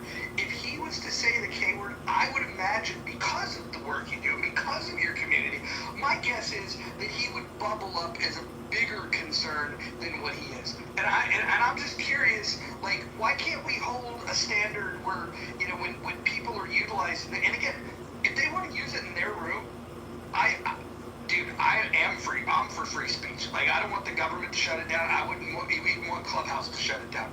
But when we have a space and we have a preference of who we want to hang out with and the kind of language that we want to use, you would agree that coming into this space where if somebody uses the K word, they're automatically going to get removed from the room, that's a preferable position than to be in a room like Chillism where it's freely allowed. That's all I'm saying. And it was weird to me to hear you defend him because he's not out there with a noose and hanging people. I will repeat, when I've heard him say it, I've gone on the attack. I've also left the spaces when he uses those words. I don't want to hear them, and he'll tell you that I've gone at him for both words. But I'll usually, at this point, I just leave. I push the leave quietly. I don't want to be in the space, but I don't know how else to say this to you. I've called him out on it. He knows I've called him out on it, and I'm not comfortable with it. All I was saying is, when I'm looking at someone who really has deep hatred and acts on his deep hatred, there are people on the app that are of great concern to me. Great concern. And I think they should really not go unnoticed. That's what I was trying to say. Roger, I think you would look, if you saw, like, okay, so I think you understand that, like, when I'm in your room, when I was in, like, Gary's room, the guy who, I forget the name, the debate lounge, I forget. There's a bunch of different spaces. People they're often, like, perplexed, because, like, when I started, like, venturing out of, like, doing my own rooms, when I wasn't expecting, because a lot of the large black content creators, they bring me on their stage with the expectation that I would be Pepe, and I would basically rile up their audience and all of that. But then, you know, as it's obviously been kind of a dying out. People just see me, like, having normal conversations. I don't do my, like, little troll. I'm not in character. And, like, largely, Abby and I have been in spaces I'm not running. She's been in my spaces for sure. I generally really have, like, and it's very hard because I have to tone down my language when there's people like her, there are people like, Norm. Yeah, Norm, but then who is that black guy? He's like a communist, Malcolm Speaks. Like, I would have to make sure that no black person said the N-word. He just did not tolerate it. And of course, I really have to correct my tone. And so, like, it was a balancing act. But I would say this, why have I called one person the K-word on this app? And he was a guy that I liked for the most part. I just got, like, really heated too.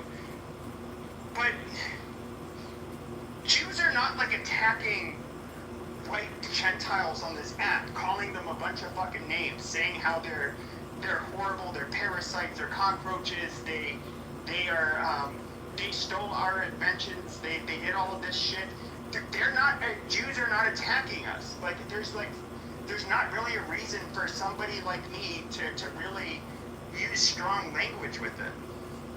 I don't have to be put on the fucking defensive with them. Pepe, I would encourage you. You know, I don't judge you at all. I'm just debating you. You know, I'm not judging.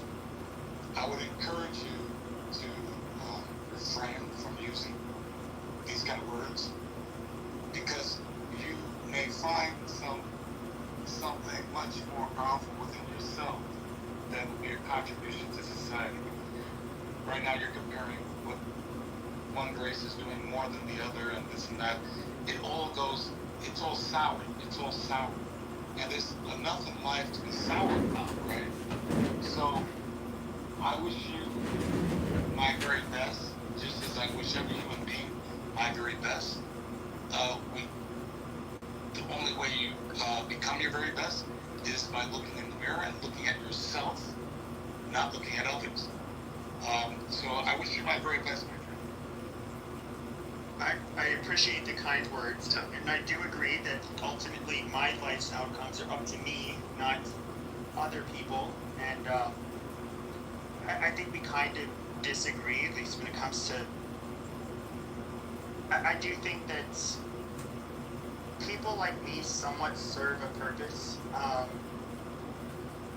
Definitely not a savior or anything like that. I do think you can even say I'm somewhat of a net. I might be a net negative, like with the way I would entertain and myself and other people and troll. But I do think at the end of the day, like there is a lot of there's been so much like unfair rhetoric that's been coming from the left, like anti-American, attacking our culture, the racial majority, our religion, our sexuality. So would you argue that saying the N-word is defending your culture? No, I never made that argument.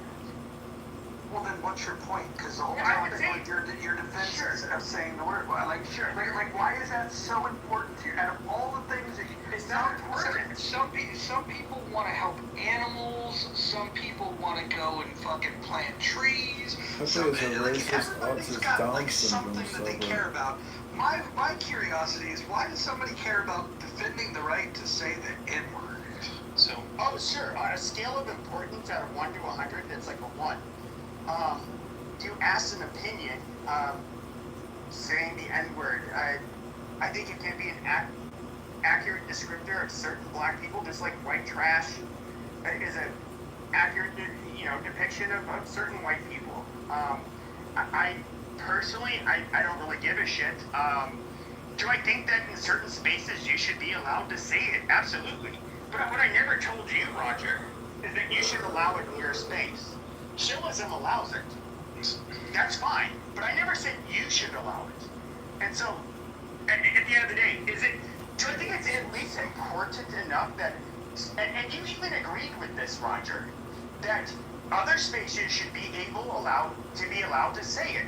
You said yes, that the government should not stop them, and ideally Clubhouse. We are on the same fucking side. I don't go into your rooms dropping the fucking N-bomb. I didn't go into Nelson's spaces. I don't go into other spaces dropping the fucking N-bomb. Like, I know this isn't Pepe's stage. They have rules. There's a certain amount of decorum that is required in their room. It's not the Pepe show, so I need to keep my thoughts to myself. If they're like, out of bounds, at least when it comes to their rules, and I'm fine with that. So I just want to say real quick, so this whole Pepe and the N-word charade thing we've been doing for a couple of years on this app, like, I've made this point in the past with regards to like Pepe and Pepe's value, right? So Pepe is one of those people that serves as like a breath of relief for us brown people because he is so open and explicitly racist that we don't no longer have to sugarcoat around the fact that people like Pepe and people like who think like Pepe still exist in this country. It makes our life so much easier. I encourage Pepe to keep doing what he's doing because it is a value added to the American society that we need to have these reminders because people will just say these stuff behind closed doors and then we have to go out of our way to prove that people like Pepe still exist in this country.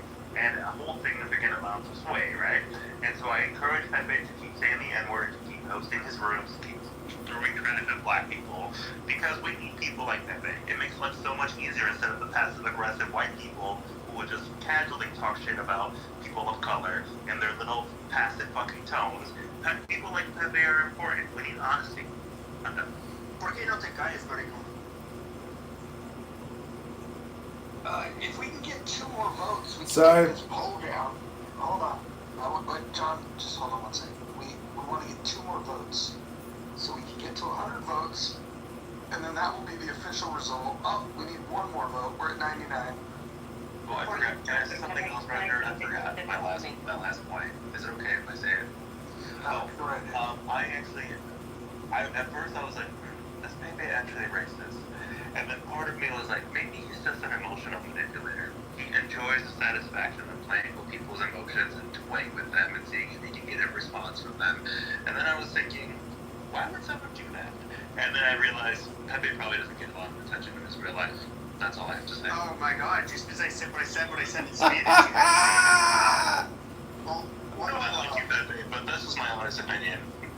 Hold on, guys. Hold on. We still need 1 more vote. I just want to say that both of you have violated rule number 10, which is English only, please. So, thank you. One of the things about Clubhouse is it's not a good representation of black folks in America. It's actually a bad representation. There's a lot of ghetto-ass folks on this app, vis-a-vis the real world. So I just want you to know that.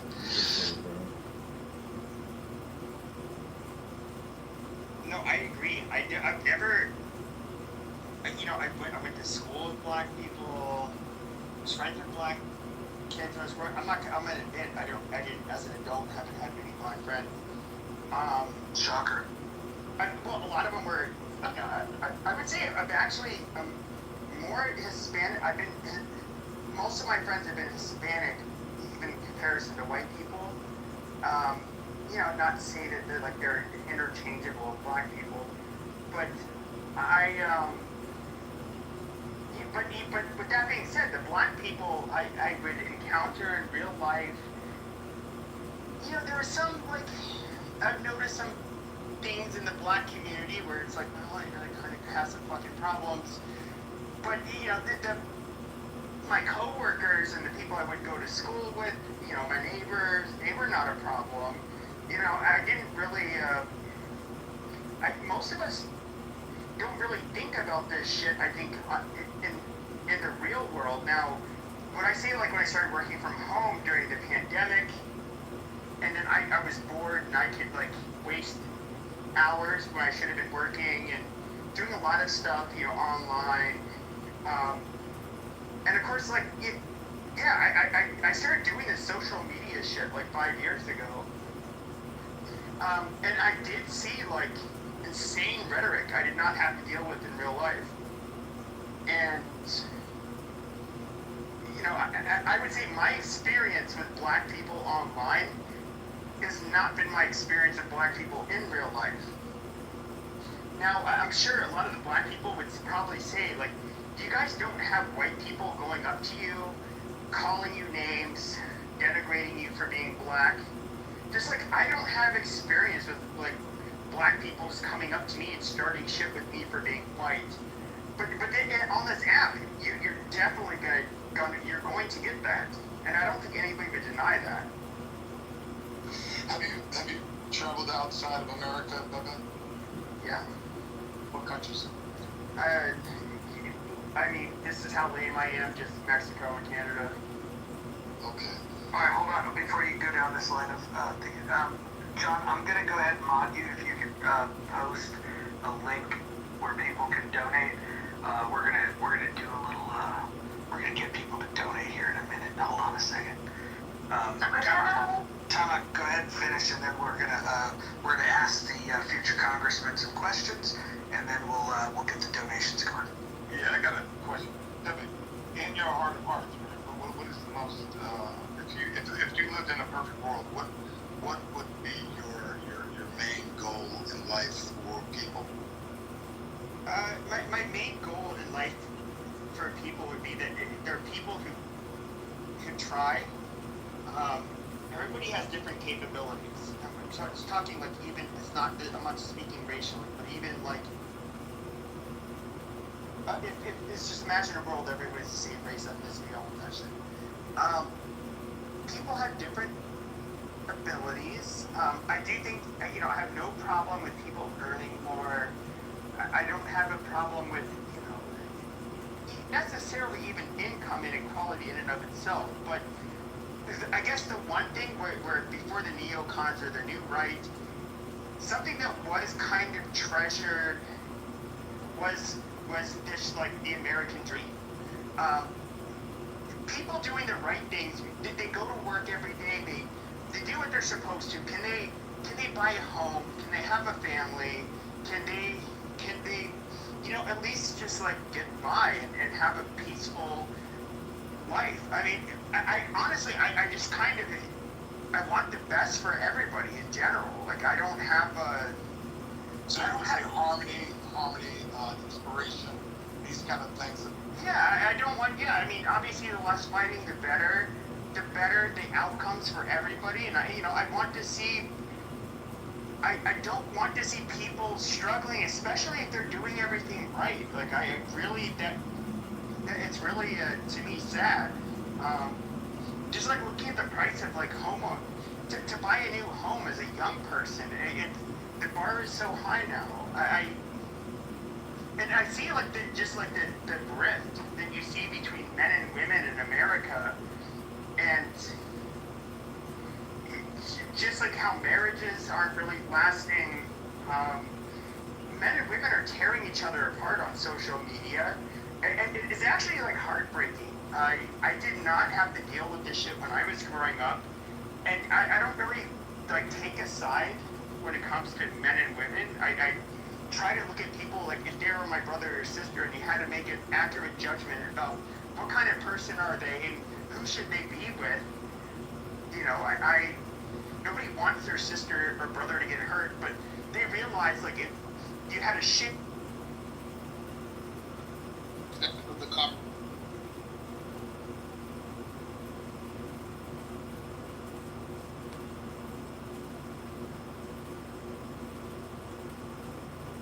Yeah.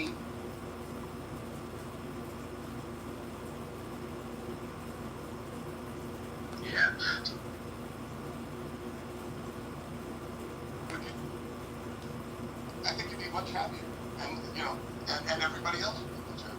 That's all. That's all. Well, I think to a degree. I mean, the problem is that you have people on the left and the right that definitely want to. I would say have, like, much different views of what would be utopian. Of course. And it's just like for a good decade or so, the far left was given, like, a much larger megaphone than the far right in particular, and I just saw, like, what was just amounted to just, like, hateful, horrible shit. And I guess, like me, I did feel like an underdog. It's just like, oh, they can censor us, and they can. It was almost like blatant, I don't know, like communist, racist propaganda, and they would shut you down for speaking out against it. And it's like, well, fuck these people. In fact, I'm going to start insulting them, and I'm going to start using every goddamn slur I'm just going to, like, literally try to fucking make fun of them as much as I can. Alright. Hey, guys, we're going to segue into the purpose for this room. The future Congressman, John Kitover, he's campaigning to help us. And so we talked about some small ideas for the last hour or so. We're going to talk about some big ideas. John, do you want to tell people why they might want to consider to help you with your campaign? Yeah, thanks, Roger. Thanks, Pepe, for that fascinating lecture and that incredible academic experience of listening to you discuss that important topic. Shut up, retard. Many years. No stretching your underwear again on Instagram. Rule number 5. Go ahead, John. So, many of you know me. I've recorded many of you. Pepe is in many, many, many of my recordings. An unbelievable number of recordings because he has so much to say and he has so much fun here on this app. And I have enjoyed filming him and recording him for so many years. All I want to say is basically this country is borrowing and spending us into oblivion. $2 trillion a year is absolutely ridiculous, obnoxious, terrible, and just as stupid as many of the things you've just heard debated on this stage for the past 30 to 40 minutes. It's children. These are incompetent fools who keep getting into office because the voters are incompetent, brainwashed, and completely propagandized to vote themselves into an economic oblivion. So I'm running here as a Clown House user just like you. I'm fully transparent. I record myself, as Pepe said, in my underwear doing yoga while listening to you waste your time, have heated conversations in a road rage fashion just for entertainment purposes. But you can click the link above if you've enjoyed me or maybe some of the things I've had to say or some of the interesting conversations we've had or some of the videos I've recorded of some of the Clown House funniest and worst comedians who don't even know they're comedians and jokers. They actually take themselves seriously. But click that link above right now, 10 not 11, 10 not $9 to contribute to the campaign to elect John Kitover in the 16th District of Illinois. We are fighting a dragon known as Darren LaHood. As Abby stated, he's a very powerful congressman who's been there for 10 years. And over those 10 years, each year, through HRX, he has caused over $2 trillion in debt. So 2 trillion times 10 years, that's $20 trillion in debt. $20 trillion. That's a lot of money. So if you want to drive this annual deficit up to $50 trillion by 2050 or 2035 and have nothing to show for it, keep voting for these frauds in Congress and in the Senate. But again, I'm fully transparent. I'm running as a Republican. I've run as a committeeman before in Illinois, and I had to fight the Illinois GOP and Chicago GOP. It's not pleasant. They're not an inclusive group of Republicans. They're not MAGA. They don't show any support for Trump whatsoever. When Trump was running, they didn't hold one Trump event. I never saw a Trump flag, poster, sign, or even a kind word for Donald Trump. So if that tells you the type of Republicans I'm running against here in Chicago, that's the type I'm running against. Thanks, Mojo, for putting this together. I'm complete. And if I can answer any questions, or if you want to hear more interesting debates and conversations, I'm down for that too. Yeah, so he's going to stick around and answer questions, but before he does, I just want to, make this appeal. For those of you that are believers in a deity of choice, I don't make any, I don't discriminate here. I'm just going to ask you to prayerfully consider, before you click on that link up above, just say a prayer. Say, Father God, can you please give me the wisdom and whisper into my heart how much money I should donate to John Kitover for Congress. And I want you to listen to that whisper, please, that Lord, little whisper that whispers to your heart, that tells you how much money you should give. Your deity may say give $0. Your deity may say give $1. Your deity may say $10. And if you're prosperous and your deity believes in this cause and believes that this is your calling in life, he may tell you to give a little bit more. But I want you to listen to that voice, say that prayer, listen to the voice, click the link, and do the right thing. God bless. Jesus gave me the I did your prayer, and Jesus gave me the sharpest pain in my butthole I've ever felt, and I'm just guessing. That means no. I'm telling you, if it doesn't work out in Chicago, consider coming on down to Southern Illinois. You will see a whole different side of the state, because down here it is like a sea of Trump signs. Yeah, it's bad, but I mean, there's a lot of Republicans for it down here. I mean, it is, the economic disparities between the north and the south of Illinois are drastic. Like, the south is basically Kentucky. It's really bad down there. I would just keep driving till you get to Tennessee. Yeah, I mean, I told last night saying that if it wasn't for Chicago, Illinois would be deep red. Yeah, it's the truth. That's almost every state. I got a question for Necro. Hold on, I got a question for Necro. Necro, if you were to stack $100 bills one on top of the other, how high would it be if you stacked it $37 trillion high? Any idea? Yeah, so given that, like, a dollar bill is like 0.00001 centimeter. So $100 bills stacked one on top of the other, 37 trillion.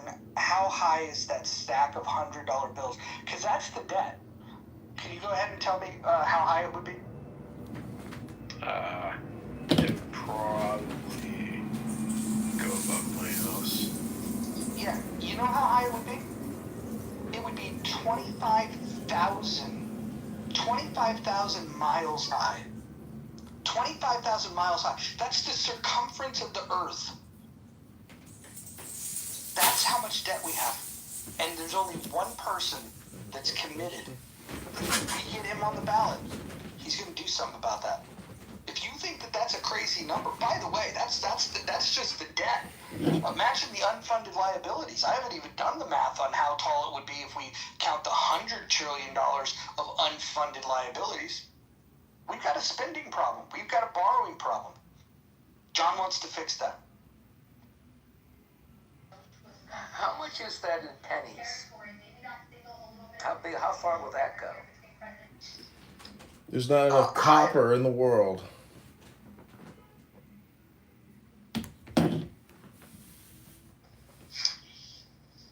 Yeah, I don't think there'd be enough copper. They don't make pennies out of copper anymore. Well, I do want to thank the people that gave yesterday. We raised over $1,000 yesterday for the campaign. Day one. Here's day two. We're hoping to double that today. So for those of you that didn't have an opportunity to participate, the link is up above. Hopefully you've said your prayers. Hopefully the Lord has spoken to you. And, we'll accept whatever the Lord told you to do. So hopefully you can click that link. Go ahead and do the Lord's work. I mean, I did give you, John, $5 since you promised to pardon Edward Snowden. That's right. We can't campaign finance laws. I can't actually promise to pardon anybody, as I'm just running for Congress, and I don't even have the power. I can write a letter. But listen, if you want to watch the YouTube live part of this experience, this is a special Clubhouse experience because so many of you are so special. But if you want to watch the YouTube live version, I'm wearing a Jesus Christ t-shirt that I bought on eBay that came from China. I'm wearing a Donald Trump hat made in China. These cell phones that I'm talking to you on, all made in China, and we're $37 trillion in debt. With $100 trillion in unfunded liabilities, we don't even manufacture anything in this country. Yeah, no, it's like every time, like, I remember, like, on my jeans, if it said made in China, it may as well just say made with genuine Asian labor. The fucking baby boomers ruin the country.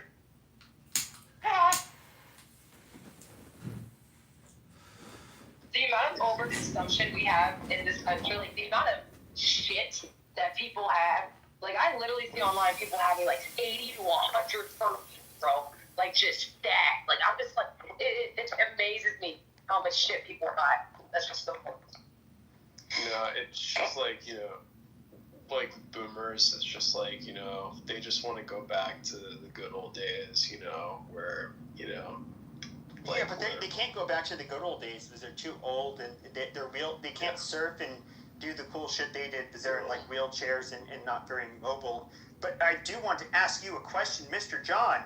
What will you do about the Epstein files? How are you going to release those? What are you going to do, That's what John? I asked him last night. I didn't get a clear answer to that. You're going to get a clear answer, fuckface. Otherwise, I'm going to tell people not to donate money to you. Well, Pepe, you've just violated one of the In the Muff rules. I'd like you to click on the house, read the rules, and tell us which rule you just broke. The voters want to know.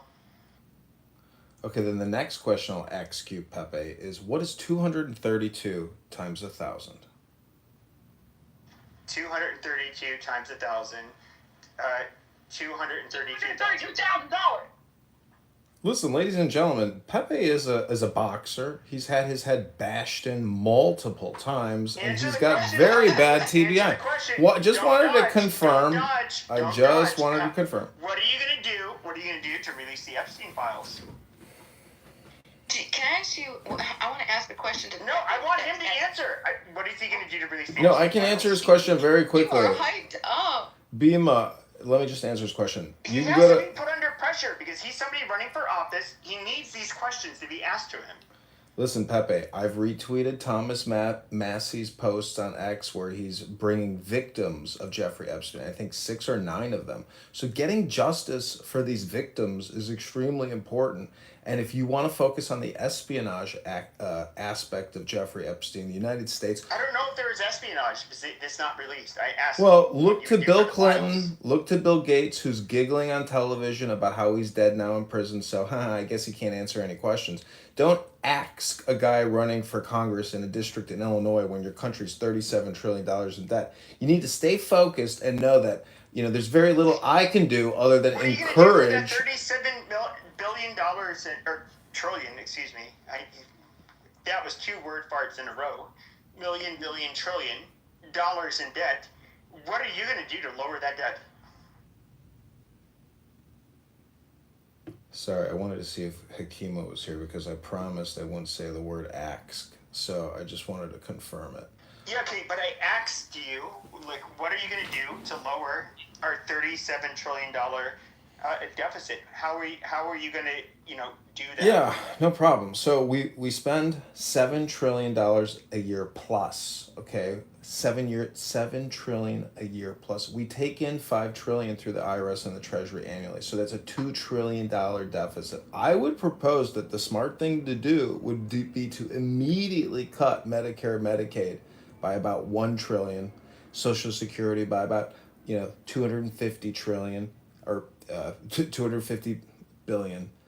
No, not 200. Yeah, 250 billion. Anyways, I'm just suggesting that we cut the national deficit 100% and bring us back to $5 trillion. Amazing. So you want to cut the geezers that have had to these when was it the 1940s when this was I forget when it was I think it was Roosevelt who ended up. Also, don't forget the NDAA, Pepe. We got to cut that $1 trillion annual budget down to $750 billion. Into Social Security, and they were going to get these benefits. I hear you, Pepe. We've been 25 years at war. You think after 25 years at war and a massive pandemic scamdemic, the American people are going to have to tighten up their belts and say, you know what, we've been through a lot. I guess maybe we should try to start saving some money. Can't tighten up their belts because they're about to, die. Pepe, the point is stop borrowing, stop spending. Stop borrowing. I talk to you all the time, Pepe. I'll keep talking over you. Stop borrowing, stop spending. Repeat it after me, Pepe. Stop borrowing. Say it with me. Stop borrowing. Say it with me now, Pepe. Stop borrowing. Say it with me, Pepe. Stop borrowing. Stop spending. Stop borrowing. Stop spending. Stop borrowing. Stop spending. Stop borrowing. Stop. It's the mantra, everybody. Say it with me. Stop borrowing. Stop spending. Stop borrowing. Stop spending. Stop borrowing. Stop spending. Stop borrowing. Stop spending. Stop borrowing. Stop spending. Stop borrowing. Stop spending. Stop. Say it with me, everybody. Stop borrowing. Okay. I guess nobody likes to do mantras. I like mantras for relaxation purposes. My mantra as a congressman candidate is stop borrowing, stop spending. Stop borrowing, stop spending. Stop borrowing and stop spending. Stop borrowing and stop spending. Okay, everybody, I'm just going to say it one more time. And I talk to Pepe all the time. This is why I've lowered my volume and I'm just going to continue to talk. Stop borrowing, stop spending. I am complete. No problem, no spend. I go ahead and shoot you in the back of the head. My fact, thank you for our problem solved. So every time you say that, John, I'm less likely to vote for you because it's voting. A valid question from Pepe. That's okay, Mother. That's all right, Mother. Go ahead, Necro. John, I just want to say you're really making me begin to regret Plus. I asked him a legitimate question. He didn't want to answer it. Which this is not a good response. You should work on this. Okay. I guess stop borrowing, stop spending is not a popular mantra with you, but No, I don't know. what It's do you still do popular with the for me. people? Your attempts. It's my listen. This clip has been put on YouTube. I bet you this will be my number one clip. You guys, stop borrowing, stop spending. It's really embarrassing, to be honest. I just had to say that, bro. Your mantra literally makes people like Pol Pot come into existence. Like holy shit. Pepe, you do. You're talking about the old geezers who were said. Pepe, you were just complaining about the. No, you hold on. You were just complaining that you can't get into a house. That it's too expensive to buy a house. Wow, hold on. Their taxes that if they pay into the system, they will receive those benefits. Now, I think even a libertarian, I'm guessing, like Mojo, anybody, if you were promised something, you paid for it, you need to deliver the good. Well, Common sense. what are you referring to? Social Security for the old geezers who paid into it their whole lives. Well, hold on, but you have to understand what the federal government has done with this. The Supreme Court's already ruled. The Supreme Court in a landmark case has said that it's not a guarantee, it's not an individual contract, and that Congress at any time can reduce or eliminate the benefits. Yeah, but that's political suicide for Republicans. I'm saying, hey, hold on. Before you say it's political suicide, what's political suicide is in 2035, the trust fund is going to be dead, right? And then you can only fund 71% of the liabilities. We have a problem that's 10 years away, and when that problem comes up, you just have to understand that if push comes to shove, and I agree that there's going to be politicians that are going to work their magic to either raise the age or raise taxes or maybe lower the benefit. I agree. They're going to make these modifications because it would be politically unpopular. However, as we continue to borrow and spend, and as the interest on the debt becomes a bigger line item, the problem that you're going to have is there's not going to be any money to pay for anything. And that's why you have to get debt under control. And so either we're going to have a debt jubilee, a major world war where debt will be forgiven, or we're going to have a situation where we can intelligently begin reducing the debt, which, by the way, at this point, with $37 trillion worth of debt and the interest on it, it would take you 75 fucking years to pay it off, even if you had $1 trillion surplus on an annual basis. We have a fucking major problem, and nobody wants to talk about the largest line items. They don't want to talk about Social Security. They don't want to talk about Medicare. But just understand, the Supreme Court has already made it very clear that you are not guaranteed Social Security. Anybody that's ever told you that it's a guarantee, they've lied to you. It's not a guarantee when the law was passed, and it's not been interpreted by the Supreme Court to be a guarantee now. And so, knowing that you're not guaranteed that, why wouldn't we have a conversation about what would be a more sustainable plan? Well, I guess to be sustainable, I would say, while these people they keep on kicking, these old people that get these benefits, they're going to vote a very certain way, and so. And old people, obviously, it's very slanted in terms of the percentage of them that vote. I don't, just personally, I don't see how this is a winning issue. I mean, we could just speed up euthanasia of the over 70 population and just get Okay, listen, you guys can stop insulting senior citizens in this room. If you continue to insult senior citizens, I'm going to kick you down to the goose. So let me ask you two brain giants a quick question here. If you were the president of the United States, what would your top 3 priorities be for your people? Go ahead, Pepe first, then Mother. Thank you. Sure. So immigration's already kind of getting under control, so that's fine. I would say it would be to lower the deficit, but it would be to stimulate the economy in a way that it benefited the average American, where there was economic mobility, where those that do things well and they do things right, I guess you can say, they can be as prosperous as they're capable of, and so long as that they're doing the right things. Like, I mean, I do believe in the American dream. That is something I actually.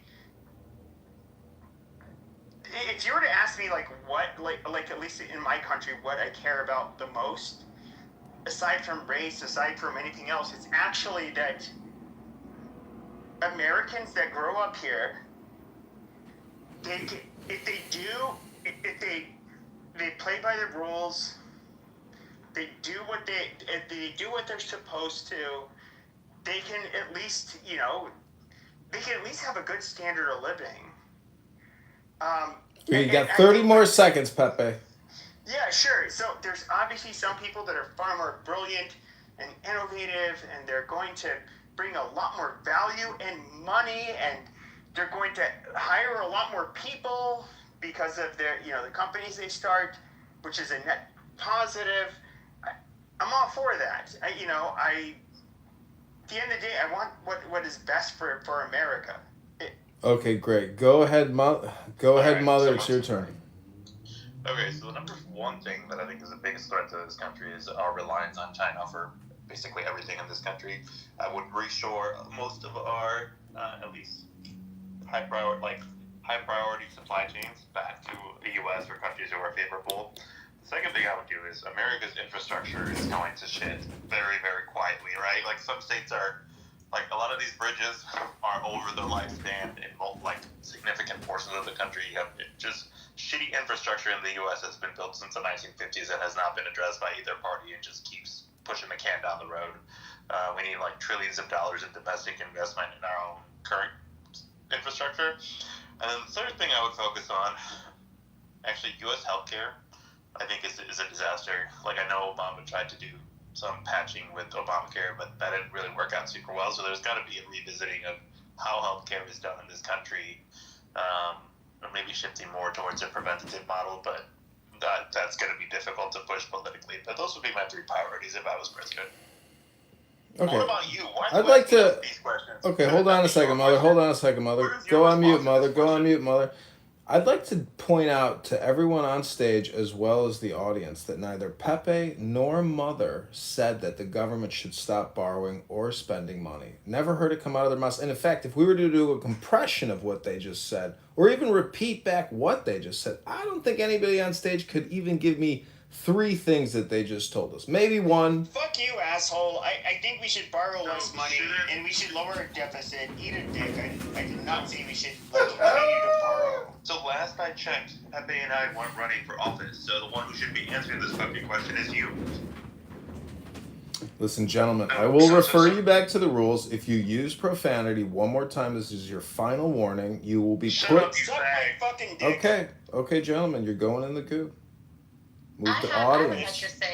like to say something. Pepe, any final insults before I put you in the goo where you belong? Go ahead, Pepe. Yep. Fuck you. Suck my dick. Okay, moving to the audience. There you go. Go back to mommy. I just want to quote Donald Trump. Go back to mommy. Go to the goo where you belong. Okay, who's the next speaker? Go ahead. Yeah, I just wanted to ask a question. That's cool. When we are accounting for the deficit, the debt that we're in, are we making sure we're accounting for the fraudulent spending that's also being done, the fraudulent part of our spending in this country? We're accounting for that, right?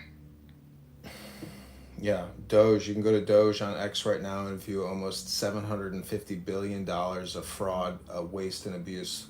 Bullshit contracting through SAP for contracts for DEI and climate change studies and training, ballerina monkeys in the Guinea forests of Africa. I don't know. There's 100,000 contracts. You can go to Doge on X and look right now. Let me get the link for you. I'm going to put it in the chat.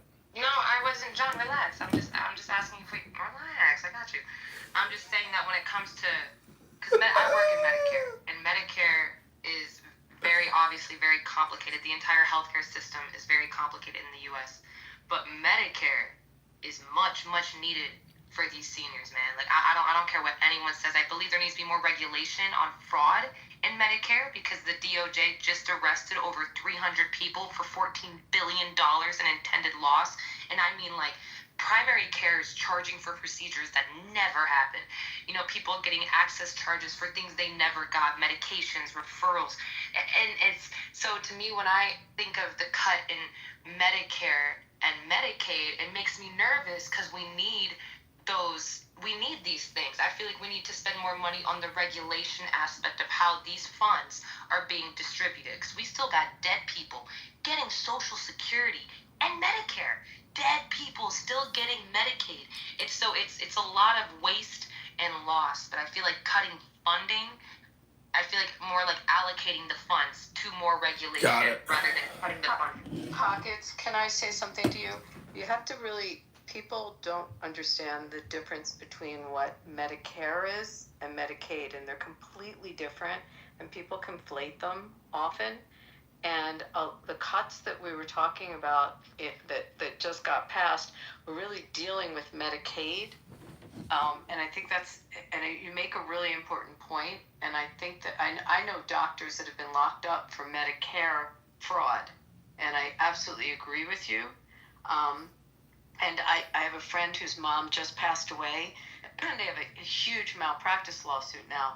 Well, one of the reasons is the doctor performed additional procedures in terms of upping the billing on the she was on Medicare, exactly what you're talking about, but now it's backfired on him because she died as a result of it, and he'll now lose his license. But separate from that, I think, and you're in the business, maybe you can make it clear that they're two very different programs. It's a shame they share the word meta because they get conflated often. But this new bill was cutting the recipients of Medicaid that were on the program that shouldn't be on the program. Different than removing seniors from Medicare, which it wasn't doing. Well, seniors are that's what's interesting is seniors are both on Medicaid and Medicare. If a senior does not make enough money and Social Security is like robbing them, right? They get Medicaid and Medicare. It's called a dual plan. So there are seniors on those dual plans where it's access and Medicare. So, that's why it was getting attacked. I mean, the bill was trying to stop it from, like, young people sitting in their parents' I agree with that. Doing their 40 hours a week or their 20 hours a week. I agree with that. With parents, while your kids are at school, you could be doing something. I agree with that. But maybe you can, again, that was just the point, that they just get conflated all the time, and they're really different.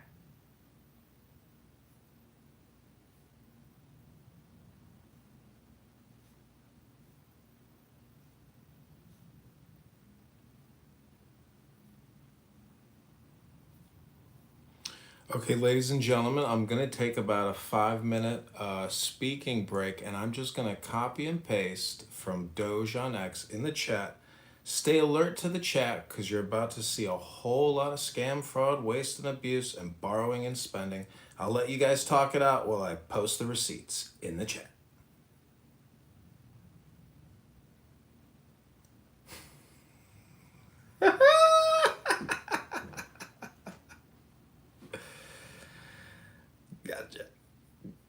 Gotcha.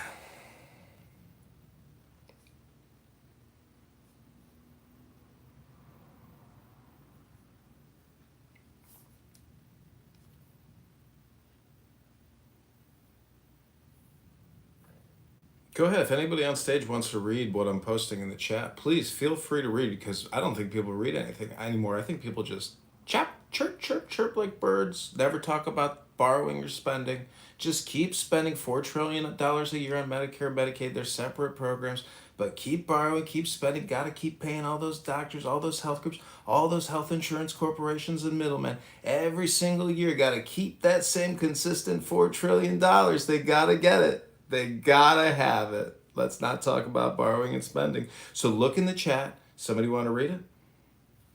No, John, I was just going to ask you, have you done all of your filings? Have you filed under the Federal Election Commission since you're raising money? I assume you've done all the federal filings and you have a committee the finance committee, etc. All under the federal law. Yeah, Google my name, John Kitover, and you can see No, the I'm just FEC asking. I website. don't need to Google it. I just asked if you've done all your filings. Yep, did all the filings, Abby. Could you want to read one of the chat copy and pastes from the Doge X account, Abby? Would you be kind enough to do that for the campaign right now? No, I'm let someone else who has a better speaking voice. I have too much of a Philly accent that comes off wrong. Oh, that is such bull. I love Abby's voice.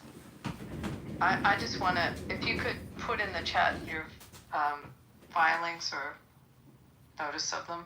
Well, I'd be happy Or to, people if write you want. checks or Yeah. put any money. Or, Yeah, Abby, I will just tell you, if you click the link above, which is Antidote, they do not create an account for you unless you have an EID and you have an FEC filing and a bank letter. It's not an easy process. This has taken me 30 to 60 to 90 days to get here. So I'd be happy to copy and paste anything you want in the chat for you.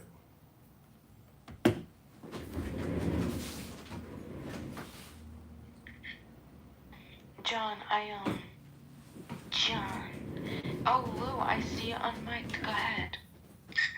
Oh, that's alright. I was just gonna say, John, what numbers did you say you were gonna cut each program by, and how did you get to those numbers, and how will they materially affect your constituents? Sure. So $4 trillion is Medicare, Medicaid. I would cut that by $1 trillion at least if I could. I mean, again, you guys got to understand, this is all hypothetical. I am one person with one voice. You know, your $1 will help me transmit that message further into the ether if you think it's a good idea. You know, it's $4 trillion for Medicare, Medicaid, $1 trillion for Social Security, $1 trillion for the NDAA. So, I mean, pick and choose, or, you know, do a balanced approach, or raise revenue and increase taxation. If you want to eat the rich and you think billionaires should pay more in income, either way, as Mojo said, over 37 years, even if we were to have $1 trillion surplus, that still takes 37 years to pay back $37 trillion, plus the $100 trillion in unfunded liabilities. So I hope you take this with a grain of salt, as do I. I mean, I like to pick and, you know, make jokes and try to be funny about it, but it really is a serious financial problem. I don't live my life like this. I had chicken for dinner. It was less than $20. You know, I don't spend a lot of money. I try to save money. I don't take out huge loans. I don't own fancy cars. I don't fly jets. I don't gamble in the stock market. I literally sit here on Clown House recording Clubhouse rooms. You know, and a lot of people here like to waste your time, but they've never run for office. This is the second time I've run for office. And a lot of people are just talkers, but I film everything. So if you wanted to enjoy the experience of watching someone either win or lose, or to get on the primary ballot or not get into the election in March, I mean, this is your experience. You will be contributing to this campaign. I hope you'll stick with me. And, you know, maybe I can convince you that freedom, liberty, and less regulation, and less taxation, and less borrowing, and less spending is in your best interest as an American or a Canadian or wherever you are. You know, but look at the rules and disclosures for giving $1 or $100 or $1,000, because if you don't live in the country and you're not an American citizen, we can't take your money unless you have a resident ID card. So look at the rules at the bottom of the campaign form. I think the other thing to keep in mind is that with the FEC, you're not actually required to register with the FEC until you've either raised or spent $5,000 on a congressional campaign. So with the $1,000 that's collected, you can actually do that without completing all the FEC filing. Yeah, I didn't have to file the last one, but I did have to do a personal financial disclosure. That one took a bit of time. Their website is old. It sucks. It's completely outdated. It's very difficult to use. And I can just say that if we are $37 trillion in debt in the greatest country in the world, but our own congressional election website looks like it was built in 1994. I mean, we've got bigger IT problems than we even know about. Everything sucks in the government. It's outdated. It's broken. Nothing communicates. It's not seamless. There's a lot of friction between all the federal agencies and how they all interact. And I've worked in the GSA side in federal leasing and facilities management. There's a lot of conflict. What's amazing is my experience at the Treasury is a lot like my experience on Clown House. There's a lot of road ragers. There's a lot of angry people. There's a lot of liars. There's a lot of there's a lot of politics in the government, within the agencies. People are vying for positions. People are retiring. People are scheming. There's a lot of just inner fighting within the government, but nobody gives a fuck about the $37 trillion in debt because all those employees in the federal government are getting a healthy paycheck, and they feel like they're first in line to continue getting the paychecks in case of a bankruptcy. So, it's better to be on this side of the fence or that side of the fence. If the federal government goes broke, the cities go broke. If the cities go broke, your local municipal pensions are finished. So the whole system is one interconnected financial system.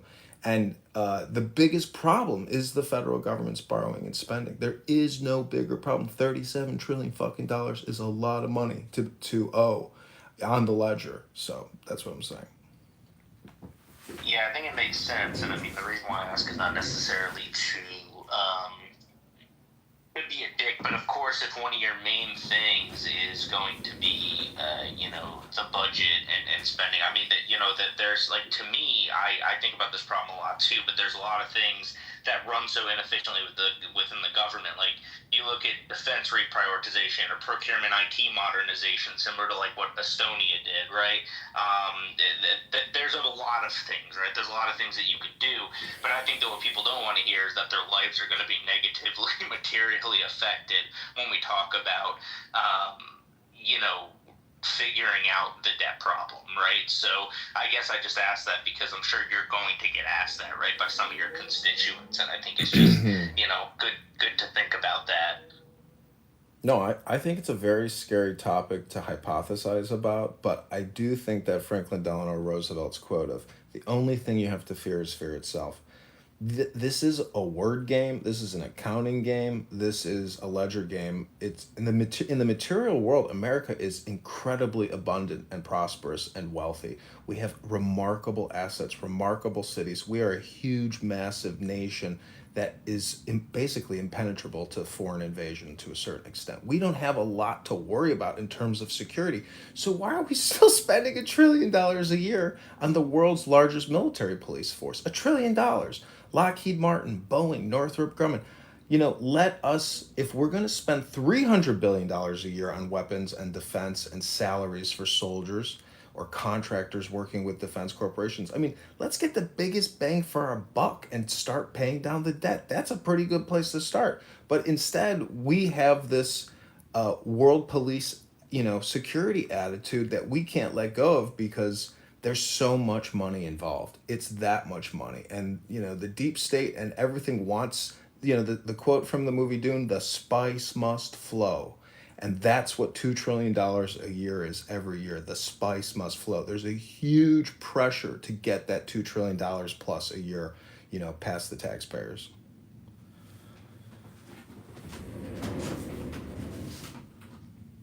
So focusing on the biggest problem also means coming up with a solution, right? It seems like the solution that's underway right now that you're talking about seems to support in some way, if I'm getting right, is to cut back on operations that actually affect people in the actual society, whether you call it marketplace, government, whatever it is, services. These are just part of society. And there's no place where austerity, especially because you pointed out the most important reality, which is that America is the richest country on earth by the real economy, not the monetary economy, which is fucked up, and I absolutely agree with you on the problem. But how about some solutions, right? Like, I'm proposing to you, everybody listening, that there is a feasible way to pay down that debt. And what would happen then, right? If it did happen to be like some crazy ass idea of thousands that people might have that we vet and make sure and we go figure out, we find a solution to this that doesn't involve cutting back on people, because you're right, the country is rich enough to afford it. And guess what? Until that changes, and it could, America is the reserve currency of planet Earth. And it can print it endlessly, which means that its feasibility is how much the economy can actually absorb. That's not about monetary policy at that point. And that's why you can clean up the debt in the way that I proposed to you last time you heard me mention this to you, because there's a whole part of the global monetary economy that has no tax on it and would easily pay for all this shit.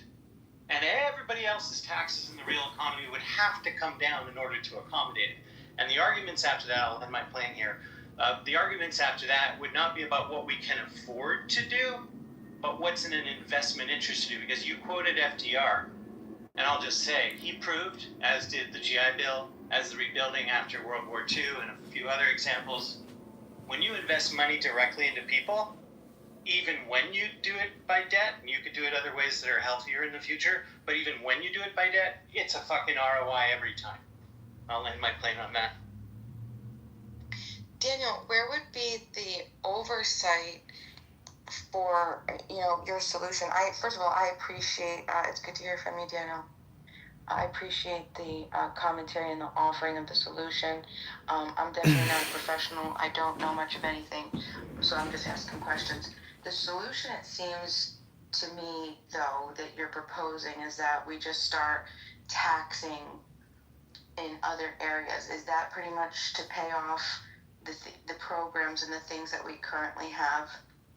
Did I just get that part right first? Well, the part that John and I agree on is that debt is a problem and needs to be addressed, right? The way I'm saying to address it is that we think simply, and I think every ordinary person should consider this, not just economists, to understand this. I'm actually proposing that people talk about it at Thanksgiving and over dinners and whatever it is, just ordinary people, about the fact that there's two economies. There's a monetary economy, and there's the real economy that we measure and where we get taxed, where we measure GDP and labor statistics and all that stuff, where, America's the richest country on earth, as probably many of us could agree. But there's this monetary economy that makes the whole global economy that America is the king of work.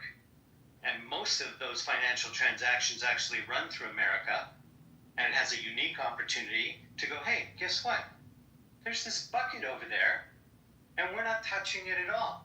It's using all of our infrastructure. It's people getting rich off of it, but not the American people. And it's using America's entire society in order to do it. Why wouldn't you want to tax that something? And it turns out that it's so much larger than the economy where all the taxes happen that you only have to tax it a tiny, tiny little bit in order to pay for everything and clean up the debt reasonably in about 8 years. Who do you think most of that financial burden would fall on? Like the taxpayers? Who would be the taxpayers? Are you talking who are they? So I'm assuming that my question was correct. Like you want to keep the programs as they set, Social Security, Medicare, Medicaid, the biggest military defense, and instead of cutting them, reviewing them, figuring out what's good and what's not good, we just start taxing more. And so this is the reason I bring it up is because my concern is if we just start taxing more without ever looking at these programs and the efficiency of these programs, it doesn't seem like a good business model. In fact, it's a little bit terrifying to me because now all I hear is now there's completely no accountability. Nobody's going to be looking at the inefficiencies of these programs, and we're just going to nobody's going to have any type of responsibility for when this stuff ends up, just. Yeah, I said nothing about what to do with all the money you're going to save or what programs to keep or not keep or any of that stuff. Like, you can do two problems, you can look at two problems at the same time. And I think it's a great problem to have, to go, do you really need all of those services? If you're going to, save all this money, you no longer have to put money over here, and you can do administration with how you do, things like universal income that cost you less than all the programs you have right now. But I'll let other people worry about that on another day. I'm not advocating at all about that. What I am saying is there is a false idea that there's a fixed amount of money in the world. It's a false idea. There's not a fixed amount of money in the world. So when money is issued or printed, and now ordinary human beings have created trillions of dollars of non-nation wealth in the form of crypto, and there'll be others in the future. All of that has no limit except what we agree to use it for. Okay? And one of the things we can do is not be wasting away money to pay debt, interest, which is now, correct me if I'm wrong, if anybody thinks I'm wrong, is now greater than the military budget, is the amount that America spends on that, and then has like vital things, there's services and vital things for the nation that are being cut back on now that we probably couldn't argue about too much. Some of us on the extreme would argue any dollar that the government spends is a waste and all that. But I'm thinking, even judiciously, there is a cutback happening right now in the form of that's what's going to get us out of the debt problem when there's this huge bucket of potential revenue for the government that will lower your taxes, not increase them. That's the key thing that I would be jumping on first if it turns out that can be substantiated. Then you can have the argument about what to do and what programs to keep and all that. So that's a whole other conversation as far as I'm concerned. Yeah, I think you gotta walk and chew gum at the same time, to be quite honest. Like, I mean, the funding is one portion to talk about, and I feel like the left talks about the funding, the right talks about the cutting, but there's kind of an in-between, to be quite honest there, because there's, like I said, the way procurement works publicly, supply chain is my thing, right? That's what I've always studied, and that's what I do professionally, and public procurement is mind-bogglingly inefficient. So there's so many ways to increase efficiencies. Another thing is negotiation for drug costs for Medicare, right? Like that would save, I think, an estimated around $98 billion from 2025 to I think it was like 2033. So yeah, there's a lot of ways to kind of do this, but I think what we don't want to do is negatively, materially affect the weakest part of our society, because that really leads to instability of a nation. Yeah, and I agree with you. You can walk and chew at the same time. Also, when it comes to problem solving, as a kind of project manager you probably are in your field, it helps to know which problem you're solving. If you're talking about the debt, and there's a way to solve that debt problem, why not do that? That's the key, right? If you take out the annual cost of the interest on the debt, that opens up a lot of budget conversations. You can't, and even if you cut back everything on top of that, folks, if you end up with a surplus, which you once had, right around 2000, well, that changes the conversation quite a bit.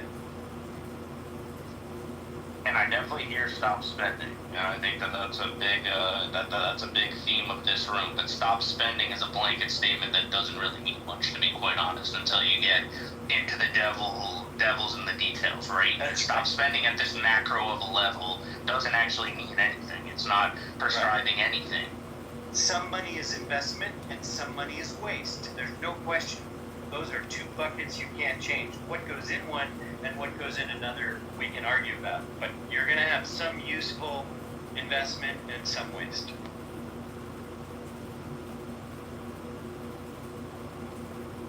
Can I ask a stupid question? And first off, good evening, everyone. But a really stupid question. Who do we owe the debt to? I mean, who are our bankers in this case? You can go to U.S. Debt Clock and actually see who we owe it to. The primary lender is the Federal Reserve. No, you don't own it to the Federal Reserve, sorry.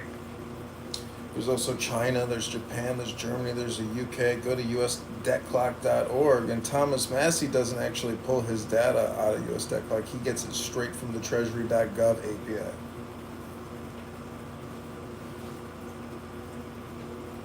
He has a little pin or a watch or something, right? I saw that one time. Yeah, Daniel, why don't you, I told Mojo, I asked Mojo, have you ever spoken to that guy Daniel in the red jacket?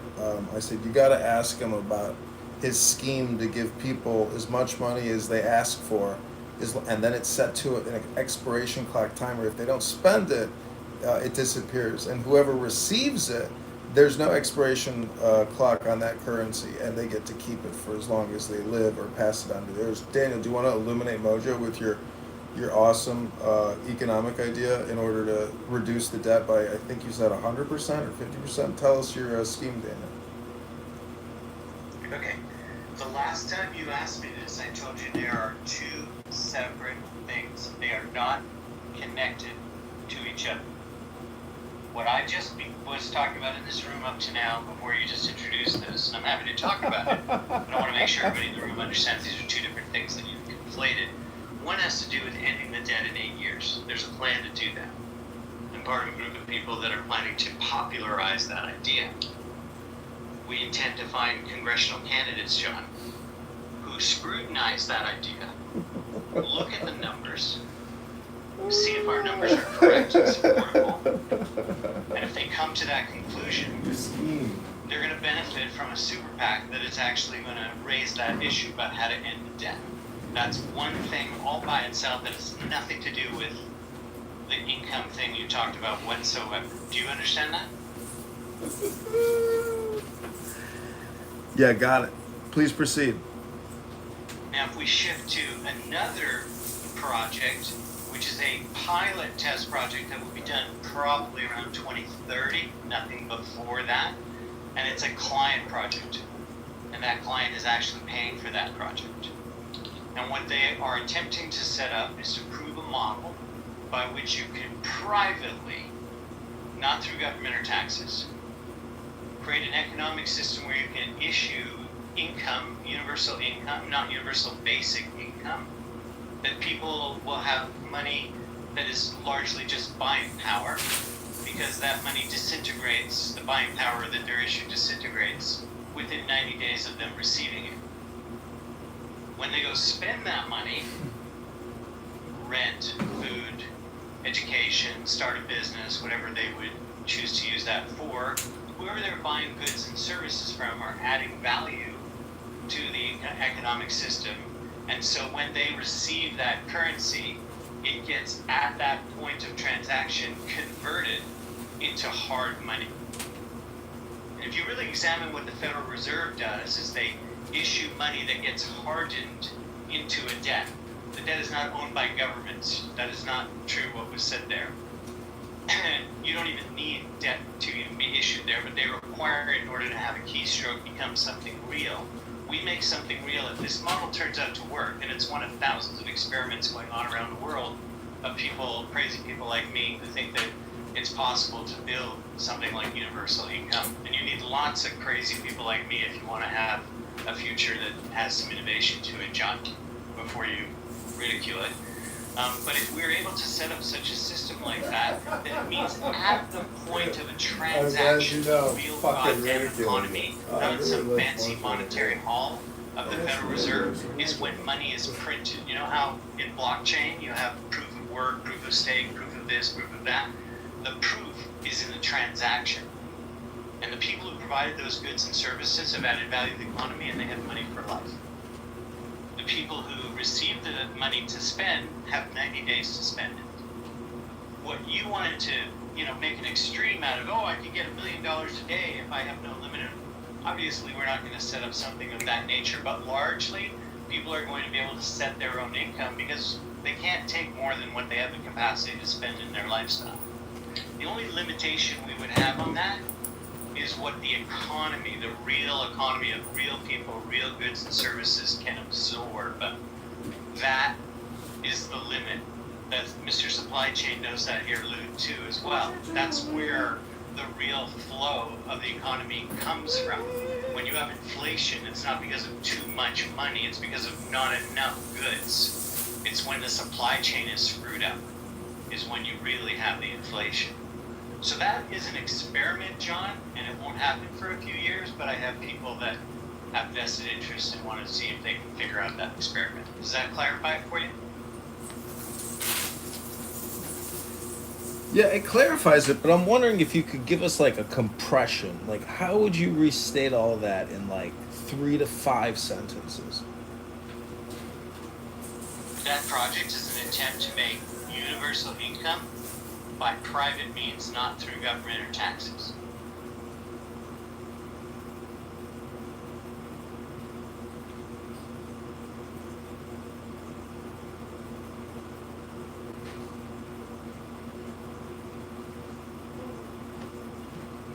answer.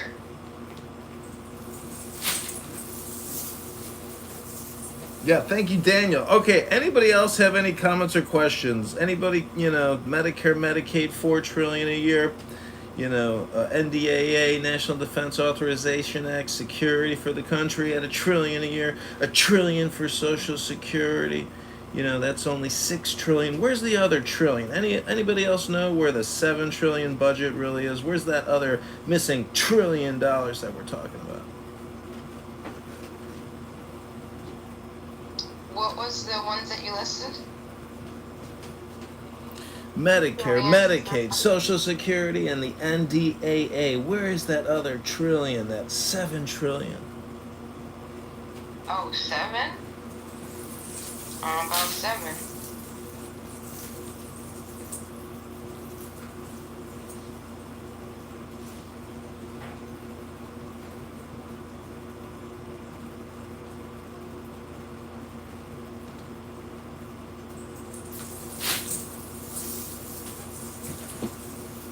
What if we went back to a wartime mindset and we just started scrimping on our own economies and planted victory gardens? Would that not help the economy? I don't know. I could be wrong. Probably am. Sorry, Sean, I couldn't really quite understand your question. What was it?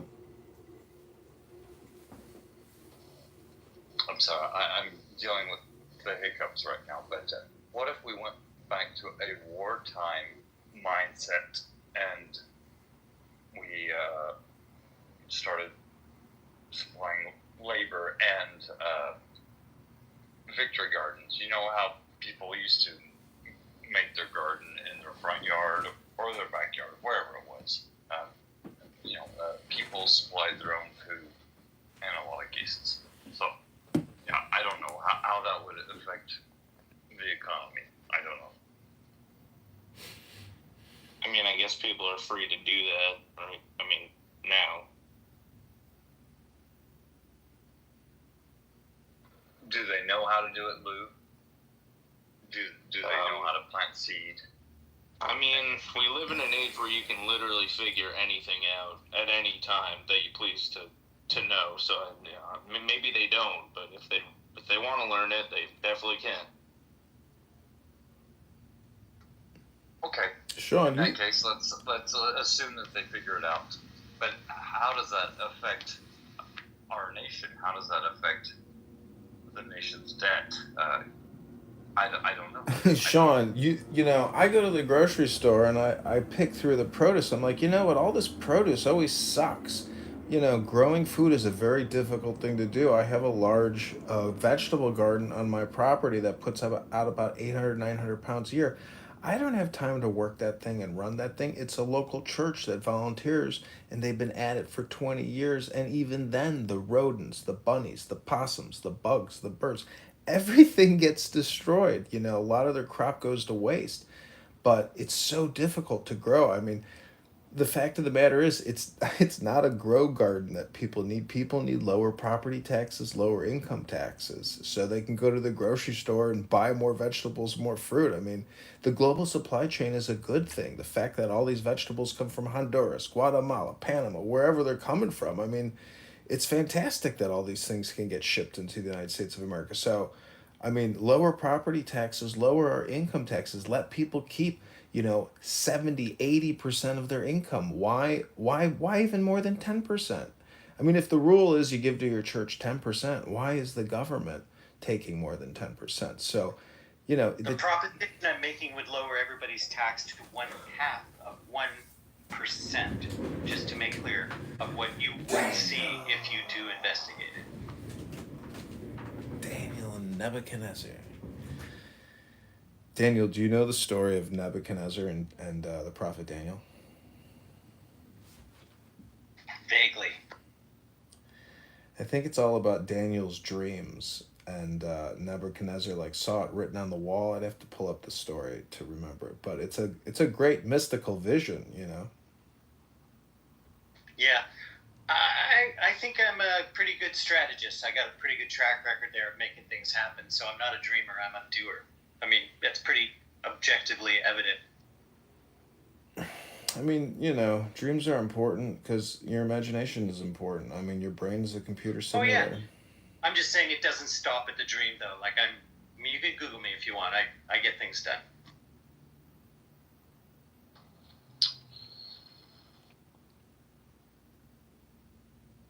Okay, so does anybody else have any priorities they would like to put on the campaign to elect John Kitover? 10 priorities. I'm looking for a 10-point bullet list of what you would want done by your federal government or your local or state government.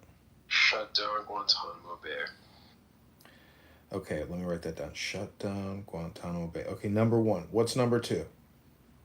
The grant of self-autonomy. Number 2, the grant of self-autonomy. Can you elaborate, Sean? Yeah, I would just like for people, all of you, to be able to live your lives and sorry, still struggling with the hiccups. Yeah, for all of you to be able to live in a self-deterministic world. I hope that makes sense. Okay, number 3. As philosophy. Number 3, I would put have campaign finance reform cap the amount anyone can donate to any candidate at $10,000. Okay, campaign finance reform. Number 4.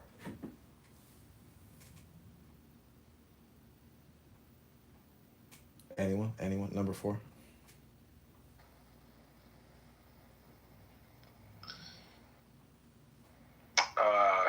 End mandatory minimums for non-violent drug offenses.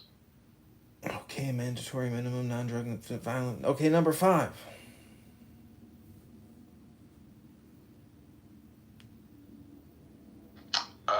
Reduce our prison population by 40%. It's embarrassing that our incarceration rate is higher than China's. Okay, what's number 6?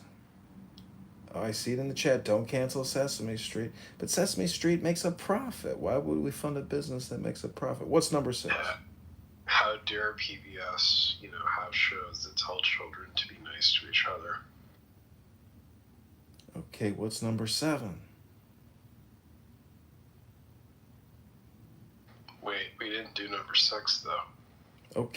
Okay, what's number 6?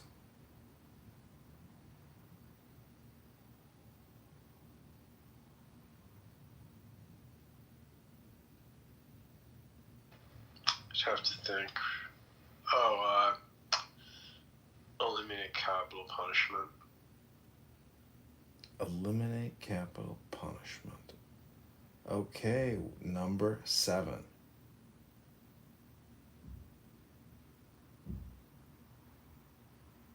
Anyone? Serendipity, Pockets, Bima.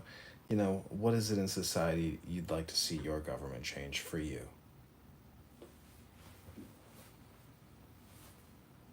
That you have to technically borrow and pay for, but go ahead. Establish healthcare as a human right. Okay, healthcare as a human right. Any other human rights, Necro? How about kimchi for all? I think we should all be eating more kimchi. Yeah. Gut health is really important for the brain, so I would go with kimchi.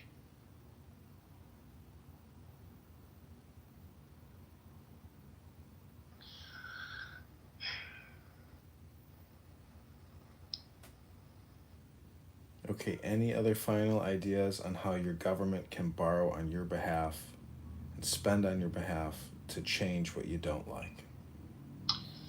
Yeah, ban rich people from being able to leave their money in stocks and offshore bank accounts. Okay.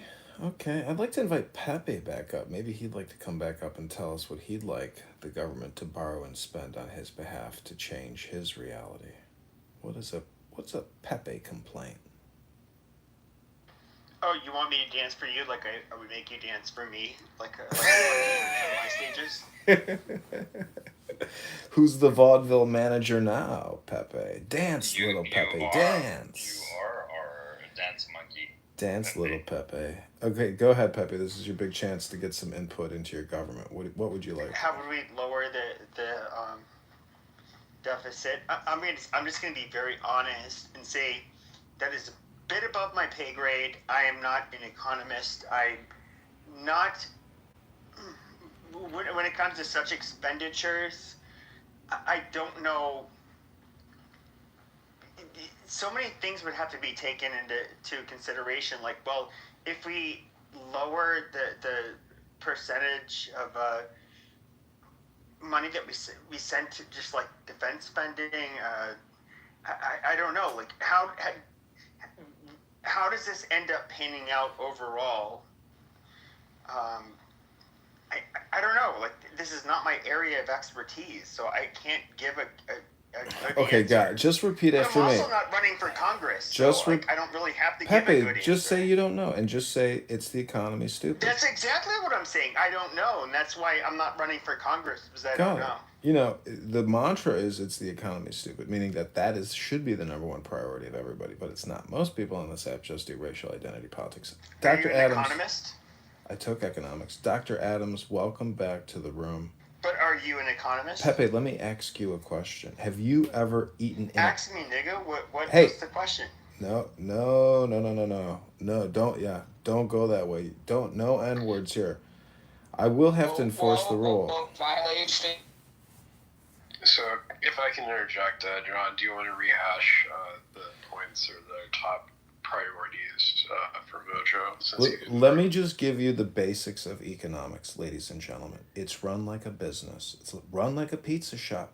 You got to have a baker. You got to have a sales lady. You got to have a point of sale. Everybody's been in a pizza shop.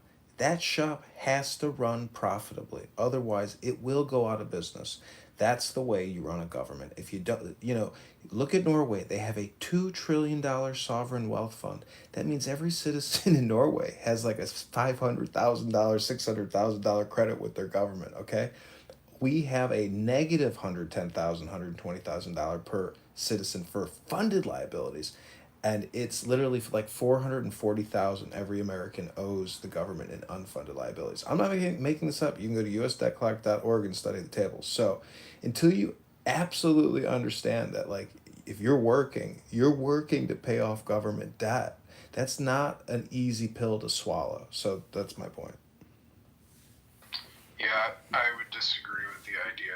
I don't think that governments and companies are in any way the same.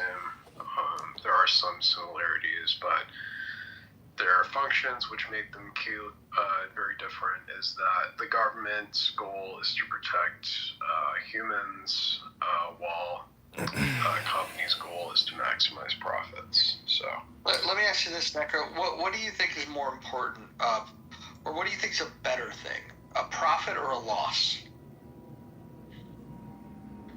Sorry, I didn't understand. What do you think is better, a profit or a loss? It depends on what the profit is for, I'd say. But in general, I'd say that. Can you give me an example of where a loss is better than a profit? Yeah. So, for example, if you have, like, for example, when we cut off the pipeline with Russia, I think that was something that, where we lost, our ability to get profits, but it also. Do you want to take a couple minutes and think about what you're going to say before you say it? Yeah. Okay. Oh, that's fair. That's fair. I didn't want you to say something that was going to get me to do my normal thing. I don't want to argue with you, so yeah, think about it. And if you come back, I'd love to hear your well thought out idea on this. I have a question. Has everybody gone to John's website? Everyone on the stage. I know Adam's got some reservations, and how about Matt Cool? Matt Cool, have you donated to John Kitover's campaign yet? I mean, I personally would like to hear a lot more about John's platform and specific issues that I actually care about. How about you give him 3 of the issues you care most about, and then we'll get his thoughts on those issues. Got it. So, what are you doing about criminality as far as, how the United States Congress supports certain efforts towards giving a second chance to criminality and, in the tenure that you are poised to ascend into? I mean, what do you feel like should be the answer for the aging population in your district in aging in place? Okay, so let me just repeat back to you what I think you said, which was, how would I respond to recidivists in prison and the Department of Justice, as well as how should senior citizens respond to crime in their areas in America? No. So, what are you going to directly do to support the aging population in your said jurisdiction? Well, first off, I would look at it from their perspective and what bills they have to deal with, which are the same bills that I have to deal with, which is property taxes, mortgage, interest expenses, electric, gas, water, sewer, other municipal taxes, sales taxes. Anything they have saved for retirement, they have to maximize it so they can, experience the abundance of their fruits of labor, from working for 20, 30, 40, 50 years. So, I mean, let the American people keep what they got. Let them pay less into the system. Stop spending so much in the system and stop eating so much out of the substance of the American people's pocketbook. Nobody wants to work 3 out of 5 days a week to pay the government. And if we just keep spending, everybody will be working 4 or 5 days a week to pay for the government spending and borrowing.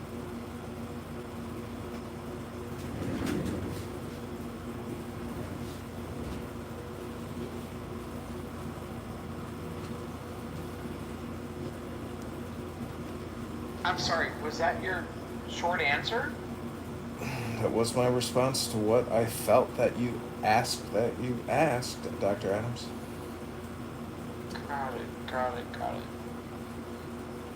So, you understand that, looking at the aging population of the populace that you seek to represent, you understand that the average cost of senior care can range anywhere from $5,138 to about $5,143 per month. And the average person in your said jurisdiction is earning about $54,710 per month, per year.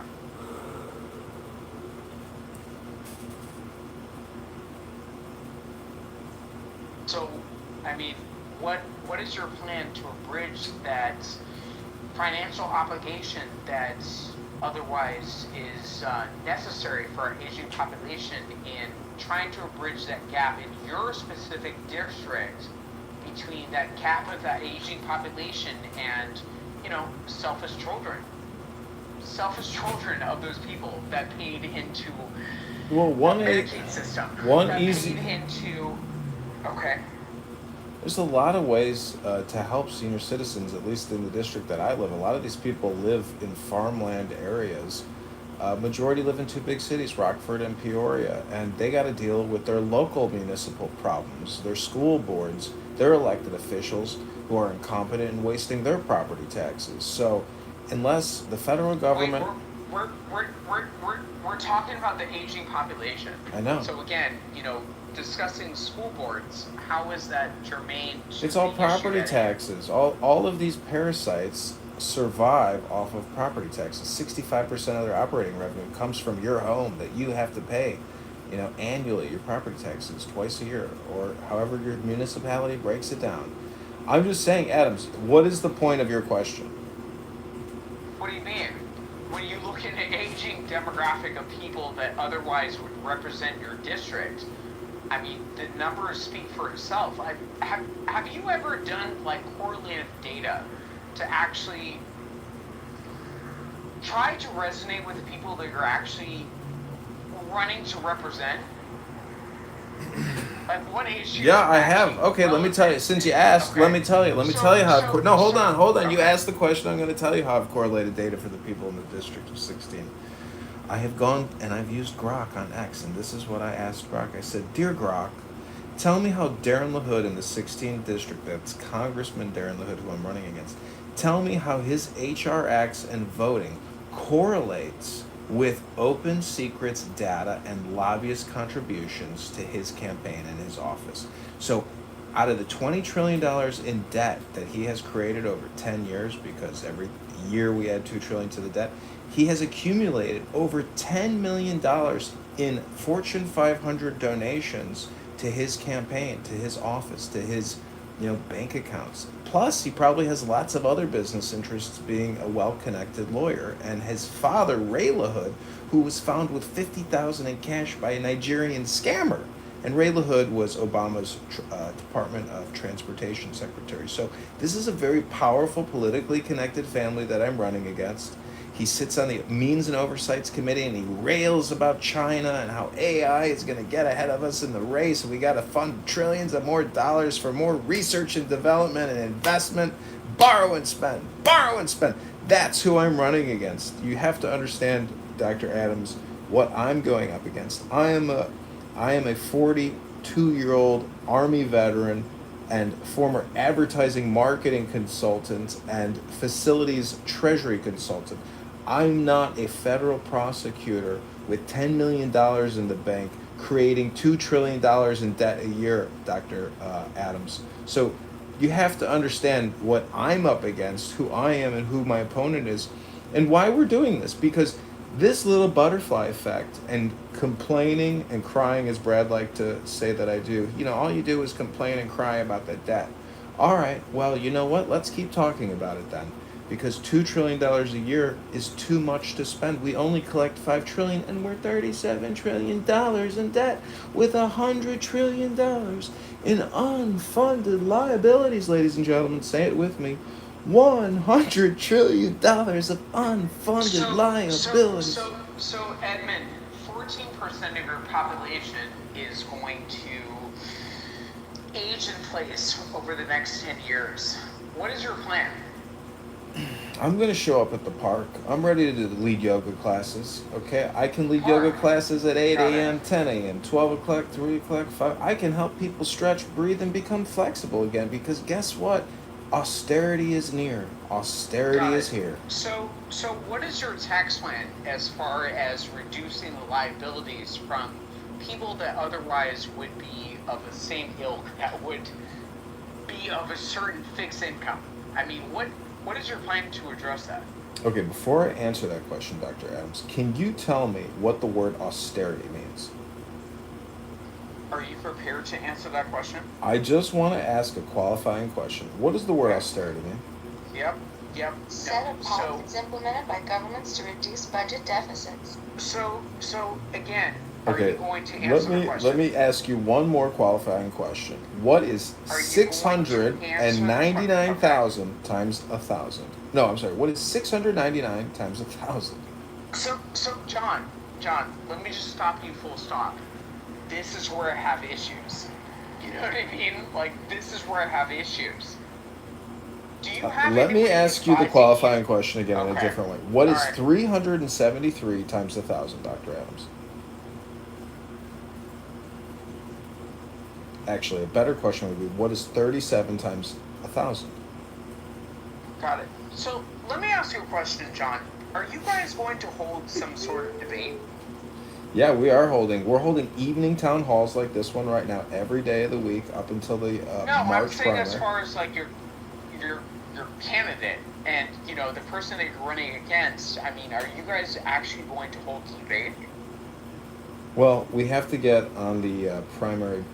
We have to get into the voting box in March, and win this primary.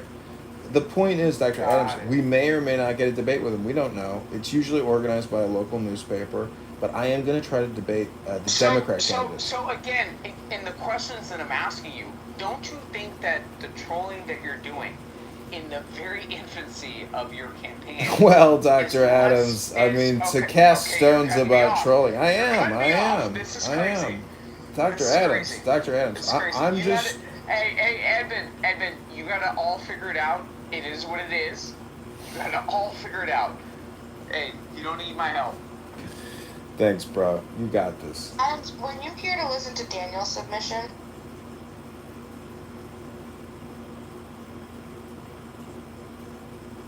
I guess not. Okay, does Well want to say anything? Because that is a beautiful coin PTR, by the way. Is that Julius Caesar, or where's that magnificent pneumatic photograph from? I've got no idea. It's found on the internet.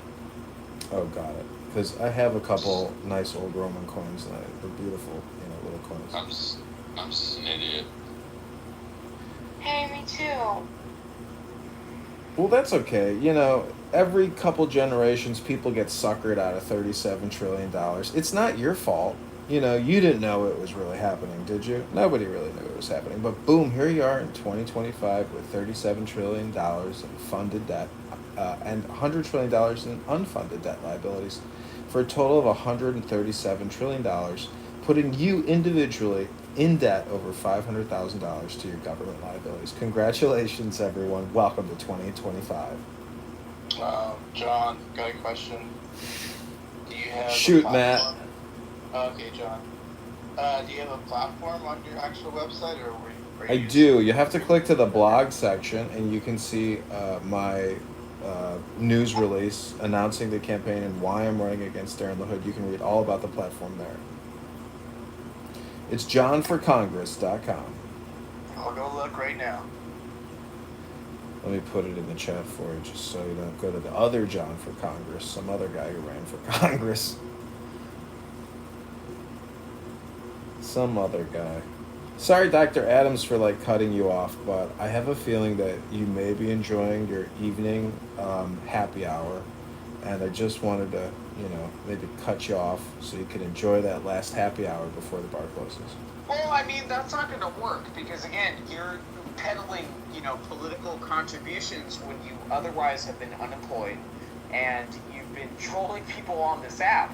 So, again, I'm coming home from work, and at the end of the day, if I wanted to actually run for Congress tomorrow, I would actually probably be using my own money as opposed to... I am using my own money. I matched yesterday's raise. You can always do better, right? I'm trying to do better. That's a good brand name, actually. I think Trump's brand slogan at Trump Tower is never accept or... Right, but at the same time, he did not panhandle, Oh, never settle. That's what it is, Adams. Never right. settle. No, never settle. Never panhandle. Never settle. Panhandled. Right. So again, cutting me off on never panhandled is again not, the same ilk as Donald Trump that was able to finance his own campaign. So outside of Elon Musk, it is what it is. So good luck, John. I do wish Thanks, you the best. Dr. Adams. I'm not going to, I'm not going to be mean, or any of that kind. Listen, save all that rage for Rich, okay? Save it for Rich. Yep. And this is what I'm talking about. Hey. I'm serious. John, I looked at the website, so I don't know anything about Darren LaHood yet, but what has he done against the Second Amendment that you're calling him a traitor for? Just out of curiosity. So, Matt, he's a gun grabber. Have you looked at his electoral record? He wants to raise the minimum age to buy a rifle, a handgun. He does not want people in their 18, 19, 20, 20. He wants to raise it probably 27. Who knows how high he wants to go? But do you agree with that? That changing our constitution is a good idea?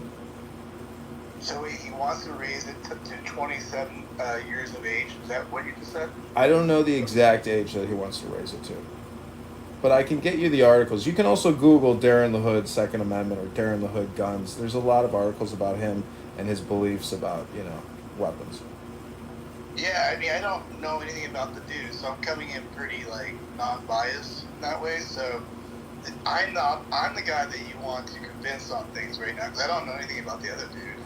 I'm just letting you know, Matt, I hope that you're giving the same energy if I were to ever decide to run for the 47th District of California, or my district, where we just got rid of Adam Schiff. So I hope that you guys are keeping the same energy.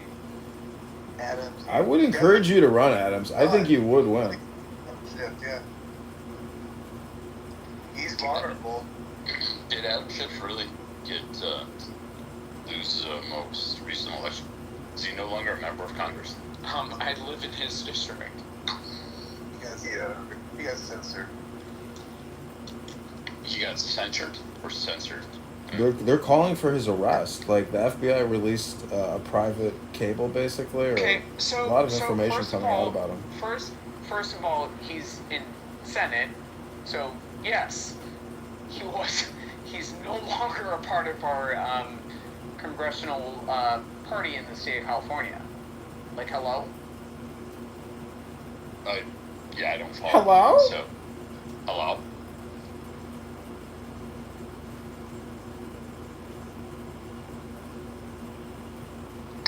Yeah, I mean, I think just in general, Adam Schiff, I mean, in a lot of Democrats, I just lost a lot of respect for them with the fact that they were going after Tulsi for Snowden. There's a lot of bad actors still in office. I mean, still creating social media posts. I see Chelsea Clinton posting today about, the truth about vaccines and going on about that shooter at that facility in Georgia. And she's saying what a criminal, and this MAGA people are criminals. All these vax conspiracy people are criminals. I'm thinking this is a criminal. Shitting on a criminal who shat on criminals. Like, the whole Clinton crime family is just a bunch of charlatans, and Chelsea Clinton is the product of all that fucking bullshit. Yeah, I mean, ultimately, I think the thing about Joe Biden that I think was probably the greatest issue I have with him was when he decided to make all these quote-unquote preemptive pardons. Like the idea that people, before they were even, that they should be given absolute immunity for whatever it is, whatever crime they could have potentially have committed, because, why do they need that sort of immunity if they're innocent?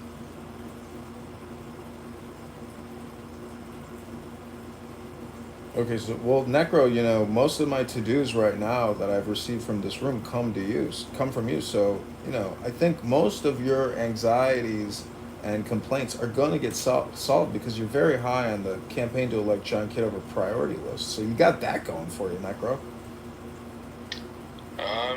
Well, I'd say that essentially if there's no other candidate who is willing to do things like wanting to drop the charges against Edward Snowden, that to me automatically, disqualifies them in comparison to you.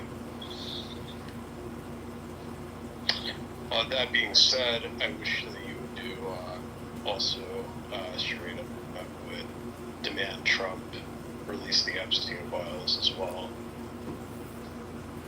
So let me ask you, Necro, describe to me what it would be like if Donald Trump was sitting in the Oval Office and he was like, you know what? I think because the Necro told me to release those Epstein files, I'm going to do it. So describe to me what Trump would actually do. Yeah, describe to me. How would Trump go about releasing the information that they're holding? You think it's just me? Am I the only person, No, but the point of this question, Necro, is to think through what it's like for Donald Trump to actually do what you want him to do. Well, it's not just what I want to do, it's what the overwhelming majority of Americans want him to do. is to release the files. I mean, including his own, his own magma. I mean, his greatest negativity he's gotten from MAGA is over these Epstein files. So what has he got to hide, ultimately? Is it just him? Is it Bill Gates? Is it Bill Clinton? Is it a dozen other people? I mean, it's a lot of people, right? Yeah, regardless of who it is, decent. Us Americans, we deserve to know who was harmed and who hurt these people. Like, who hurt these innocent children. Yeah, justice for all these victims. Let me ask you this final question, Necro. What's more important? Stopping the borrowing and stopping the spending, or releasing the Epstein files? You tell us, Necro. Well, one, you're not the only person I've met who's promised to reduce the spending. You're not the only Republican, definitely. You do realize I just get one vote out of hundreds of people. It's not that I can individually stop anything. It's a voting system. You understand this, Necro, right? Yes. So if it's me and 4 other guys in Congress complaining about the borrowing and the spending, it's better than having 3, right? Yes. So I'm just trying to temper, what you think running for Congress can actually even do if I win, let alone I'm going up against a guy who has $10 million already in the bank. We've got less than $500 in his checking account, Necro. Can you dig deeper in your necrotic pocket to find another $10 right now to get your list of priorities put before other congressional representatives? You've got another $10. You're a patriot, right, Necro? Yeah, I think the most patriotic thing that you can do right now is to do what the American people want, which is to release the damn Epstein files. The redacted ones or the unredacted ones? The ones that keep on being, refused to be released.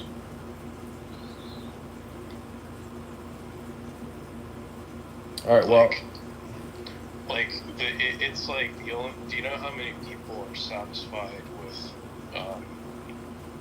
with the disclosure of the Epstein files? Okay, I'm going to have to interrupt you, Necro, and we are going to jump into my email right now to see how much the campaign to elect John Kitover has generated in campaign donations this evening. We will give you the grand total finale. We are at almost 3 hours of this Americans for Austerity room hosted by the great super positive Mojo Vibration. Most of those other echo chambers here on this app, they are negative, low-frequency vibration rooms. The Mojo room gives you the ultimate positive, feel-good vibrations that you've been looking for, and I'm so thankful that you've come to help support the campaign to elect John Kitover.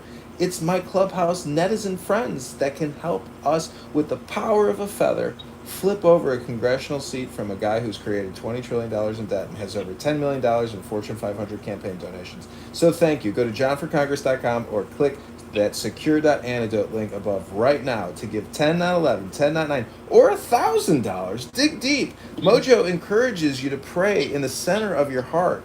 And in the center of your heart, you may find it that your power, your will is telling you to give $1,000 to the campaign to elect John Kitover. So click that antidote link above if you've enjoyed this comedic routine. It's not comedy, ladies and gentlemen. It's your $137 trillion in debt that you have to deal with. I'm just trying to help you come to the rationalization and realization that the United States of America is completely and utterly bankrupt. But that's okay. We'll just keep borrowing and spending because it's not real. It's all just a game. But give $10 or $1,000 right now to the campaign to elect John Kitover. Thanks, everybody. Yeah, so also Mojo, yeah, so you're right, yeah, it's by definition the loss can never be greater than a profit. Because a loss is always negative, so. Necro, have you ever taken an accounting class? Do I sound like an accountant? Okay, so give me the definition for what an asset is, or a liability, or an equity.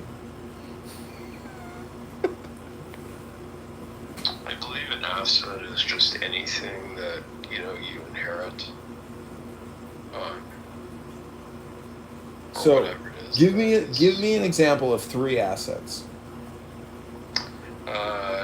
Would be like property, like your house. Okay, so real estate is an asset. What's a second asset, Necro? I think also I believe your stock would also be considered an asset. Okay, so stocks. What else, Necro? I think it would be whatever business you own. Okay, so a business. What about your cell phone, Necro? What about the shirt on your back? What about your brain? Are those assets?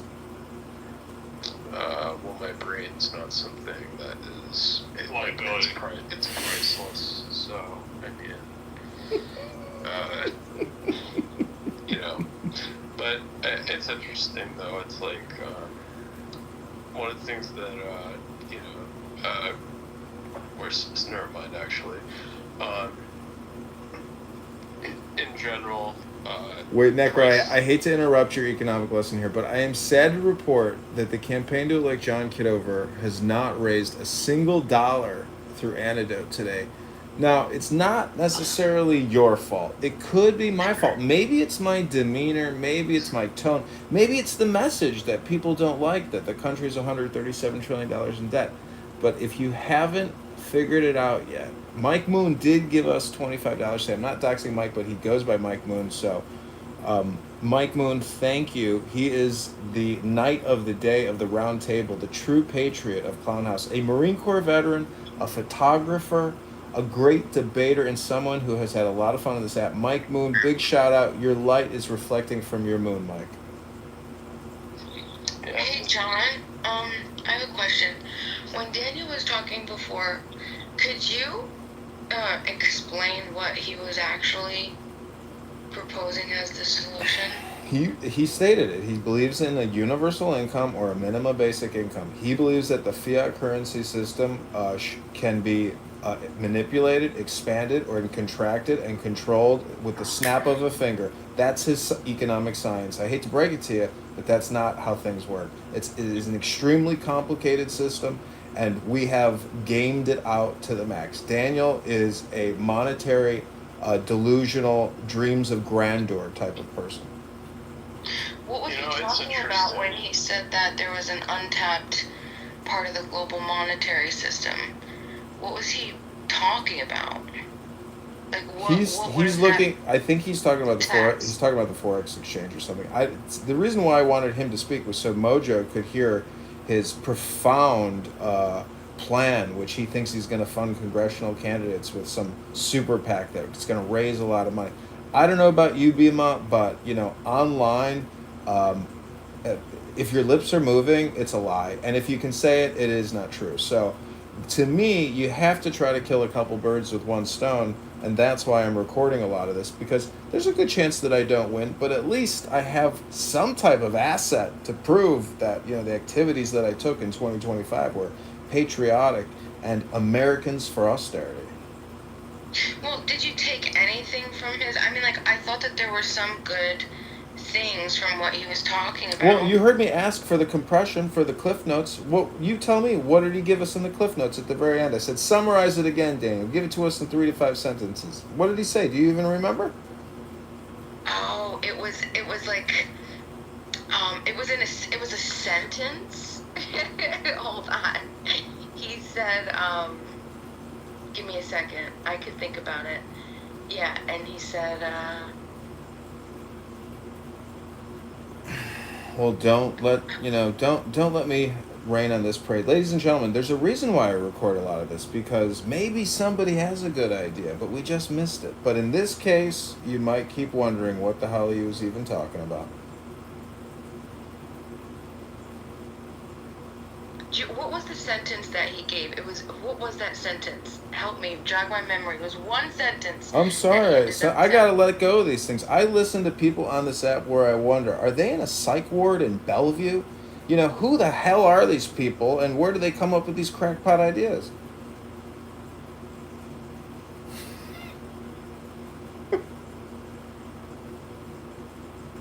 I guess I won't. remember I guess either. I won't win campaign contributions with So those when he kinds of asked, insults. But when you said, can you condense it, you know, in a couple, you said 3 to 5 sentences, and then he responded, you don't remember the answer? no, I was probably stepping in and out of my office with those questions and his. I've spoken to him before at length, and I just wanted people to experience the Daniel experience. Let me just leave it at that for you, Bima.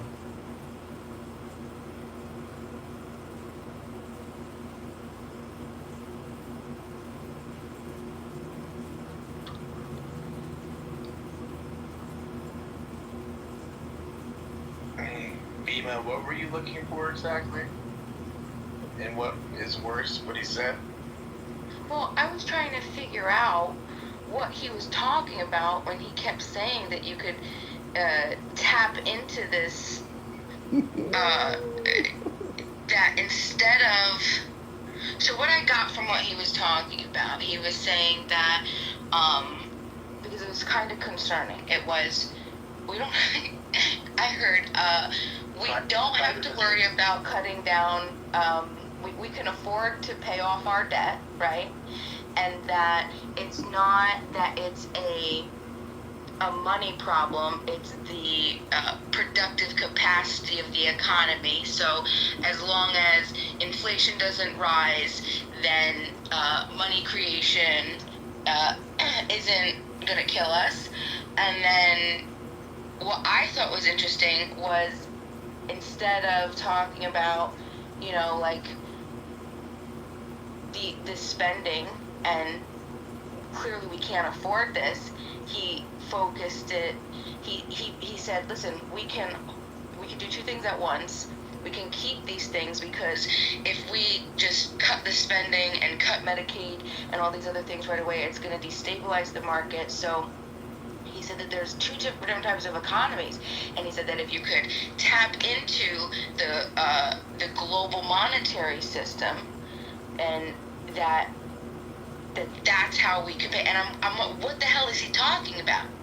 Is he talking about derivatives markets? Is he talking about shadow banking? I have no fucking idea what he's talking about. And then he's saying that you know, then he referenced he was talking about the GI Bill and the New Deal, and he was talking about, I'm guessing, instead of investing in like consumption-based. He has a dream. He has a vision, Bima. Are there any other speakers? Anything else? Can anyone else tell us your priorities? How to reduce spending, how to reduce borrowing, how to pay down $37 trillion in funded liabilities. Cut military spending. Cut military spending. Great idea. Tell us, what in the military budget should we cut? What programs, what projects, what employees will that impact? Yeah, we don't need a military the size that it exists today. We already have, we have the most powerful military with the, 7 ones behind us combined. So we don't need a military the size that we do, especially if we weren't pissing everybody off. We wouldn't have so many enemies. Okay, anybody else know any projects, programs, or people who we should cut off funding to?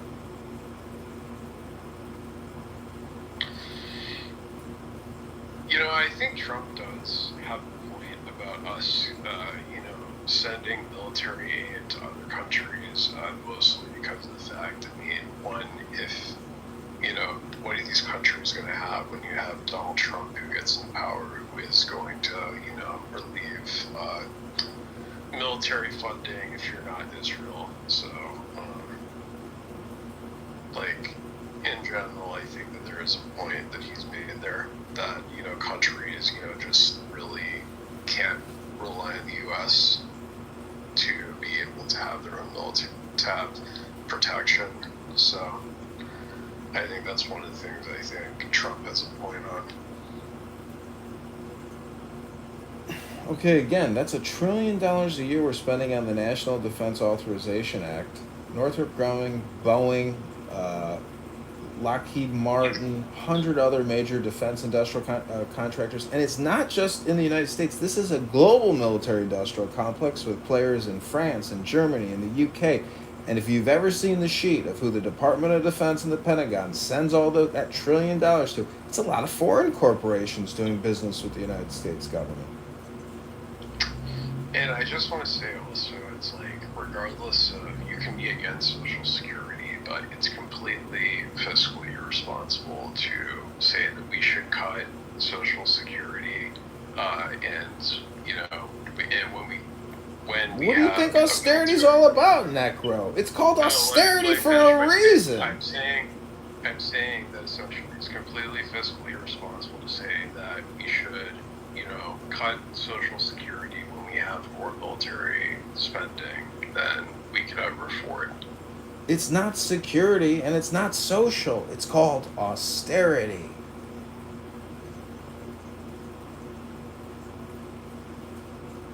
$25 years of war, spent $37 trillion we didn't have another $100 trillion in liabilities that we don't have to pay. Where are we gonna get the money? It's ridiculous. You're just gonna keep printing it? You want I mean, you can have mass inflation, but there's the chance that these connected or disconnected events are not in your favor. I'm just saying that, you know, cutting $300 billion from the NDAA, $1 trillion from Medicare, Medicaid, $200 billion from Social Security, maybe $100 billion from the executive and all the administrative services and the 585 other federal agencies. Necro, you got to stop borrowing. You got to stop spending, Necro. You're turning into a necrotic skeleton. It doesn't have any body mass anymore. You've lost it. You're going bankrupt. I'm already a corpse. Thank you. John, what are your thoughts on the proposed strategic Bitcoin reserve? And I think it's still in the Yeah, I don't know. It's so hard to say. Like, I'm very conspiratorial when it comes to Bitcoin and whether the CIA created it, you know, and it's some type of technological cryptocurrency, you know, that the government funded. Because I saw this weird video once of this software developer saying, hey, InQtel just called us, and the CIA wants us to build them a cryptocurrency called Bitcoin. So, you know, I'm making a joke, but maybe it's not a joke. The point is it a good idea or a bad idea? I don't know. It's just more inflation. It's more spending, borrowing and spending to transfer those dollars into digital assets. I don't know. Do you like collectibles? Just Beanie Babies, primarily. Well, I love collectibles. I got a lot of collectibles. But, you know, Bitcoin is a collectible. I don't have enough money to buy any Bitcoin collectibles. So I'm out of the Bitcoin market right now.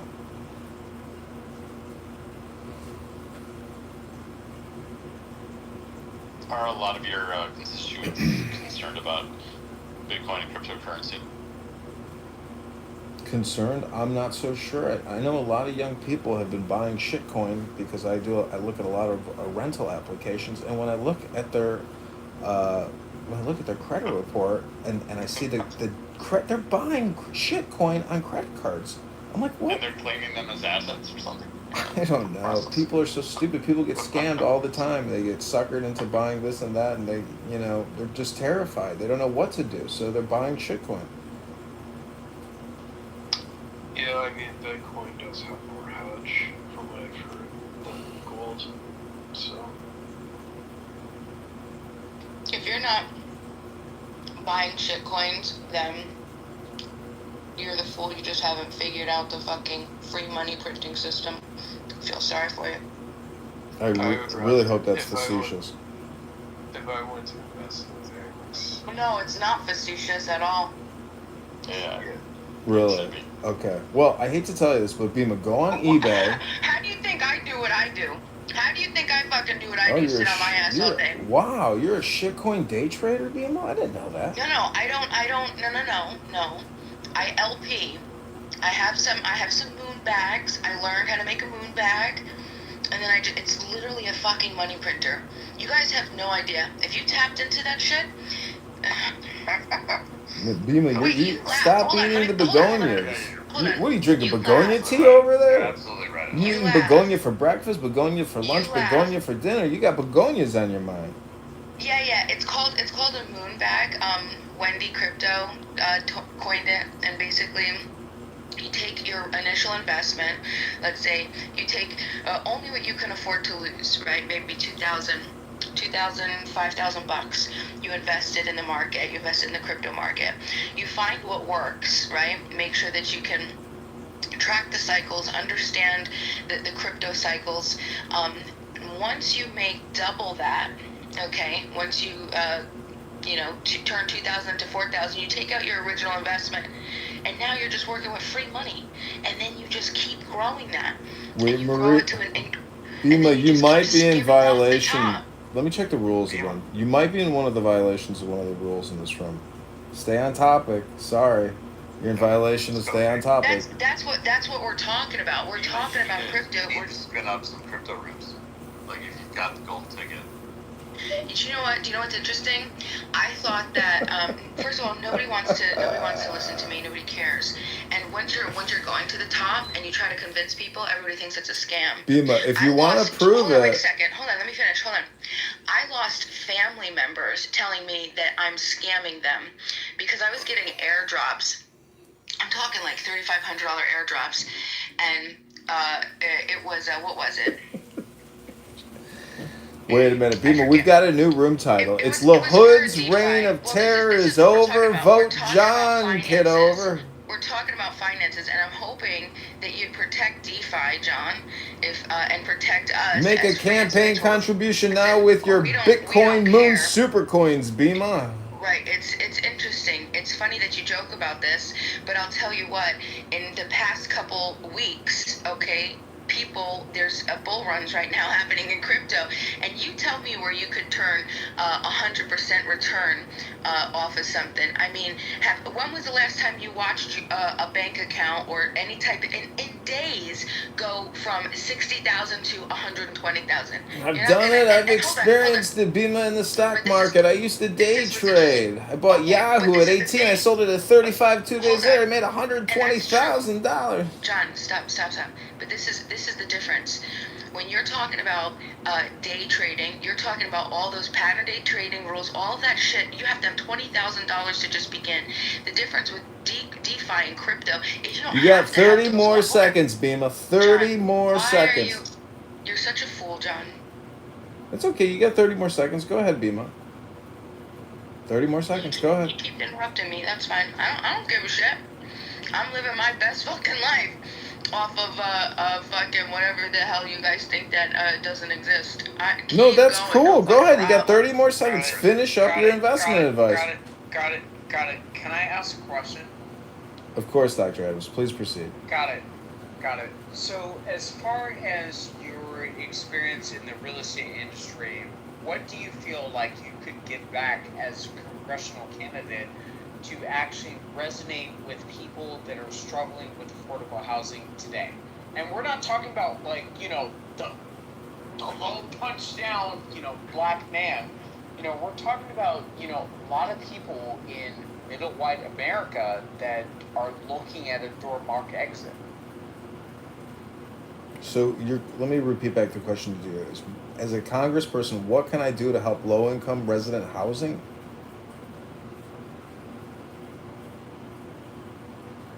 I mean, what are you going to do for your constituents to actually develop and cultivate policies to speak to their aims and their grievances of unaffordability in the housing community?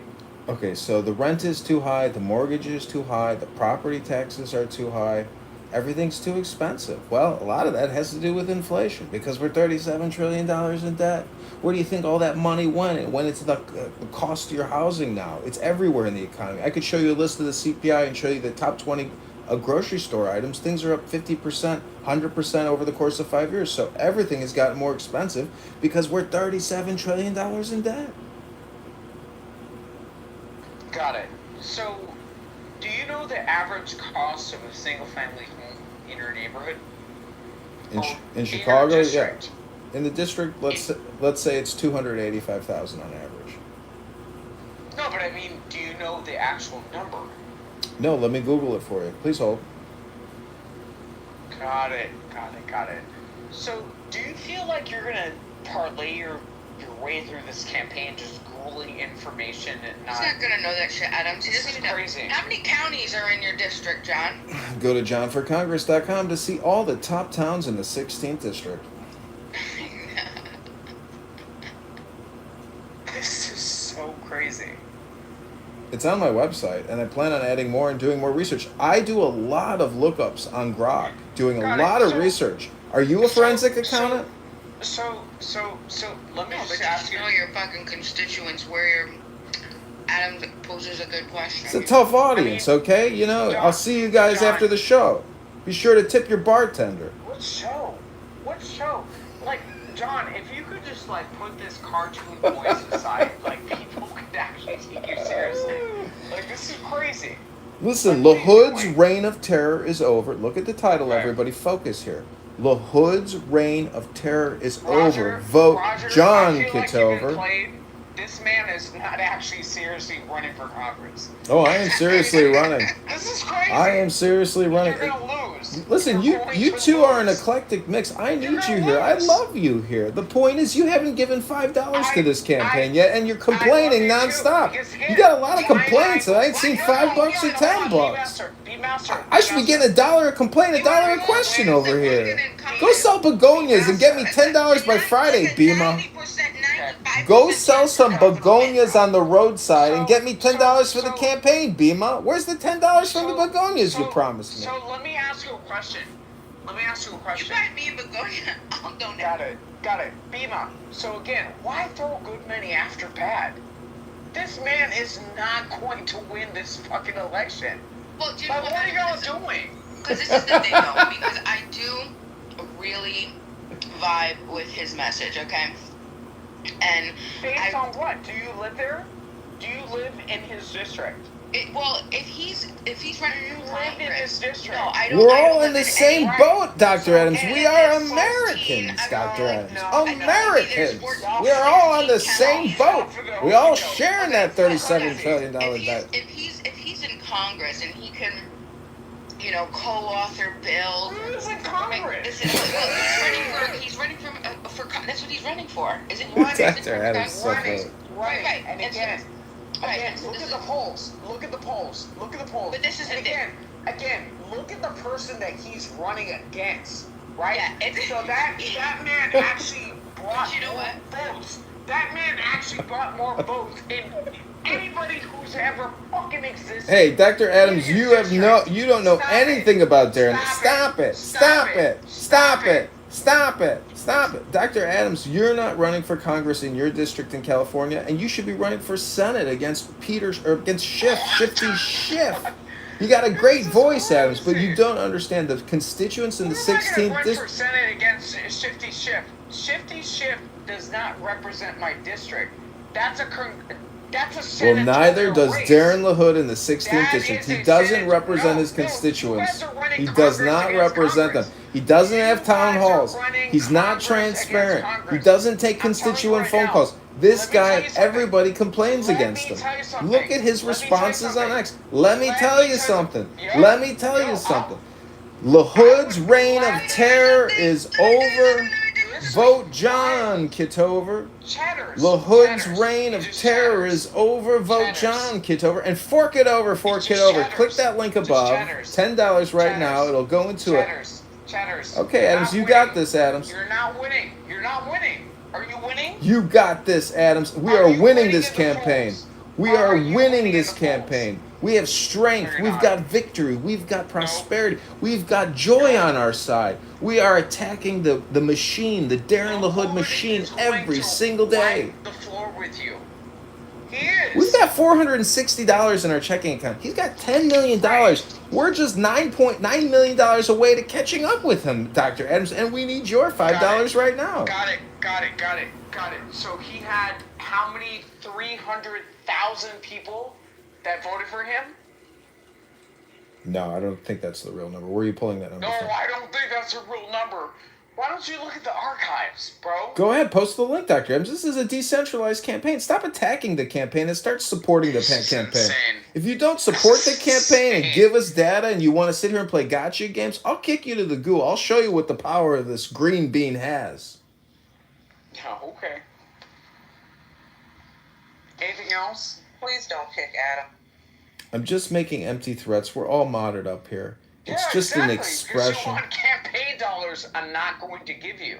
Why? Because of the simple fact that, again, Edmund, I'm going to be real. You're a difficult clown house constituent to deal with, Dr. I'm Adams. going to be very real with you. You sat here and trolled people on the app when you otherwise could have been activating your real estate license. Well, that's okay. I've got enough videos of you to sell to Netflix for the next 100 years. Right. You're one of the funniest people on this app. You want to do this whole clown house shit. I want to look at how you've actually invested in community. Right? Right. So again, you want to go? You want me to? You want to hop on my live stream? I'll show you the community. You want to see my lawn? You want to see all the landscaping I have to do around here? You want to see all the charity work I do for the church next door, with the church taking out their garbage, cleaning up the streets? I do a lot for the community over here. It's a never-ending job cleaning up garbage in the streets, recording garbage on Clown House. I do a lot of social services here on Clown House, Dr. You cannot even Adams. take your tool aside to actually run for Congress. Oh, I'm running, baby. We are running. This room is testament to the fact that Darren LaHood's reign of terror is over. Vote John Kitover. And you're not going to win. Because again, this trolling shit, it's corn. Okay, ladies and gentlemen, it's now midnight, and we have approached. It's Thursday, August 14th, 2025. If you haven't given $1 to $10 to the campaign to elect John Kitover, we need your support right now. Why did you move Adams? Come on, man. It's a new day, and unfortunately, I had to take a break because Adams is on that mojito 10th, number 10. I will bring him back up in a second, but all the criticism aside, we need your support in this campaign.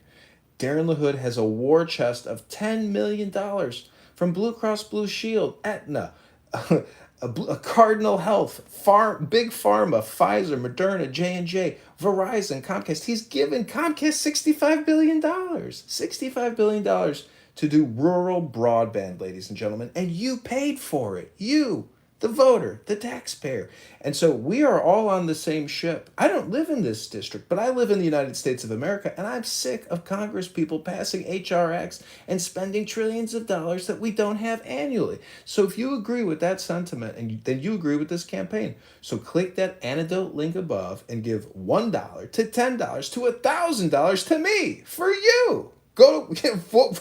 Darren LaHood's reign of terror is over. Vote John Kitover. Okay, now please bring Dr. Adams back up. I sent him an invite. Sorry, Dr. Adams, I gotta do a commercial break. I mean, we can't do the Dr. Adams show all night long. We've only been here for 20 hours today, and 20 hours the day before, and 20 hours the day before. Dr. Mojo, where do you get the energy from? I'm just trying to keep up with you on this app.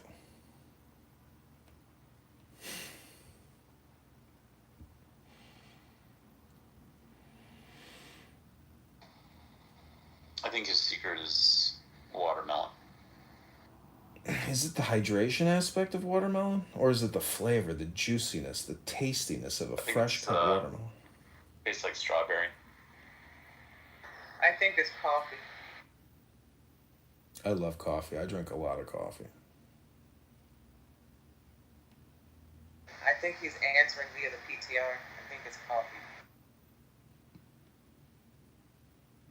I'm sorry, Dr. Adams, but, the number of questions I answered, the number of questions you asked, if it was $1 a question, you would definitely be contributing $10 to the campaign to elect John Kitover. Just click that link above right now and help support the mission. The mission is your future, Dr. Adams. How many more closings are you going to go to and have 30, 40, 50% of your income sent to the federal government and your state and local government? It's outrageous, Dr. Adams. This is a vote for yourself. Stop closing homes and giving your money away to the government through taxation.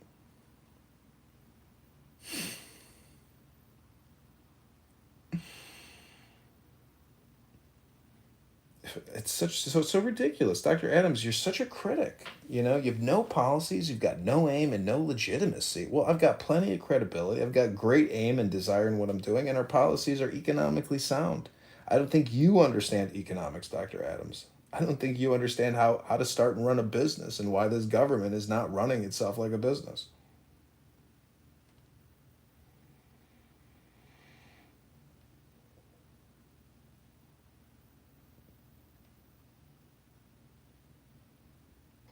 Where's everybody?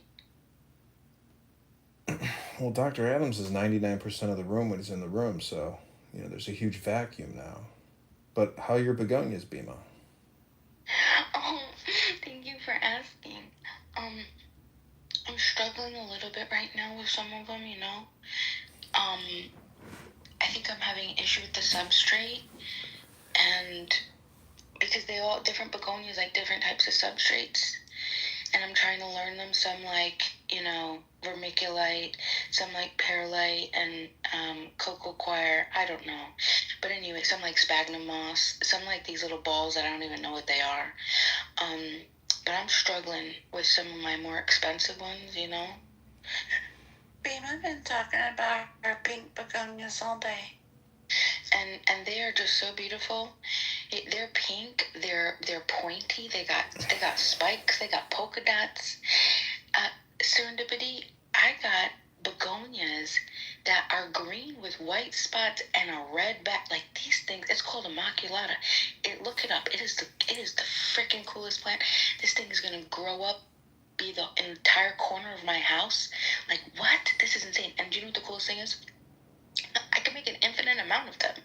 You can have some of this wealth over in my house. I could give everybody free wealth. This is free.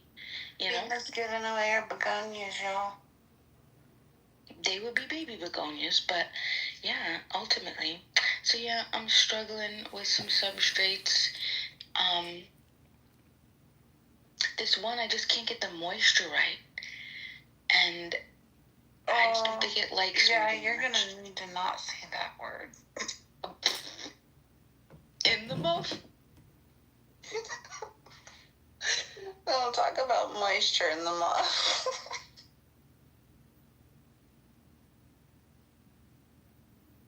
You know, if there is John, ever you can have an ally. John, you can have an ally.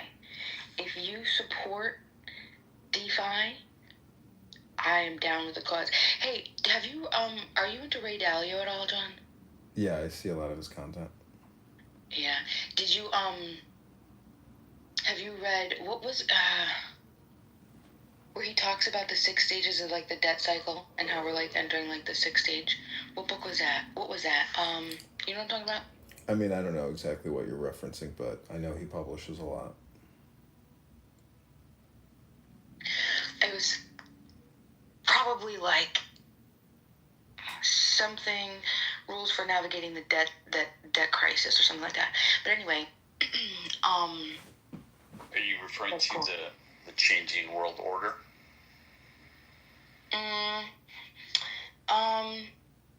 Yeah, well, I mean, ultimately, of course.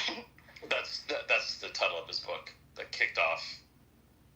It did the overarching pitch on the debt cycles, and then he wrote like 8 to 10 volumes going into detail, history, stuff like that.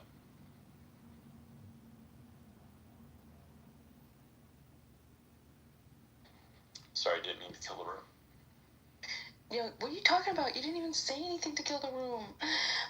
Do you like Lynn Alden? You didn't hear me? Yeah, oh no, I heard you, trust me. Oh, okay. I'm looking stuff up. Hey, do you like Lynn Alden? Yeah.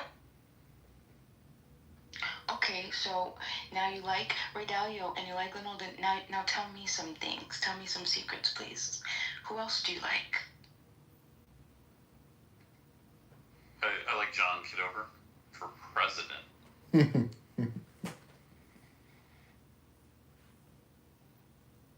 Well, you know, when I was in military college, I went from being a junior private to being a major in the regimental cadet corps.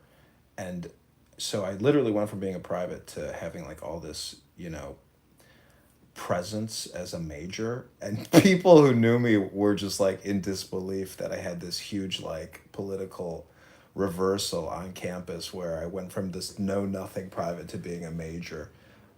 In the regimental command, I became the public relations officer, you know, in the cadet corps, and it was kind of funny seeing people's faces like that. I'm wearing, you know, these gold bars on my uniform now, and people are just like, "What the fuck? How the hell did you become a major?" So, if you put forth the effort, and you know, they told me the only reason they gave me that job was because I made amends and I asked for forgiveness with regards to something that I said to this female cadet on campus that upset her quite a bit. But I asked for amends. I told her I was sorry, but I don't know if she graduated or not. But the point is, if you rectify, you know, past mistakes with people and you're transparent about it, you can be rewarded, you know, for that transparency and that adjustment. But it's possible we win, but it's possible we don't. And if we don't win, well, at least we've established more political credibility in our second campaign to try to achieve a balance to the force, because $37 trillion is not a balance in the force. That is an abuse of privilege, and they are stealing from you and ruining your future and your children's future. It's not fair, and it's outrageous, and we shouldn't be $37 trillion in debt. The war should have been managed fiscally conservatively. The COVID-19 response, in my opinion, is the biggest scam ever in human history. So there's a balance to the force coming. That's an impressive rank, and it's impressive being part of the regimental command. So.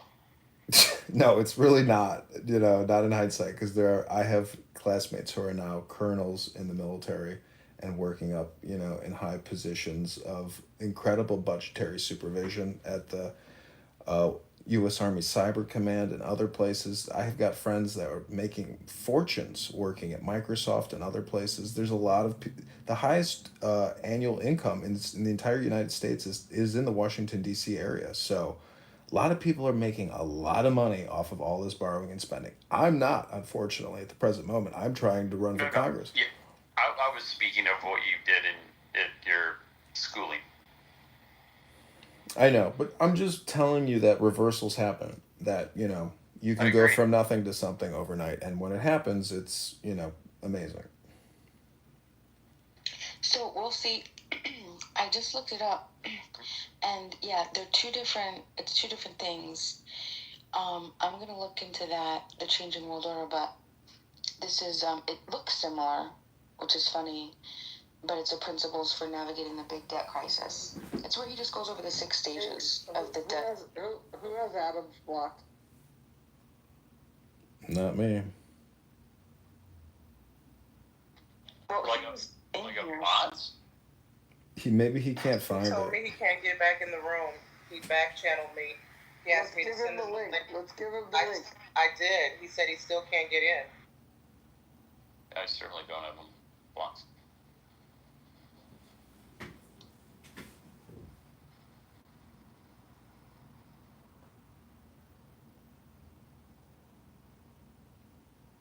Who would block Adams? Howard would. Who would block Adams? I think there's a few people who might want to block Adams.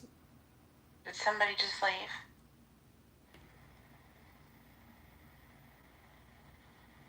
Howard, you wouldn't block Adams, would you? No, I have no reason to. I don't even know. Who made the title?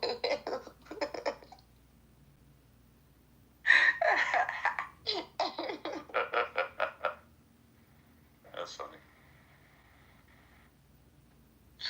Is Pocket still awake? Pockets wouldn't block Adams, would she? I got one hand in my pocket, and the other one is flicking a cigarette. I don't have Adam's block, but I'll go to the audience just because why not? No, why? Stay. Well, I'll take the mod off me. I don't need that stink. What?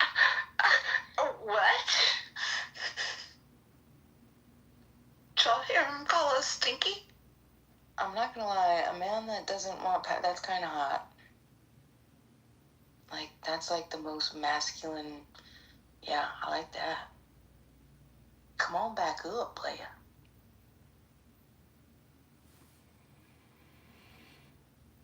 Smell like green bean. Oh, Dismal is here. I would love to entertain some questions from Dismal if she's available to ask the candidate Congressman John Kitover a few questions.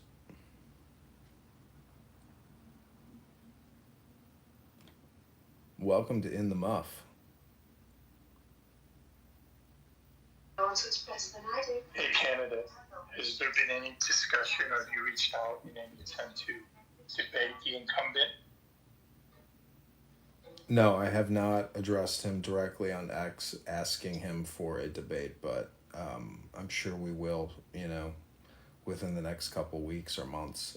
But I do want to try to contact the Democrat candidates who are running and schedule debates with them. You know what? Their campaigns might actually want to fund you.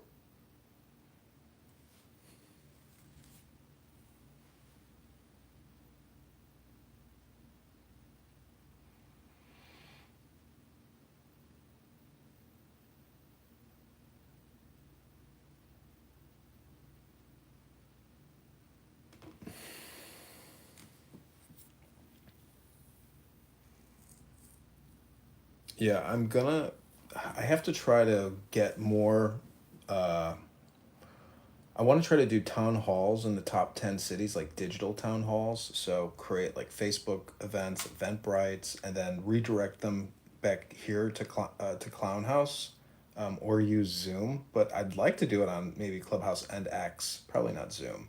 But, trying to get even just, I really want to speak with Democrats, Republicans, Libertarians, doesn't matter who we speak with, but we need to speak with people in the ground in these towns that live there, hear their complaints, hear their concerns, give them a pitch, ask them for a donation, but to get them, from an advertisement or from some social media post, whether it's Reddit even, probably Reddit. I probably should work a lot with Reddit. There's a lot of you can advertise on Reddit, which is pretty cool. And there's big threads in these districts like Chicago suburbs, even Chicago, or even all these Facebook marketplace exchanges. I could probably advertise in there too, but it's just like a lot of spam. I think Reddit's an awesome idea because you also can more easily, more credibly influence the conversation in the subreddits too. Yeah, I should also probably try to hire like a digital campaign marketing manager or digital campaign strategist to do a lot of these ad campaigns. I mean, I know I can do a lot of them myself, but I've worked with videographers before and content creators, and when you compare what I do to what other people do, it's always like if somebody has some more professional experience in video editing, etc., they always put out a much better product than what I put out. Welcome back, Dr. Adams.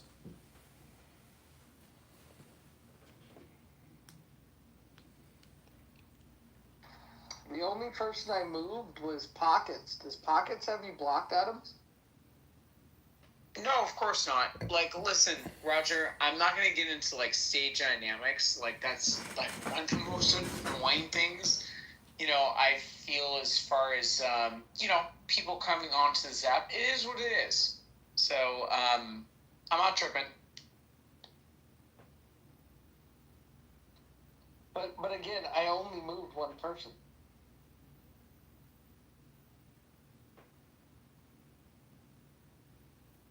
I don't think that Pockets has spoke for me. Sometimes when you leave a room and you're looking for the room in a hallway, you lose it, and you got to shut down the app, go back to the hallway to find it. So, there's that fear of, oh, did I get blocked? I can't get back in the room. I can't find the room. Somebody has me blocked.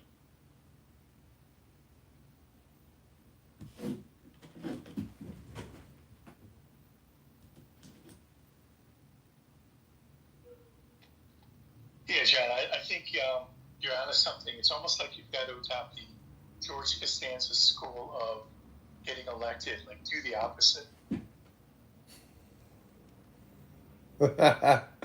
I don't know any other way to do it. I hate to say I'm like a gonzo politician, but I am a big fan of that movie. What is it? It's not Fear and Loathing in Las Vegas, right? What is the famous writer's book with Johnny Depp in Vegas? He's the gonzo journalist.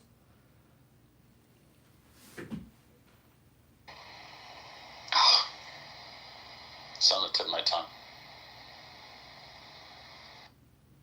I can't remember. What is the name of that movie? Anyways, the point is, yeah, I mean, we have to do what we can do. I mean, we have $400 in a checking account, and to try to get any press is very difficult. Most journalists don't want to touch me because, I'm harping about the debt and cutting Medicare, Medicaid, etc. Okay.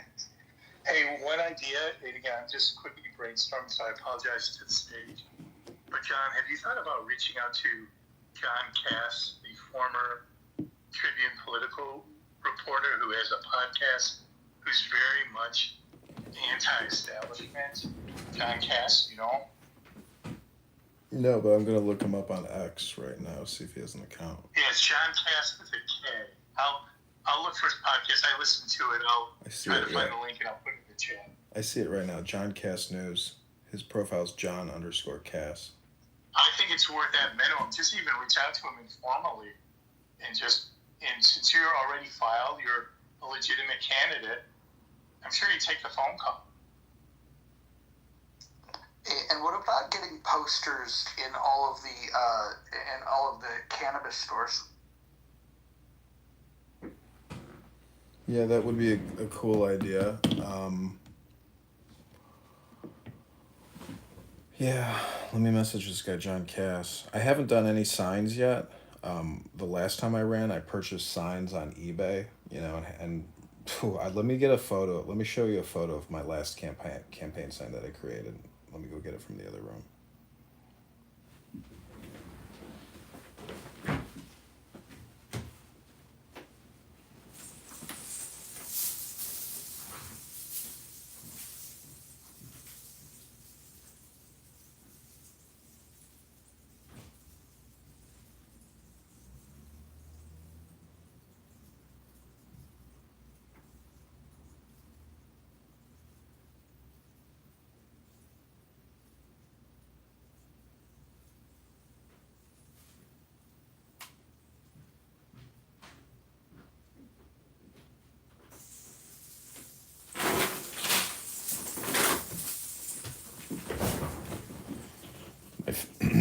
My family was kind of shocked when they saw this sign, but I think it's holding up well. I think it's going to hold the test of time.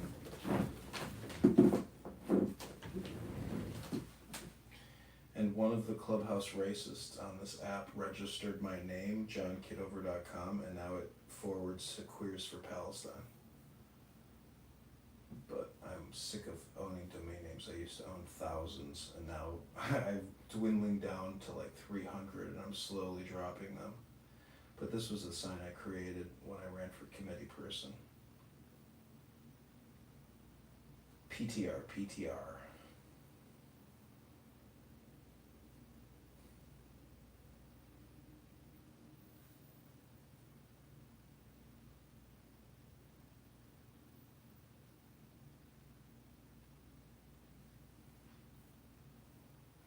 And that's my cell phone number if you want to text me directly and become a consultant on the campaign.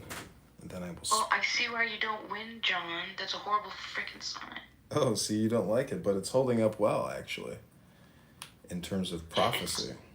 Not the message, the color codes. You can't do all that. You gotta break it up.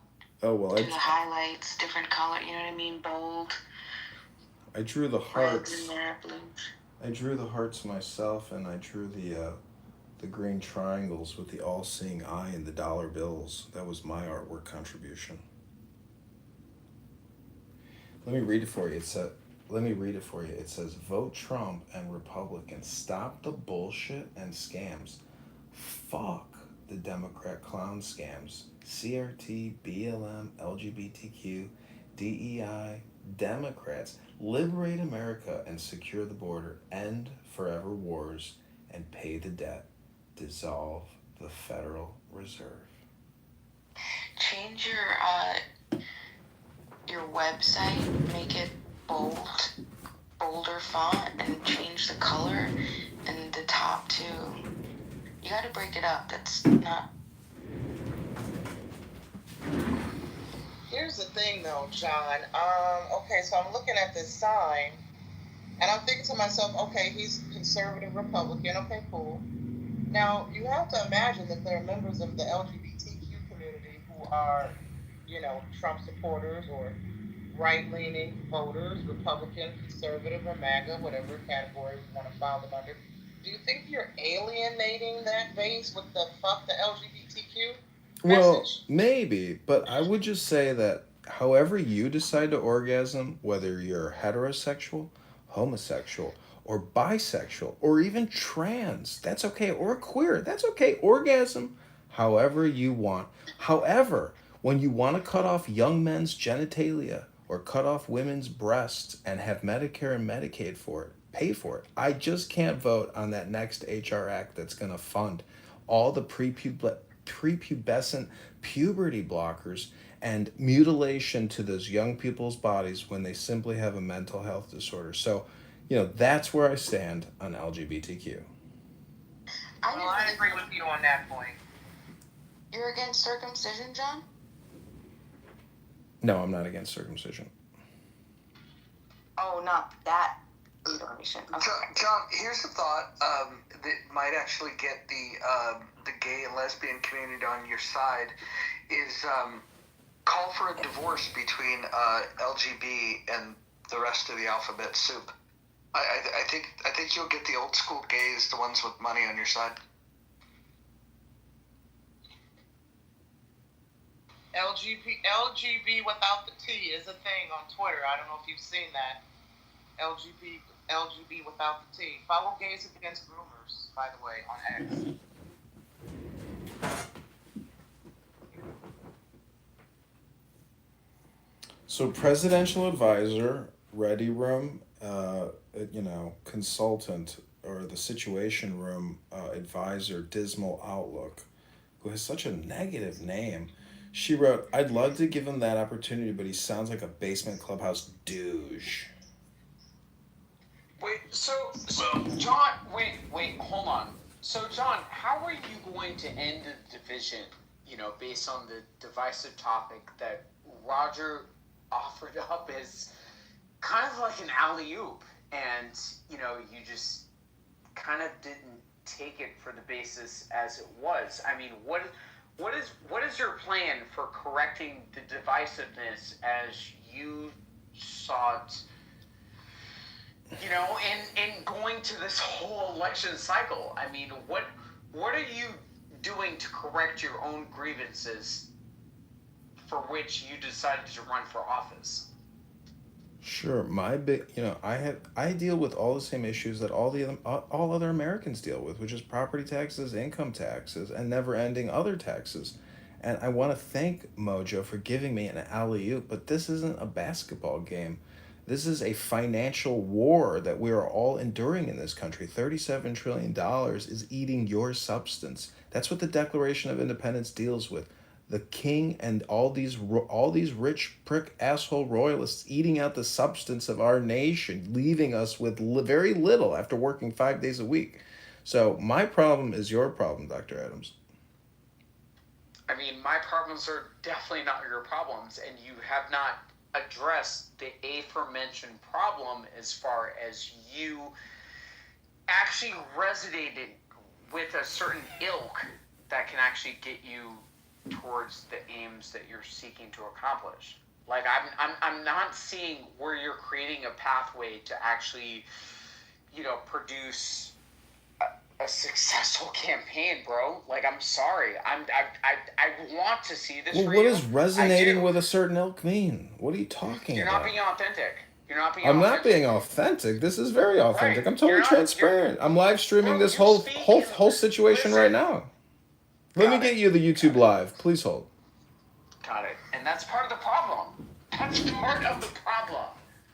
I don't think it's part of the problem. I think it's part of the solution. I hate to break the bad news to you, but we're just going to have to agree to Got disagree. it. So let me ask you a question. How are you doing as far as your approval ratings against Hood? Well, let's look at how many campaign contributions came in today and yesterday. Those are some good statistics Got to it. look at. So let's look at what LaHood has brought in to his campaign. Let's take a look. This is a decentralized campaign. Can you do a couple clicks and maybe some searches or some Grok queries? Go ahead. I've already looked it up. Go ahead. That man is wiping. Go ahead. That man is wiping the floor with you.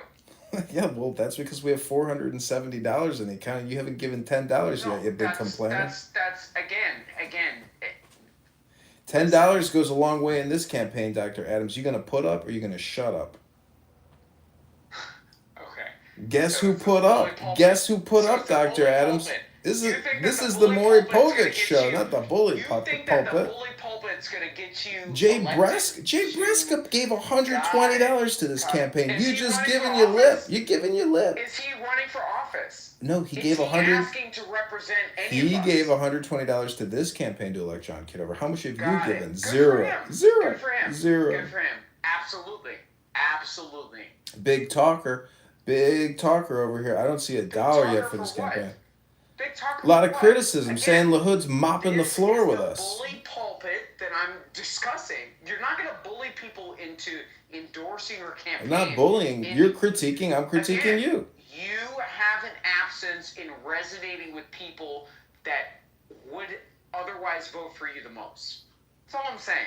Look at Dismal. She wrote, he did, poor investment. Nobody's contributing to you. Okay, Dismal. I bet you we can convince you to give $1 to the campaign, Dismal. Do you want to actually have a real conversation, Edmund? Yeah, bring Dismal up so she can ask a question. You've already asked 100 questions, Dr. So let me Adams. ask you a question. You're not getting any more questions answered until you give $1 to the campaign. How do you like them apples? All right. I've answered enough of your questions for the day. Well, hold on. If he gives $10, can he ask 10 more questions? Absolutely. $1 question. Fork it up. Shit. Ooh, big talker then. Big talker, Dr. Adams. Money talks, bullshit walks. And I hate to tell you, we can't get to Congress unless we have your $10, Dr. Adams. I've enjoyed you for many years. I'm sure you've enjoyed me for many years. You can't give $10 to somebody that you've been talking to for many years. I'm not going to vote for you to go into representing. Well, you don't live in the district.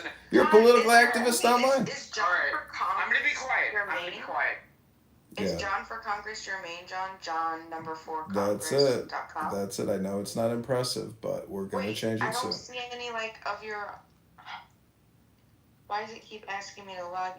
Where's all of where you stand on all the issues and stuff?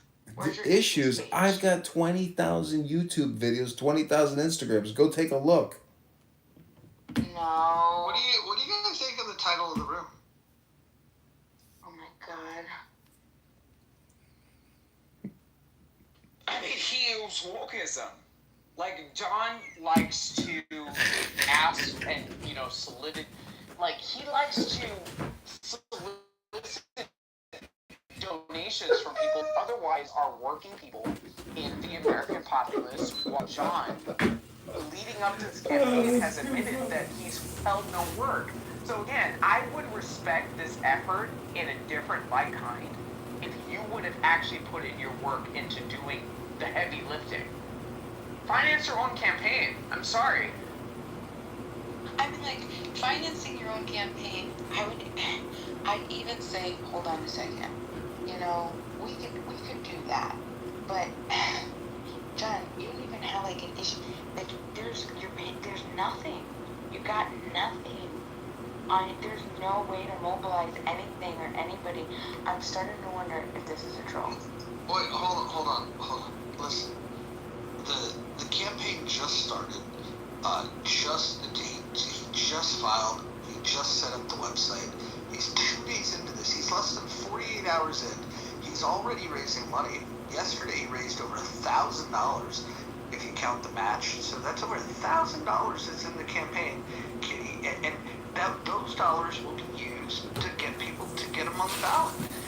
There's no filing fee required, and so really all that needs to happen is to gather a little less than 600 signatures to run as a Republican, and then once we secure the ballot access, then all of the other things that you were talking about in terms of like how to whip voters to go and vote for them, figuring out how to get on a debate stage, all those kind of things. You can do those things, but you got to take baby steps. Goal number one is get on the ballot. What will help him to get on the ballot is to be able to pay the volunteers to get the signatures. If you care about this country, if you care about reducing debt, we can take one baby step by just everybody just prayerfully considering donating money to John Kitover for Congress. Roger, can I ask you a question? Can I ask you a question? Go for it. So, again, doesn't this campaign have to actually be something attainable in the sense of being able to win? Right? No. Got it. No, I'm going to tell you. The first thing that you want to do is you want to wins stack on top of each other. And the first thing was he won in the sense that he did the thing that most Americans are afraid to do. He filed. He's now gotten the campaign started. He filled out the paperwork. He's got the bank account. He set up Anata. He's collecting money. The next step is he's going to get volunteers. What he's going to have in place within the next couple of weeks is a campaign manager, a treasurer, a volunteer coordinator, and volunteers. Once he has that, once he gets the ballot access secured, then all these other loftier things are going to be easier to do. The other thing is, keep in mind, if he just simply becomes a thorn in the fucking side of the Republican that's running, you know what that's going to do? The Republican that's running is going to have to figure out, well, what do the people that support John Kitover care about? And then they're going to have to say, well, it's a pretty simple platform. Can you just not spend money? Can you not borrow money? If John Kitover loses, but LaHood changes his policies and decides to start fighting for the American people and borrowing less and spending less, then this campaign can be a huge success. Right. So again, if John would put down the cartoon voice and do all this other bullshit that otherwise creates a sense of performativeness, people would take this effort a little bit more seriously. I think I'm just saying, Roger. Hold on. I think taking it serious is the thing that you might be like missing the point of, right? The way that Donald Trump was able to emerge to power was by doing things exactly the opposite of the way that you would have expected to run a campaign. What he's doing is he's bringing humor. What he's doing is he's bringing artistic nature. Yeah, all of these things are creative, and they're going to resonate with the right people. This is something that this isn't like this well-funded thing where he's going to outspend and do stupid slogans. This is going to be a connection of the heart. It's going to be a message that resonates deeply in the heart. So Roger, when you look at different points of what's going on in American politics, is this a type of voice for which people want to distract, the House and the Senate in otherwise distracting people from getting to a certain type of aim expeditiously as they need it? Keep in mind, you have people in North Carolina that are experiencing devastation. You have people in the Palisades that are experiencing devastation. You have people in Altadena. To me, personally, in listening to this voice, in having a say as far as how our federal expenditures are going to resonate to the average, everyday person, people are tired of the jokiness. People are tired of the jokiness, the cartoon voice, the radio voice. People want to resonate with somebody that is going to be soluble to their aims. Show me the evidence of what you just said. Show me the evidence of what All right, Roger, there's a certain type of ilk as far as how these people want to present themselves into these fringe spaces, which Edmund, actually mentioned himself. America is going towards a certain type of, rhetoric.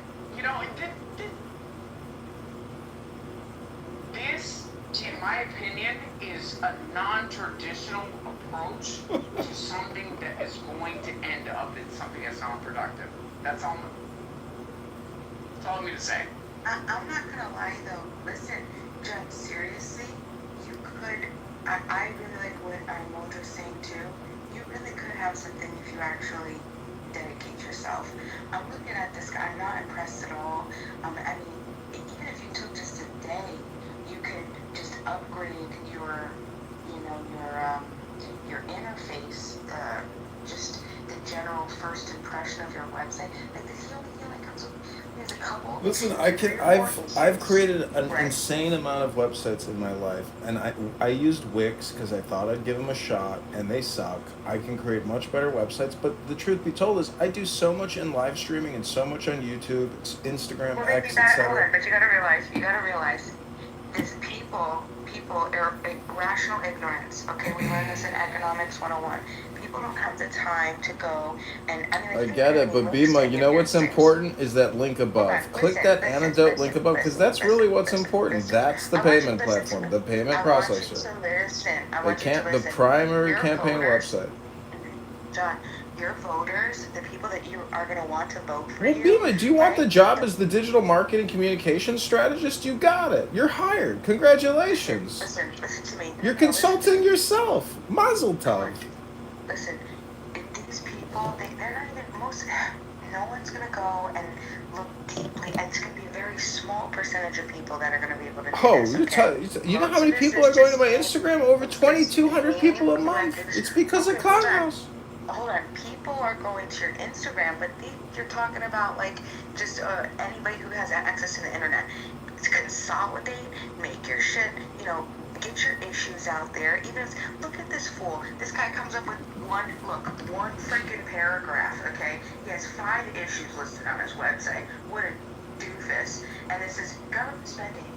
Far too long, the federal government has been living within its means. Our national debt is $30 trillion and growing, and we continue to have a government that spends taxes and borrows too much. In Congress, I'll continue to push to rein in spending in order to tackle the national debt, ensuring that our children and grandchildren are not forced to pay for the mistakes of our generation. Period. Done. Put a loser. Okay? Like, come on, dude. The shit that you come up with, you could totally destroy it if you really wanted to. One, you're gonna have to probably get off Clubhouse, I'm not gonna lie, and you're gonna actually have to use the content that you have. Wait, get off of Clownhouse? Why would I get off of... This is a key strategic communication component of my campaign, Bima. You're fired as my digital communication strategist. I think you're giving us terrible advice for the campaign. You're fired. I'm finished listening to your consulting. Your consultancy has been terminated. Your campaign involvement is over for the night. Thank you very little.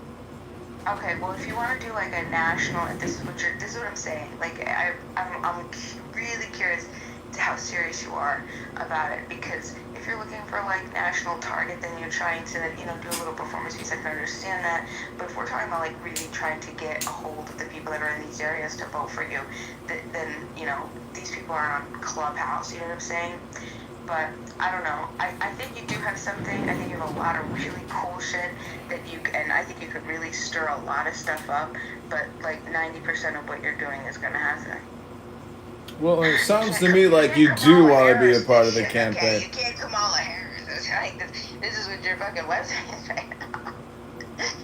No, I'm totally willing to admit that the website sucks. Just at least copy pasta, man. At least get the... Getting Antidote up was quite a long process. That was like a 60-day process to finally get a payment platform up and have everything synced between the bank and FEC and everything. It's a lot of work to finally be able to take campaign contributions, let alone there's a lot of work that you have to do as the treasurer, and there's filings with the IRS. It's a lot of fucking paperwork they make you do, and it's a lot of wasted time. So if you do want to join this campaign and actually help me do some stuff, as opposed to just complaining like the complaint crew that Clownhouse is some kind of 1-800 complaint hotline for fucking people, because that's all you people know how to do. I mean, that's why I appreciate people who read that book the other day, and especially Hakima. He actually read.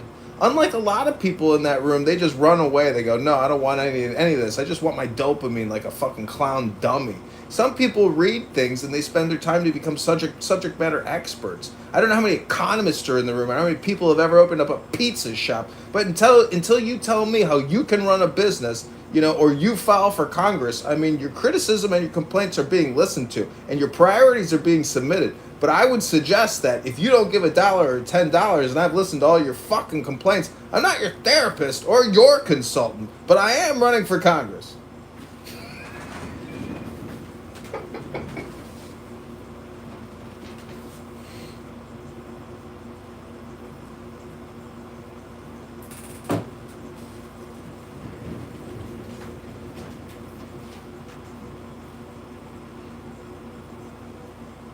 I mean, can't I complain about the complainers? I'm having fun doing this.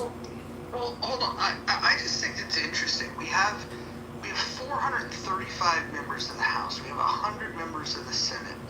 All of these people are working together to steal the money. They're borrowing and they're spending, and we're going broke. And somebody's saying, "Hey, that's a bad idea," and we're gonna spend our time criticizing that. Why can't we just say that? I think John's on the right side of history. Whether he wins this election or not, that's besides the point. Barry Goldwater didn't win the fucking election, but you know what he did? He inspired a movement. You know what came later? Ronald Reagan. Ronald Reagan swept 49 out of 50 states because the people finally soaked in that what Barry Goldwater was saying was probably a good idea. What if John Kitover is the Barry Goldwater for this next movement that's going to take over? And Mojo, in the beginning, Reagan didn't even make it. It was persistence and resilience. It's a very good point. Look, if we're going to say that if your likelihood of winning an election is low, that you shouldn't run, then nobody would ever oppose the big major parties. Everybody would just say, okay, well, hey, MAGA's in charge. I guess we should all take our ball and go home. I mean, it literally takes you 15 minutes to file for Congress, and all these people post on X, and everybody's interested in politics, but when you see that no one's going to challenge this Darren LaHood or any of these other people, most people go unchallenged. It's just wild, and it only takes 15 minutes to file. And, digital communication is pretty much free. You don't even need a website to run. So, that's me with my sign. There you go. That's my PTR selfie. Really, the only requirements to run is the filing fee is waived in Illinois. So you need to, as a Republican, it's 500 some odd verified signatures, and then you have to be you have to hit the minimum age requirements.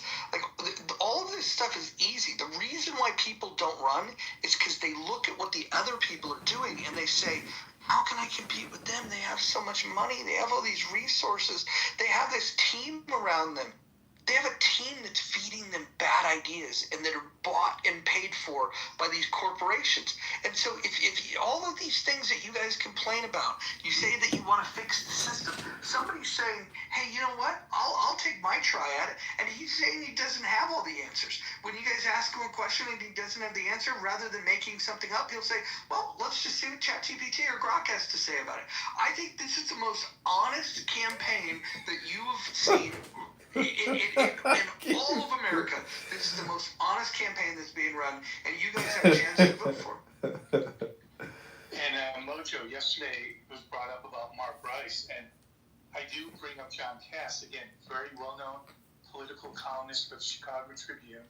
He left the Tribune like last year. He's got his own podcast, his own outlet. He's very much anti-Democrat. He's anti-Republican machine. And John, if I were you, I'd do some research on him, but I would pitch even a show on his podcast to have you and Mark Rice on together, and he can interview you, and you can talk about being the underdog, the David fighting the Goliath. And something tells me he'd give some air coverage on that. I could totally be wrong, but it doesn't cost you anything to reach out and try. Yeah, I messaged him on X to see if he'll be open to communicate, so we'll see if he responds. And then I don't want to want to take up too much space on this stage, but I have another idea for you. So I did send you a text, and even though I dramatically, for the most part, disagree with you politically, but there's something to Mojo's point. It's just the underdog. It's time we need change, and whether or not you're successful or not, it's really breaking the paradigm, breaking the big politics, and that quote of essentially it's same corporation, different divisions. I do believe, to what you were talking about before, whether it was from that movie that you referenced, or the George Costanza School of Electioneering, I think it's time for a change. Well, it's natural. I mean, the fact that we're $37 trillion in debt, it's just obvious that there's going to be contrarians who are going to come out of the woodworks and campaign against the debt. It's our tradition. But I do believe that that's an issue, but on the other hand, I'm like, fuck, with our GDP, we can still print more money, but again, I know most people would totally disagree on that, but putting that aside, I still want to figure out how I can, in my own little way, can support the effort here, because I give you total credit, even though, I think there's some different, really different things about you that you've demonstrated, but the fact that you're putting yourself out there, the fact that you're taking a risk. Now, people may disagree that you're not organized, you're not funded, but you are putting yourself out there, and I think a lot of credit. It's like you are not only talking the talk, you're trying to walk the walk.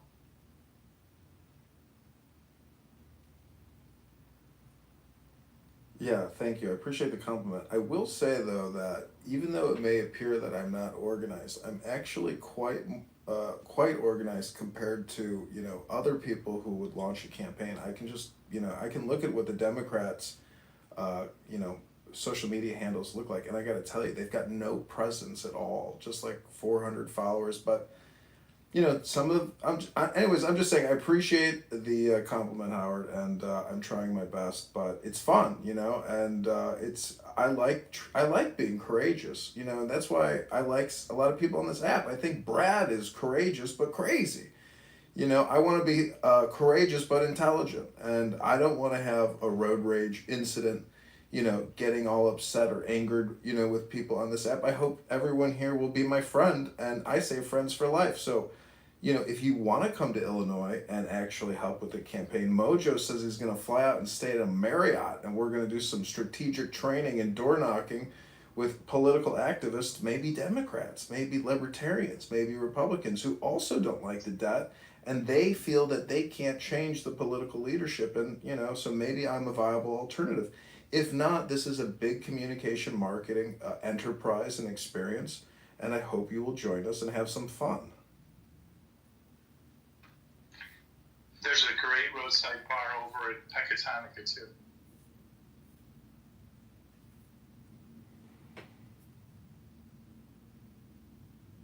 We should do a bar crawl, John. We'll call it Liberty on the Rocks. And we'll just do a bar crawl. How about we do an organic food crawl?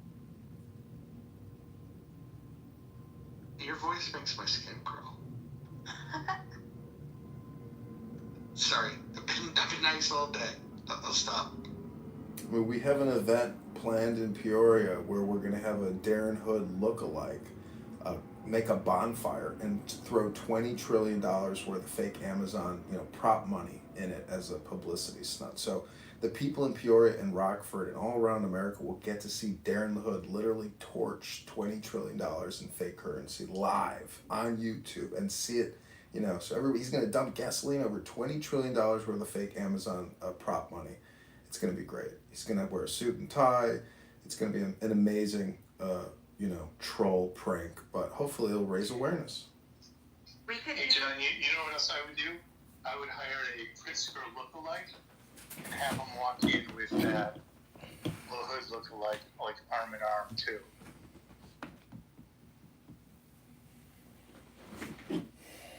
So, I have a lot of YouTube videos out there. I've got over 20,000 and over 20,000 Instagram videos out there. And recently, I read a book. I read the Constitution from start to finish. And I also read the Declaration of Independence. And those videos have thousands and thousands of views. And people in the comments are saying, thank you so much for reading this. You know, people have forgotten this. People are not reading this. People need to hear this. So, you know, part of this for me is educating myself and hopefully educating others, because if you are a good congressperson or a good senator and you are a leader of your people, you want your people to be educated. And if you're a good leader, you treat people the way you want to be treated. You don't road rage and scream at people and make, you know, insane homicidal ideation death threats on social audio platforms. You try to treat people with respect and kindness and have some fun. Don't be crude, don't be vulgar. It's annoying and it's not intelligent. So I hope to bring, you know, professional and classy communication to the campaign and to the constituents and to the country. I mean, you know, if you can't lead by example, and I try to, you know, I have tenants that I live with. I live in a multi-unit apartment building that I own, and I live with people that I found off of Craigslist, and they pay me rent. I treat them with respect. They treat me with respect, and I hope it always remains that way. So I'm just saying, I know how to treat people, but I also, you know, don't appreciate when people get angry or yell or you know, want to create fake conflict or are not amenable, you know, or able to. Anyways, I'm just saying every relationship has a beginning and an end, and I hope that all of these relationships on Clown House, you know, have no end. And I hope you also give $10 to the campaign. Thanks.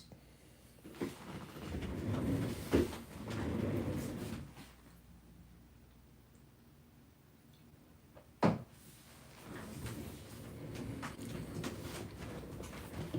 guys remember when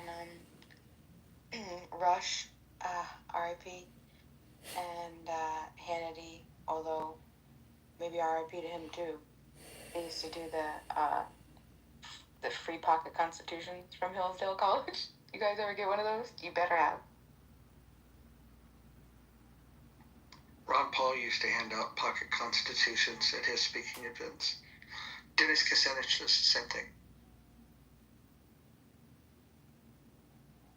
It was a great experience reading it. It wasn't quite the, you know, experience that I thought it would be, but I think if we read that Thomas Paine Common Sense or the Federalist Papers, or, you know, I like to do Bible flashcards. That's one of my favorite ways to, you know, run the mind through a script. But I really liked our book club, and, you know, hearing everybody really read and how we did it, you know, professionally, quickly. I mean, it was, you know, that was the only time on Clown House where I've seen people actually work together, you know, to create something, you know, and it's a long script we created. It's a program we ran. So I just got to say, if Clubhouse is a microcosm and the government is you know, the macrocosm, and it's dysfunctional here, it's the same thing throughout millions of federal employees. Dismal, will you come up? I want to see if we can come to an understanding on some things. I would love for Dismal to come to the stage. I want to talk about the campaign. I'm going to get your questions, your thoughtful questions. Let us know if you can come up, Dismal. Thank you. If anybody else wants to come up, that'd be great too. Yeah, Cindy, you should come up. Cindy.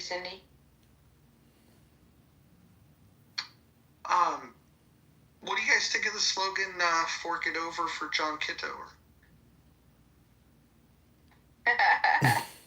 I like the other one you had, prior title. That was a good one. That was a good slogan. We could win over BEMA if we defund FEMA. That was hilarious.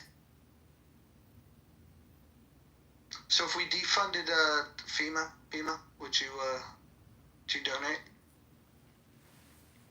Absolutely.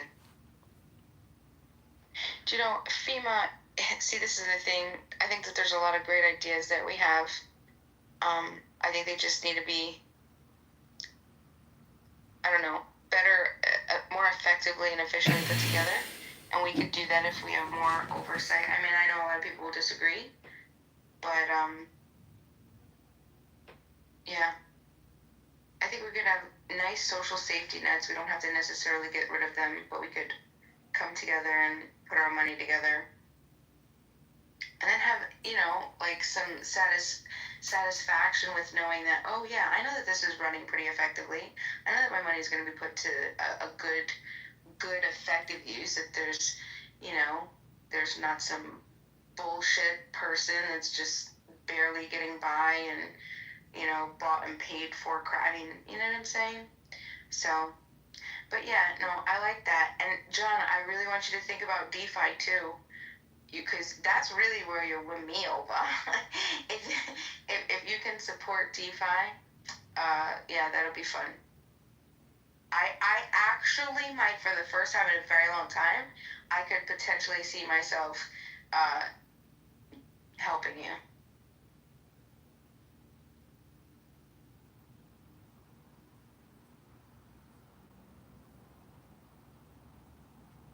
Well, I think this campaign's coming together pretty well. You know, sometimes they get off to rocky starts, but this one, day one, boom, $1,000 in the bag. Yeah, I think it's coming together. I think it's coming together. I think LaHood's going to be worried, majorly worried. The Democrats that are running, though, I think they're the ones that if you just show them how radical you could be, they might fund your campaign, because they would probably rather run against you than run against LaHood. Yeah, 100% they would. I mean, he's very polished. You know, he wears great suits. Got a great family. He's got a great life. He's got a lot of dough. You know, and he's got a lot of connections and clout. I mean, I would just say, to me, it all seems like virtue signaling, knowing, you know, how much he's spending. And, you know, it's kind of shameless. I mean, but you can see exactly who contributes to him. And he knows them all, and he's their guy, and he keeps getting them the money year after year, quarter after quarter. And, you know, there's an interview of him talking about the, what's the Privacy Rights Act with the snooping, the annual, they have to certify it every year, the National Surveillance Act. He's, you know, his opinion on the National Surveillance Act is a widely held opinion, and they just keep funding it. And so it's anti-American, it's eavesdropping, it violates your constitutional rights, and, you know, this guy is the swamp. He's a 10-year veteran of the swamp, and $20 trillion is a lot of money. And if he's only skimmed 10 million, but yet he's helped create 20 trillion, maybe he's got more. And his dad has been arrested by the FBI for $50,000 in cash and a bribe. And Darren LaHood's laptop has even been taken by the FBI and investigated. I mean, they have gone through his files for some type of grievance. It could have been political, and the FBI where it was in the wrong, or there could have been some type of suspicion of some sort. You know, there's a lot of money involved here because of China and Saudi Arabians and all these mega corporations, especially in Medicare, Medicaid. At $4 trillion, that's a lot of lobbying. And John, when you're doing videos, you should get a laptop and just have a sign that says LaHood's laptop, and then get some crime scene tape and just keep that in the background and let people see it. I think that could work. Yeah, that would be a good one. I guess I have to get some like FBI, or I could probably print it, but see, this is why this campaign is a little artistic. I'd even like to do paintings, and sell those paintings on eBay for the campaign. So there's a lot that I can do, you know, which is manual, and is, you know, fun. I mean, even this sign that I'm holding in my PTR, I consider artwork at this point. And that's the way I explain most things.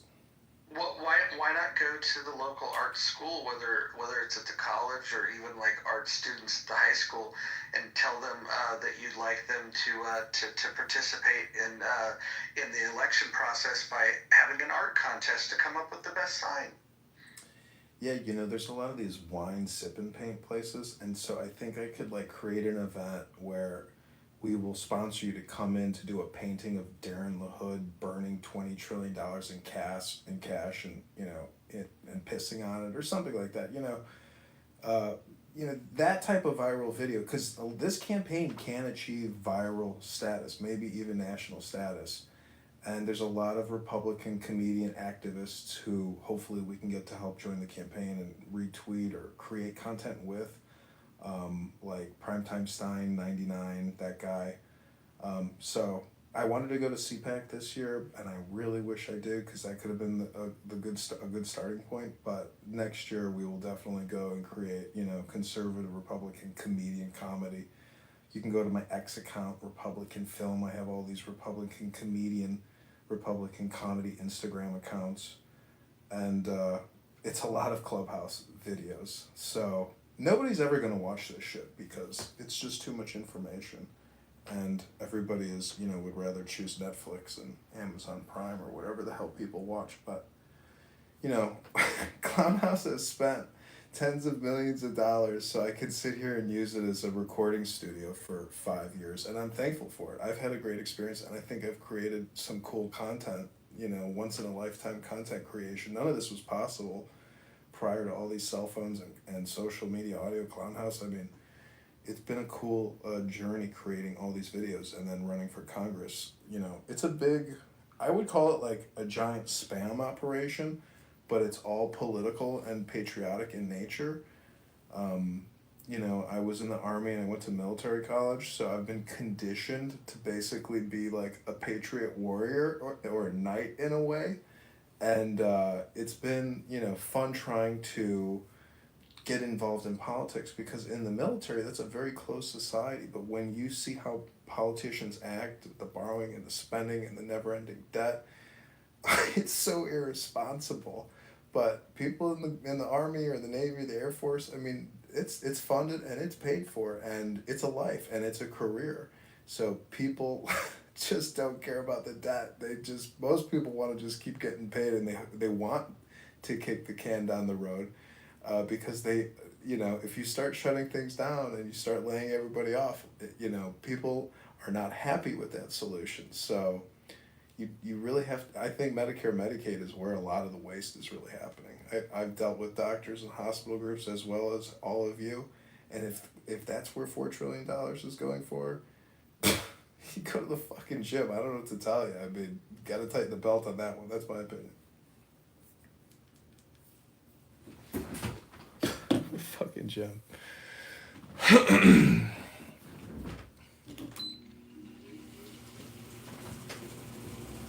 One thing that I liked what Daniel had said, I think this is a way that you could potentially get around answering direct questions, because we know that's what politicians do. When people ask you, like, well, what's your plan? Because, I mean, obviously there's a truth to, you can't just cut these programs without having something else somewhere, because it will destabilize. What I like what you suggested is like coming up with a committee, like sort of like a could be like call like an economic or a fiscal truth committee or something like that, and just have them dedicate, like their job would be figuring out how to, like looking at the inefficiencies of the systems and where and what they could do to implement changes so we can become, what would be sustainable. I agree with like a lot of the medical, I don't know, what would you call it, like just like the bullshit. So I saw this one video, this one guy was like, he called up this, I don't know if it was a hospital or what, and he's just like, hey, look, there's a mistake, because I got a bill, and my original bill was like, $400 and something, but then I gave you guys my insurance, because you guys didn't think I had my insurance, and so I gave you guys my insurance, and now my out-of-pocket expense is like, $3,200. Like, how could it have like tripled? Like, how did something like that happen? And they're all like, well, yeah, because you have insurance, so Now it just goes. And he's like, wait, you understand that makes no sense? He goes, well, you know, if you don't have insurance and you're given a sliding scale fee type thing of, like a discounted price. And he's like, so you're telling me that if I never given my insurance, that my out of pocket would have only been, you know, 400 something versus 32 something. And they're just like, well, you have the insurance. So he's like, yeah, but can I take it back? He's like, can I remove my insurance? Point is that I think the system is just, you know, how we put extra money. I mean, like, we could afford it.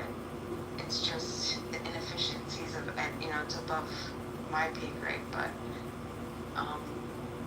all the things that are in between, you know, like how they itemize things on the hospital bills, and then they do the same things in the, just like in regular healthcare,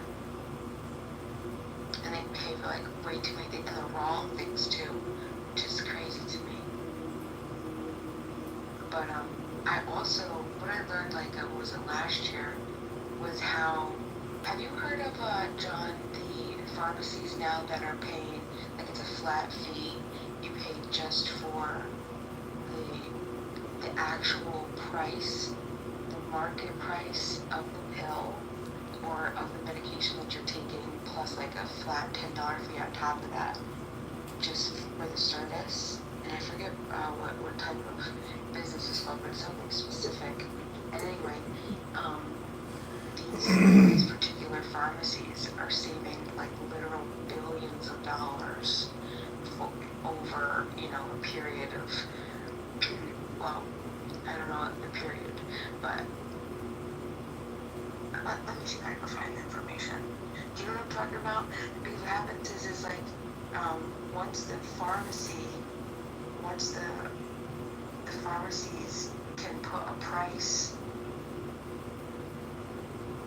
on the pills, they hike up the price of the medications to crazy amounts and make it like insane. And they're the ones who get to do that. But I don't know. Let me see if I can figure this out.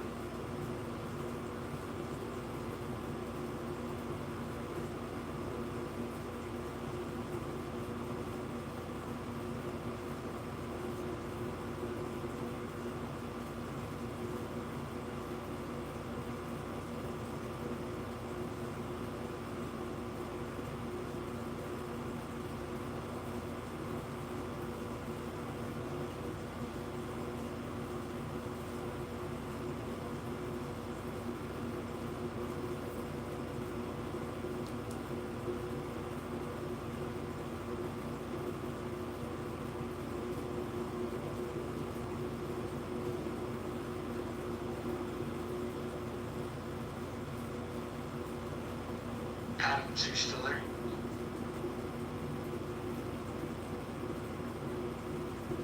Mr. Adams. Dr. Adams. What's the lawsuit, Dr. Adams?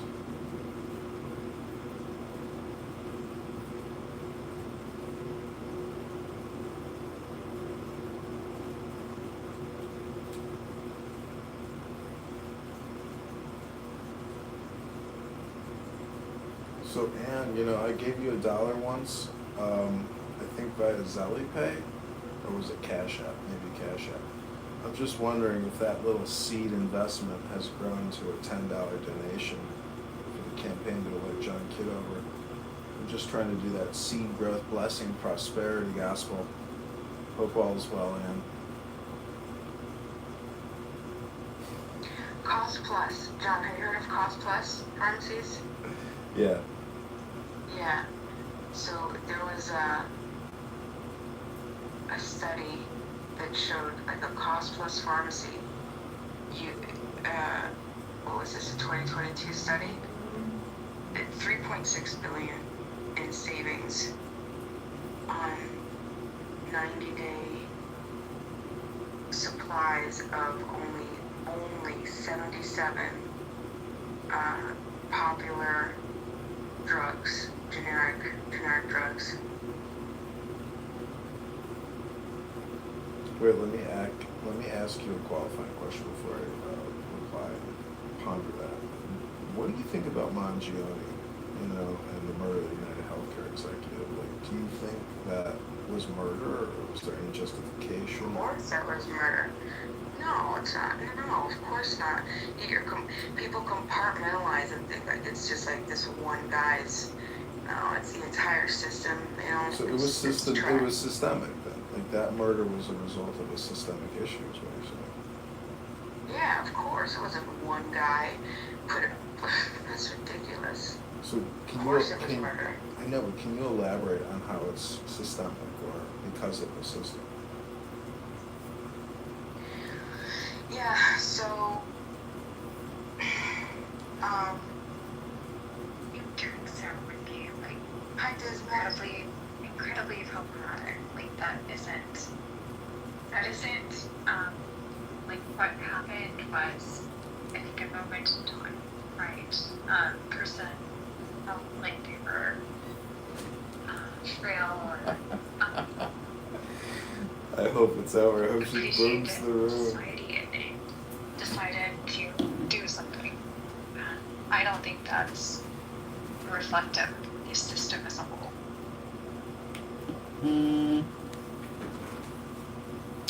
I modded you, Dismal, because in the muff, all ladies get modded.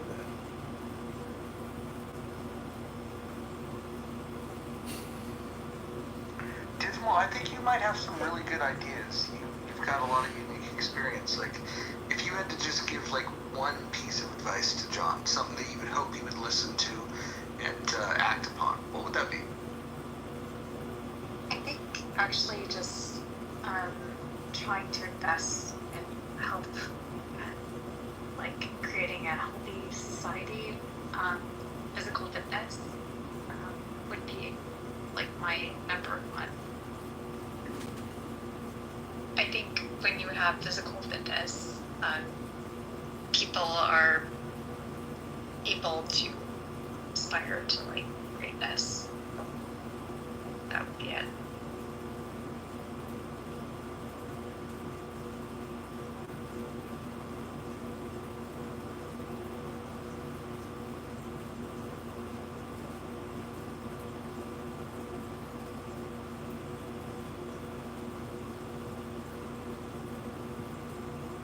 Yeah, I mean, I think life is action, and if you're not moving and shaking, and you haven't joined the dance, you'll never find your partner, and you'll never get the job, or you'll never, make a good trade, I guess. So, I don't know how to represent that mathematically. Maybe delta. But anyways, it's communication, which is what's important. And I like to say that IT or, information technology, especially with regards to books, information technology and all these IT employees at all these agencies and all these big corporations, I feel like philosophy and psychology is the real information technology, and not a lot of people have that component studied well enough, and thus you hear a lot of really crazy road raging on this app.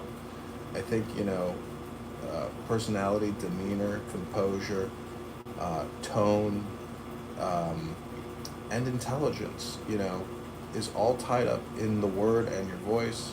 So I hope that I can make you proud as a candidate congressman for the 16th District of Illinois. I think that's perhaps communication. I would agree. Communication, but also physical fitness.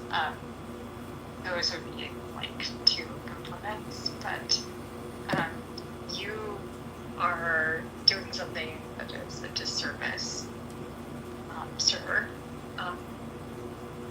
If you're actually wanting to run for an office, illicitly recording people Illicit recordings? Illicit? What? Implicitly. You mean to tell me that the way that I use my cell phones is illicit? Come on, dismal. You're being too dismal as usual. Your outlook is so dismal. Yeah, it's realistic.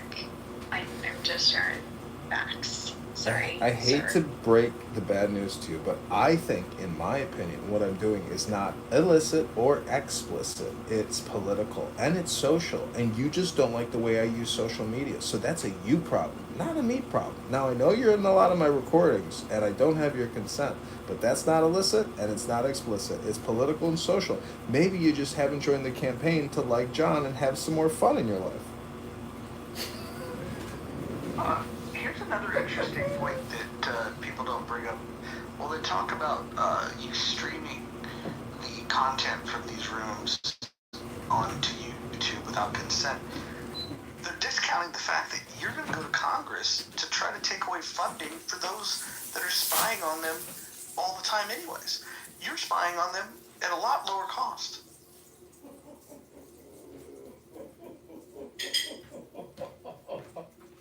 Think about it.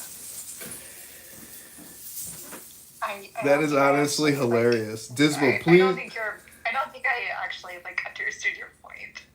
It's the electronic surveillance. It's the what is it called? The Electronic Surveillance Act. Dismal. The government is spending billions of dollars already recording this conversation, and you think my YouTube conversation it's just a duplicate, and you're a fool, maybe. No, I think it's different. But that's okay though. You and I can disagree, and that's also okay.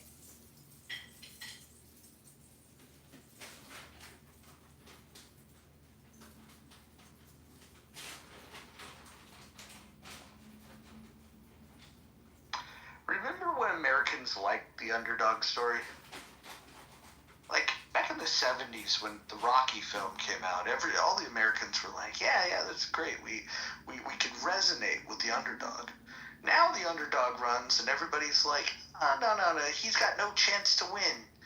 It sounds like Adrian in the beginning of all of the Rocky films. And then she, at some point, comes along and they do a little montage and she sees he's working out. And then all of a sudden she whispers a little more confidence. We need to go back and watch these Rocky movies so we get in the mood to support John Kitover for Congress. And you can support him with a low denomination of donation money. Simply click on the link above. Give $1. Just one. Dismal, if you gave $1, it might be No. Hold on. I wouldn't. Dismal. It would be a very small deal for the Dismal household, but it would be a big step for the Kitover campaign. Yeah, not supporting your kitty. Apologies, but not supporting kitty. Why are you so selfish? I'm not. I support others, but people that are actually doing good in the world. Dismal. Look at the return on the investment. If he could end the spending, there's $37 trillion that being spent on your behalf. He wants to stop that. If you gave him $1, this might be the biggest investment, the greatest return that you could possibly get on $1.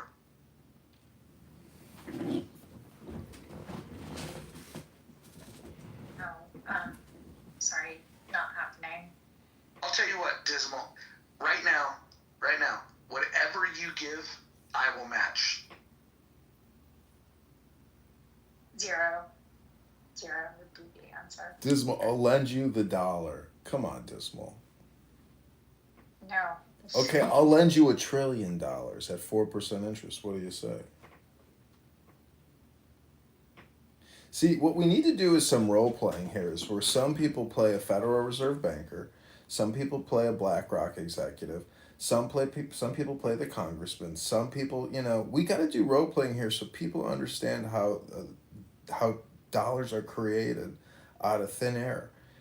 2 trillion more than we collected revenue a year. So until people kind of, I think, have the perspective of what it's like doing these types of transactions, and how it's not in the best interest of the economy, or your average American. I mean, I'm not being facetious in what I'm doing. I mean, I'm not the greatest at math. You know, I did calculus, but to me, at the end of the day, I was like, I feel like I'm submitting an art project here. And the math teacher is trying to determine, you know, my workings here, but a lot of it is just winging it, you know, and so, but you still passed the class, you know, and hopefully you got a B plus to an A average, and you know your involvement here on Clown House. What I don't understand is if you're gonna sit here and just listen and be a non-active participant, I would hope in your real life you would take even more action than you would on a social audio chat app that you spend so much time on and listen to so much. I mean, without Mojo's positive vibration experience, I wouldn't be here because Mojo is the chief primary organizer of everyone in this room right now. And if Mojo is telling you to give $1, just think about how that will enhance your positive Mojo experience.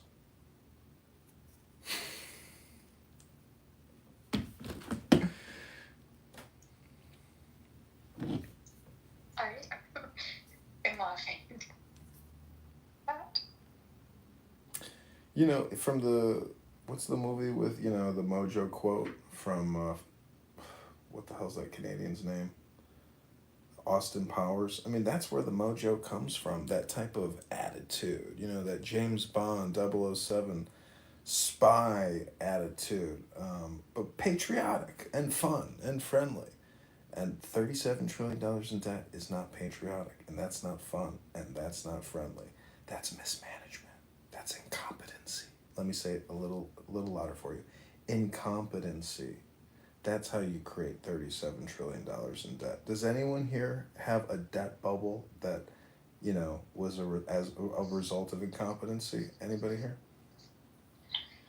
No, John, but there could be an opportunity slogan-wise. It's a play off of your last name and the debt and the money, like grab the kitty.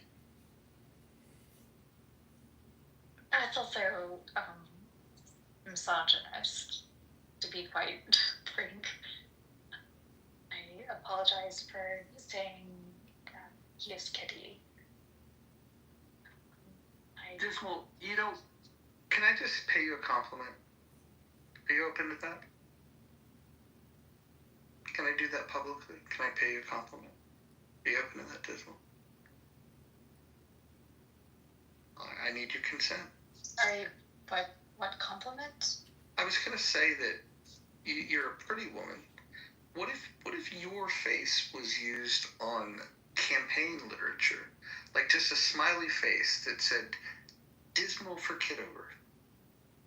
Like an endorsement, if you will. No. No. I wouldn't consent to that. So well, because I can utilize the photograph that you have. I mean, you look very nice in your photograph. I think if we just had a quote from you, we could put that in the poster, and that could really help the campaign. I feel like the red hair and the blue eyes, the lipstick. I mean, you're very, very American. Is what I get when I look at you. I think this could help the campaign. I think that would be incredibly irresponsible of you to do that, and it's only wouldn't be something that I would have consented. No. Yeah, okay. Well, without your consent, then it wouldn't work. I'm a big believer in consent, but I just wanted to tell you that I think that would win over a lot of voters. I think people, like, fundamentally, like, the issues they would support would win the day, not people. I don't know, you have a trustworthy face. If your face was on the poster and it said, support John Kitover for Congress, I feel like there's a lot of people that just the look alone would convince them. Dismal. So I just read, I had to remind myself, because it's been a while on that. So you're saying that it wasn't systemic, the Mangione thing, and I would agree. I think it was just a case of fraud by the healthcare system specifically. Yeah, I agree with that. Is that what you were saying? Yeah, I don't think that was something that would be repeated necessarily. It was like an issue of basically like a response or action related to something that I wouldn't see that being repeated. What do you mean you don't see it being repeated? I'm not understanding what you're saying. I wouldn't think that would be repeated. Like it would happen again. Yeah. Gotcha.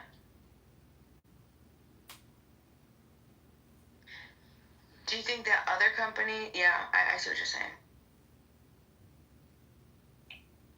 I think it was just like a fundamental breakdown, and that person sort of rose to publicity because of his stunt. But I don't think that stunt would be repeated. What do you think about these campaign slogans? John Kitover, the people's takeover. Vote Kitover, make Illinois prosper. Kitover for change, no more strange. John in Congress, ending the mess. Kitover's the pick, quick and slick. For Illinois' sake, Kitover's awake. John Kitover, discover real power. Kitover's call, justice for all. Vote John, get it done. Kitover Rover, problems over. Kitty. Kitty. I think you're a little like. I'm sorry, I couldn't understand you. What were you saying? Kitty? Kitty. You have good ideas. Giddy, or kitty? Kitty. You have some good ideas, and you're unfortunately just not the right person. Well, should I change bodies, or maybe how do we find the right person, Dismal? Because I want to find the right person too. I assume you do as well. Are you looking for somebody?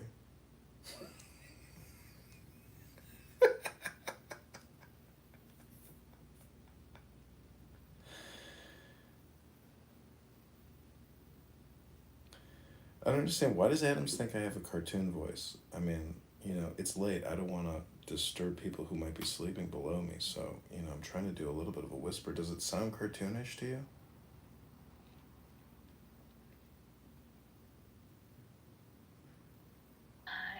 It does sound somewhat performative. Like saying kitty, kitty, kitty, kitty, kitty?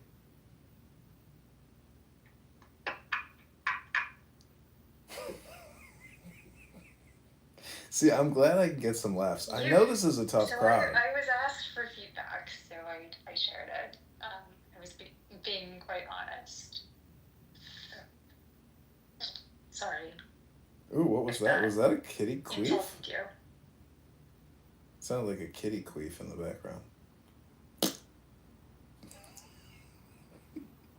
What? Sorry. No, I thought I heard something in the background there, but nobody knows what anybody's doing in the background here. I don't know why people are talking about Columbine. Could never happen again, too. I don't understand why you're talking about that, Mr. Howard Kaufman, but... No, well, the point was, and I respect Ismo very much, but she believes what happened to the United Healthcare CEO was a one-off event and will not happen again. My view is, it's not if, it's when. What, when, or what, or how, or where, or what are you talking about? You're going to have, call it domestic terrorism, where some other CEO of some company is going to be an attempt on one's life. I mean, it's similar to political violence. It's a form of that. That's just my view. It's my opinion. But I think it's a little naive to think it won't happen again. Oh, well, yeah. I mean, violence is going to happen again. Absolutely. But nobody knows where, when, how, or what. I mean, these are lone wolf attacks and they're freak shows. Yeah, these are, from my perspective, like, they aren't something that's, like, a repeatable offense, for example. It's not something we're necessarily going to see, like, on an annual basis. all I was saying is I recall in the beginning, some people said that about Columbine, that would never happen again. Well, people said that, World War II would never happen again, but did World War I ever end? Are we still in World War III, 25 years of war, and we're still, funneling tens of billions of dollars, $50 billion worth of weapons here, $300 billion worth of weapons over there? World War III, is it now, or is it all just an expression? Okay, I'll give you that candidate, but there was a school in Florida called Parkland. I mean, it did happen again. There was Sandy Hook. It did happen again. It's in Central Illinois, from First Rockford to shootings Peoria. is a completely different conversation than I'm going to restart this we live. were discussing with regard to the healthcare CEO. Gun violence is gun violence, so you can go ahead and try to. Yeah, I think that sometimes, like, by trying to do that, we end up like in a weird place where we're not able to have the same discussion. Do you know what was frustrating? What was frustrating was after it happened, you had a split, and this is the only reason why I think, Dismal, that Howard has a point, is that this wasn't an overwhelmingly a decision okay, yeah, we're all on the same page, this was murder. We had the country was split with trying to figure out if this guy was a hero or a murderer. That was insane to me. He definitely murdered somebody. That should just be that is something that should be identified. He murdered somebody. He murdered somebody who had a family, and I don't think that there was any heroic nature of this. It was criminal, first and foremost. I mean, you and I agree, but my issue is the only reason why I think that Howard has a point is because half the country, I mean, everywhere, people were split on whether we were going to exalt this guy or condemn him. And I think that was a point of, hey, look, wake up call, America. There are a lot of people that are unhappy with the state of the world and the state of this country, and understanding the injustices that are happening at a systemic level. But the problem is just we get so upset and we don't really care to look at and identify what the actual problem is. This particular problem, you and I, we can say, yeah, this was absolutely murder, because it, at the most, the worst case scenario, what United Healthcare committed was fraud, right? They didn't kill his mom, right? They didn't kill you know what I'm saying? It was a service. I think the issue too is the CEO of this company is likely under quite a bit of pressure and has to report on a quarterly basis what the earnings look like, etc. And they aren't somebody that would be the point person for that particular individual who is unhinged and who criminally acted. So I think we wouldn't want to see that behavior repeated. And by opening up the idea of creating a hero scenario for this person isn't a good look for the future of society. No, yeah, I definitely agree with you, but the issue is just that's not what happened. We literally watched the world and, definitely the United States, be split on something that should be so obvious as a murder. How are we so disconnected to even understand. We can't basically to figure out like what actually happened, and then The idea of politicizing murder, like, would you just agree murder not good, right? Like, that would just be like basic principle. And unfortunately, like, we're now so divided that we're literally like legitimizing murder. We're saying, oh well, this was acceptable because we didn't agree with that politically. I don't think that would be a good foundational principle that we would want to inspire in society going forward.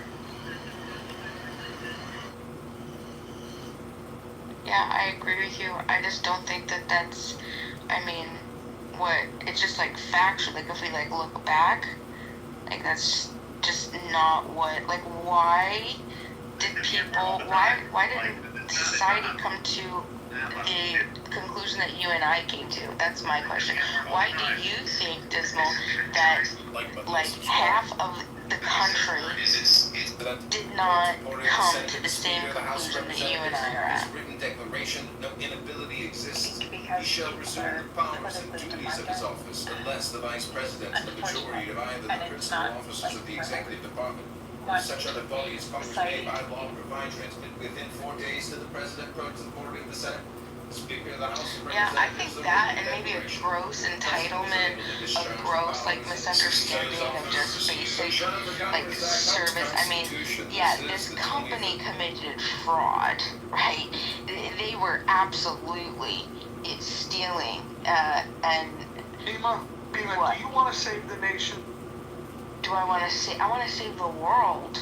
If you want to save the nation, we're going to ask you very kindly to make a donation. That one's good. Have you made a donation yet? I would make a donation. I'm wondering if I can convince Abby. Doctors Without Borders is like a really good cause, and I would recommend donating any funds there, not to political campaigns. Well, thank you very little, Dismal. Since this is my political campaign hour, I'm wondering if we can get Abby from Philadelphia to come up here and I can convince her to make a $10, not $11, $10, not $9 contribution to the campaign to elect John Kitover. We haven't taken AIPAC money yet, but we would like to. And Darren LaHood, who we're running against, has already received quite a bit of money from the AIPAC. So I'm just wondering if you could be my AIPAC sugar mama for the night, dear Abby. I consider a donation. I need a DeFi wallet, and I'll be able to donate in some crypto. Save your shit coins, honey. Click the link above and send us $10, not $11, $10, not $9 to the campaign to elect John Kitover. Yeah, it's not gonna happen. Well, you don't want to save the nation and make a donation. That's because you just want to save the world. You know, if you want to make a donation, it's up to you. It's up to you to understand what DeFi is doing for the world. And all you gotta do is accept. I'm giving it to you. It's worth as good as the $10 fiat that you and I both know lost 90% of its value since 1975. It's like, come on, like I could give you your dang fiat, no problem. But you're gonna have to cash it out, and it'll be yeah, no problem. Cash it out and go through Coinbase. Take out your $10 in fiat. But give me your DeFi wallet address and I'll donate. Do you guys realize that the American Revolution, it started in a bar, and it started with less people that are in this room right now? Yeah. This could be the moment for the biggest change in U.S. history. All you have to do is believe that your voice matters, that your dollars matter. Now, if you believe that your voice doesn't matter, your dollars don't matter, then just continue doing what you're doing. Do you have did you ever hear the theory of how like the term bar came about? something you learned in Chile. Wait, before you tell us about a bar, Bima, hold on, before you tell us about the bar, I did the Paul Revere tour in Boston, Massachusetts, and it was at that moment, I think we went to that, I know I went to the Cheers bar, but anyways, if that bar is there, whatever, but I just realized that, like, they must have had, if they were giving rousing political speeches in these bars, and they must have been getting drunk prior to, like, going out and shooting at British soldiers. Like, I can't imagine how one doesn't go with the other. Like, if because it takes a lot of courage and balls to go out there with a rifle and start hunting redcoats and forming lines and doing hits. I mean, it's pretty wild. So it is crazy to believe that the American patriots probably slugged a couple beers down before arming up and doing weapon checks and cleaning rifles and preparing for battle. Like, it's pretty wild that there were people that would do that. But I am a non-violent candidate. I believe in de-escalation, peace and meditation, yoga, going to the gym, having a nice smoothie afterwards, maybe having a nice New York strip steak on a Friday night with a beautiful glass of Pinot Noir.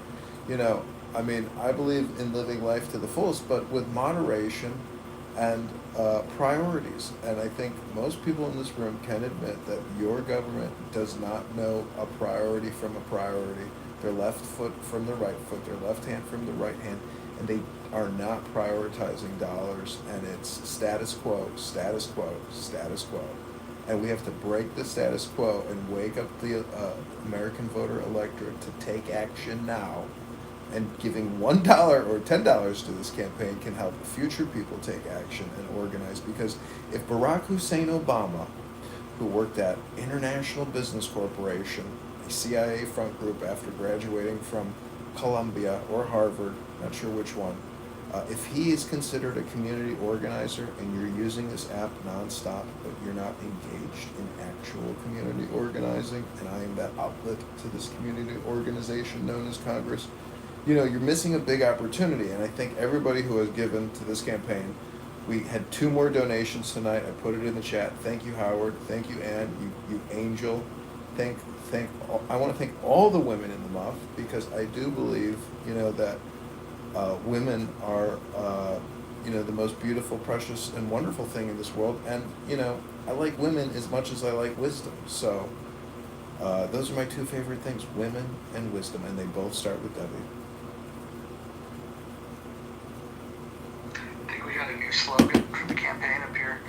Break with the status quo. Fork over the dough. So, when I was in high school, for a history project, you had to get this partner, and you had to go visit some historic site and then do a report. That was part of the project. And I wrote my partner's name. Her name was Caitlin, and I don't remember the name of the site that we went to, but we went to this place. It was super obviously old. I don't know, maybe 17th century, and they brought us in to this area. There was a ferry, and they explained that when the person that would be known as the bartender or the ferry guy, right? He would be behind. There would be a pub, so everybody would come in from outside, and they would stay at this location. They'd come across, on the ferry, and the guy would have to go and pull them over with a rope, pull the ferry over, physically. But inside of the location where everybody would come and they would drink, and there'd be alcohol, right? Once the bell rang and he had to go out to pull over the ferry, he had to protect that alcohol that he was selling to the patrons.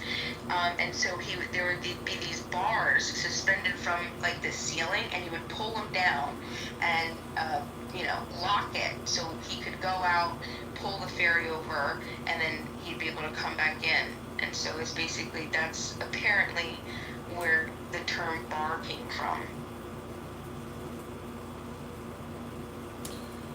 Well, you know what, tip, did you know tip is an acronym, Bima? Tip, you go to a restaurant, you leave a tip, tip is an acronym. You know what it stands for, Bima?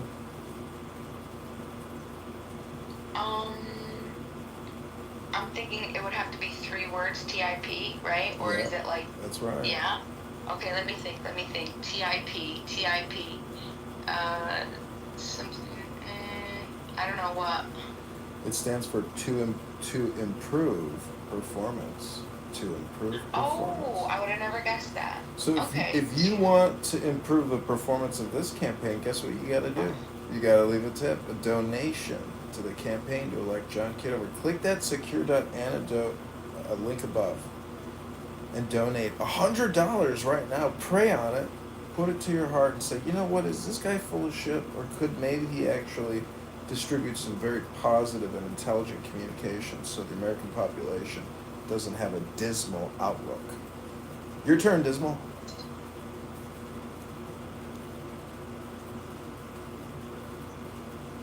I like some of the points, but I disagree with your method. I think your methodology is demanding like improvement. There, maybe you could be encouraged by like a TIP. Don't throw the baby out with the bathwater. Well, I think if you joined the campaign, you'd have much more influence over these things. It's true. You've advised presidents in the Situation Room. You'd be a very valuable asset to this campaign, Dismal. Not looking to join the campaign. Looking to like rid myself of politics. Well, that's okay. We have a decentralized campaign, so feel free to join here in Clown House anytime to offer suggestions, priorities, ideas, opinions. Your information is valued.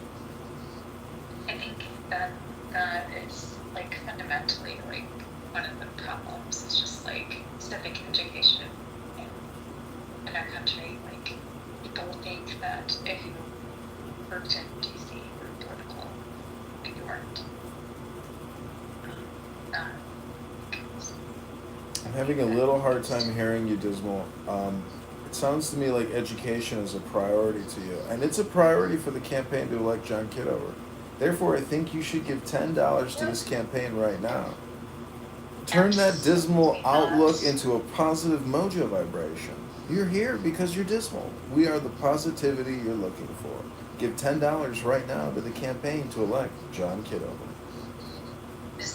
Does he sound like a, I don't know, like a Smucker's commercial or something? Like weird. Well, honestly, it's getting late, and I have to kind of force project what I'm saying right now because I'm so exhausted with doing this. But look at my PTR. That's me when I was a fresh young second lieutenant, when I got commissioned by the Citadel Military College of South Carolina after completing 4 years of intense ROTC training. That was my lieutenant commissioning photograph into Army intelligence. I was then given a silver coin and a little booklet there, commemoration booklet, where I signed a piece of document swearing to uphold the Constitution and defend this country against enemies, foreign and domestic. Domestic, Dismal. Is the domestic situation dismal?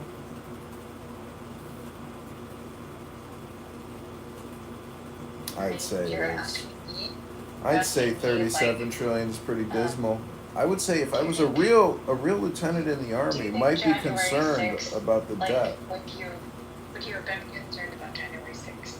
That would be my question. Was I concerned about January 6th? Of course, chaos, violence. Who's not concerned about chaos and violence? That's anarchy. The actual attack that occurred. I'm curious, like, what that. The attack, you mean poor Ashley Babbitt, who had her head blown off by a piece of shit cop who just wanted to get his shot off? Fucking coward murderer? You mean that piece of shit? That Capitol Guard scumbag who, if I ever get in Congress, I can't wait to do anything I can do to get that guy arrested. You're in favor of the people that were domestic terrorists, then.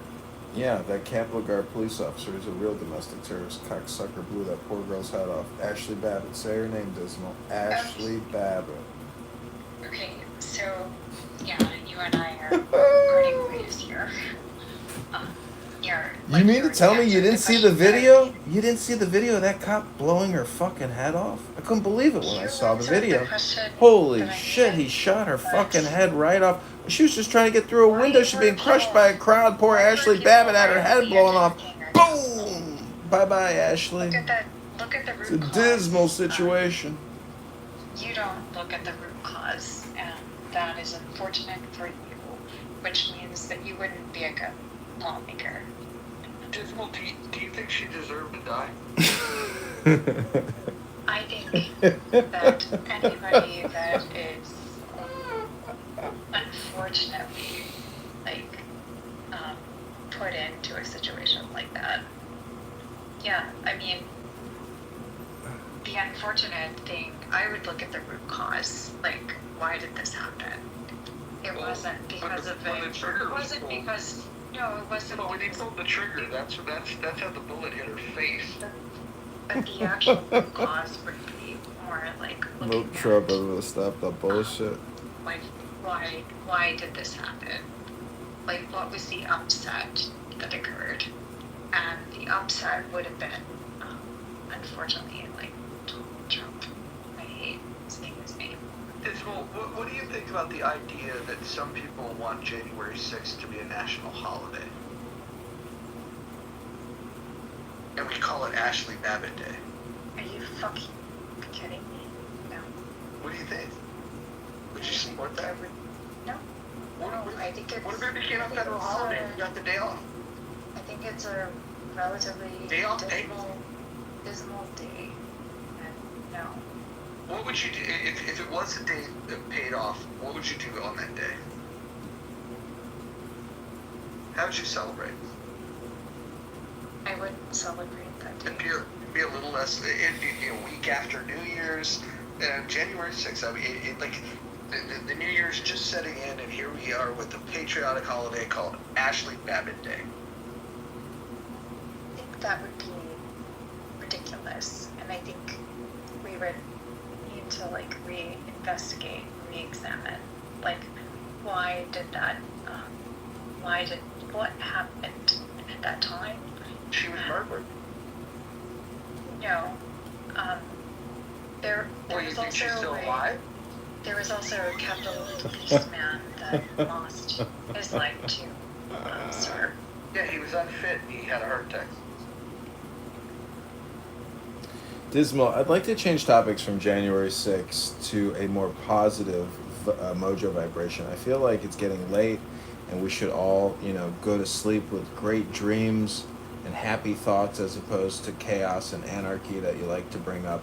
So, Dismal, I'm just wondering, how do you find peace in your life?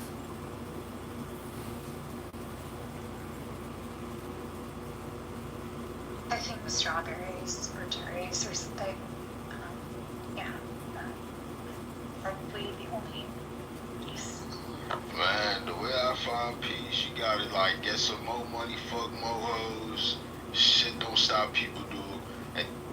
Sorry, you interrupted Dismal there, and you're breaking an in the muff rule. was kind of also just being a jerk. Yeah, I want to protect women, so he's been removed. And I think John Kitover supports protecting women. So if you want to protect women, you can give a donation by clicking above. Yeah, protect women, especially the women on January 6th that had their head blown off by a murderous cop who should be arrested for murder. No, that is also unreasonable. I think you have to actually I think this is the fundamental breakdown is there can be facts that you would investigate, you would identify who was at fault, who was not at fault. And can we identify the facts? Is she dead? That arbitration would have occurred. She's not dead? It's a punch. So she's alive. It's literally a bumper sticker approach to. You believe that her head exploding is a bumper sticker? Your bumper sticker approach to thinking is unfortunate. Because I think that it's a shame that a young woman had her fucking head blown off. You think that that's a bumper sticker? I think it is. Yeah. I think it's unfortunate that you're not investigating what was the actual situation. I want to protect women. Why was she there in the first place? Dismal, can we maybe? Then you would have to criticize Trump. Dismal, do you think she was there to get her head blown off? I think she was there because she believed that the election was Okay, let's say she believed the election was stolen. Is that a reason to blow her head off? I think that's like literally like if we are debating that,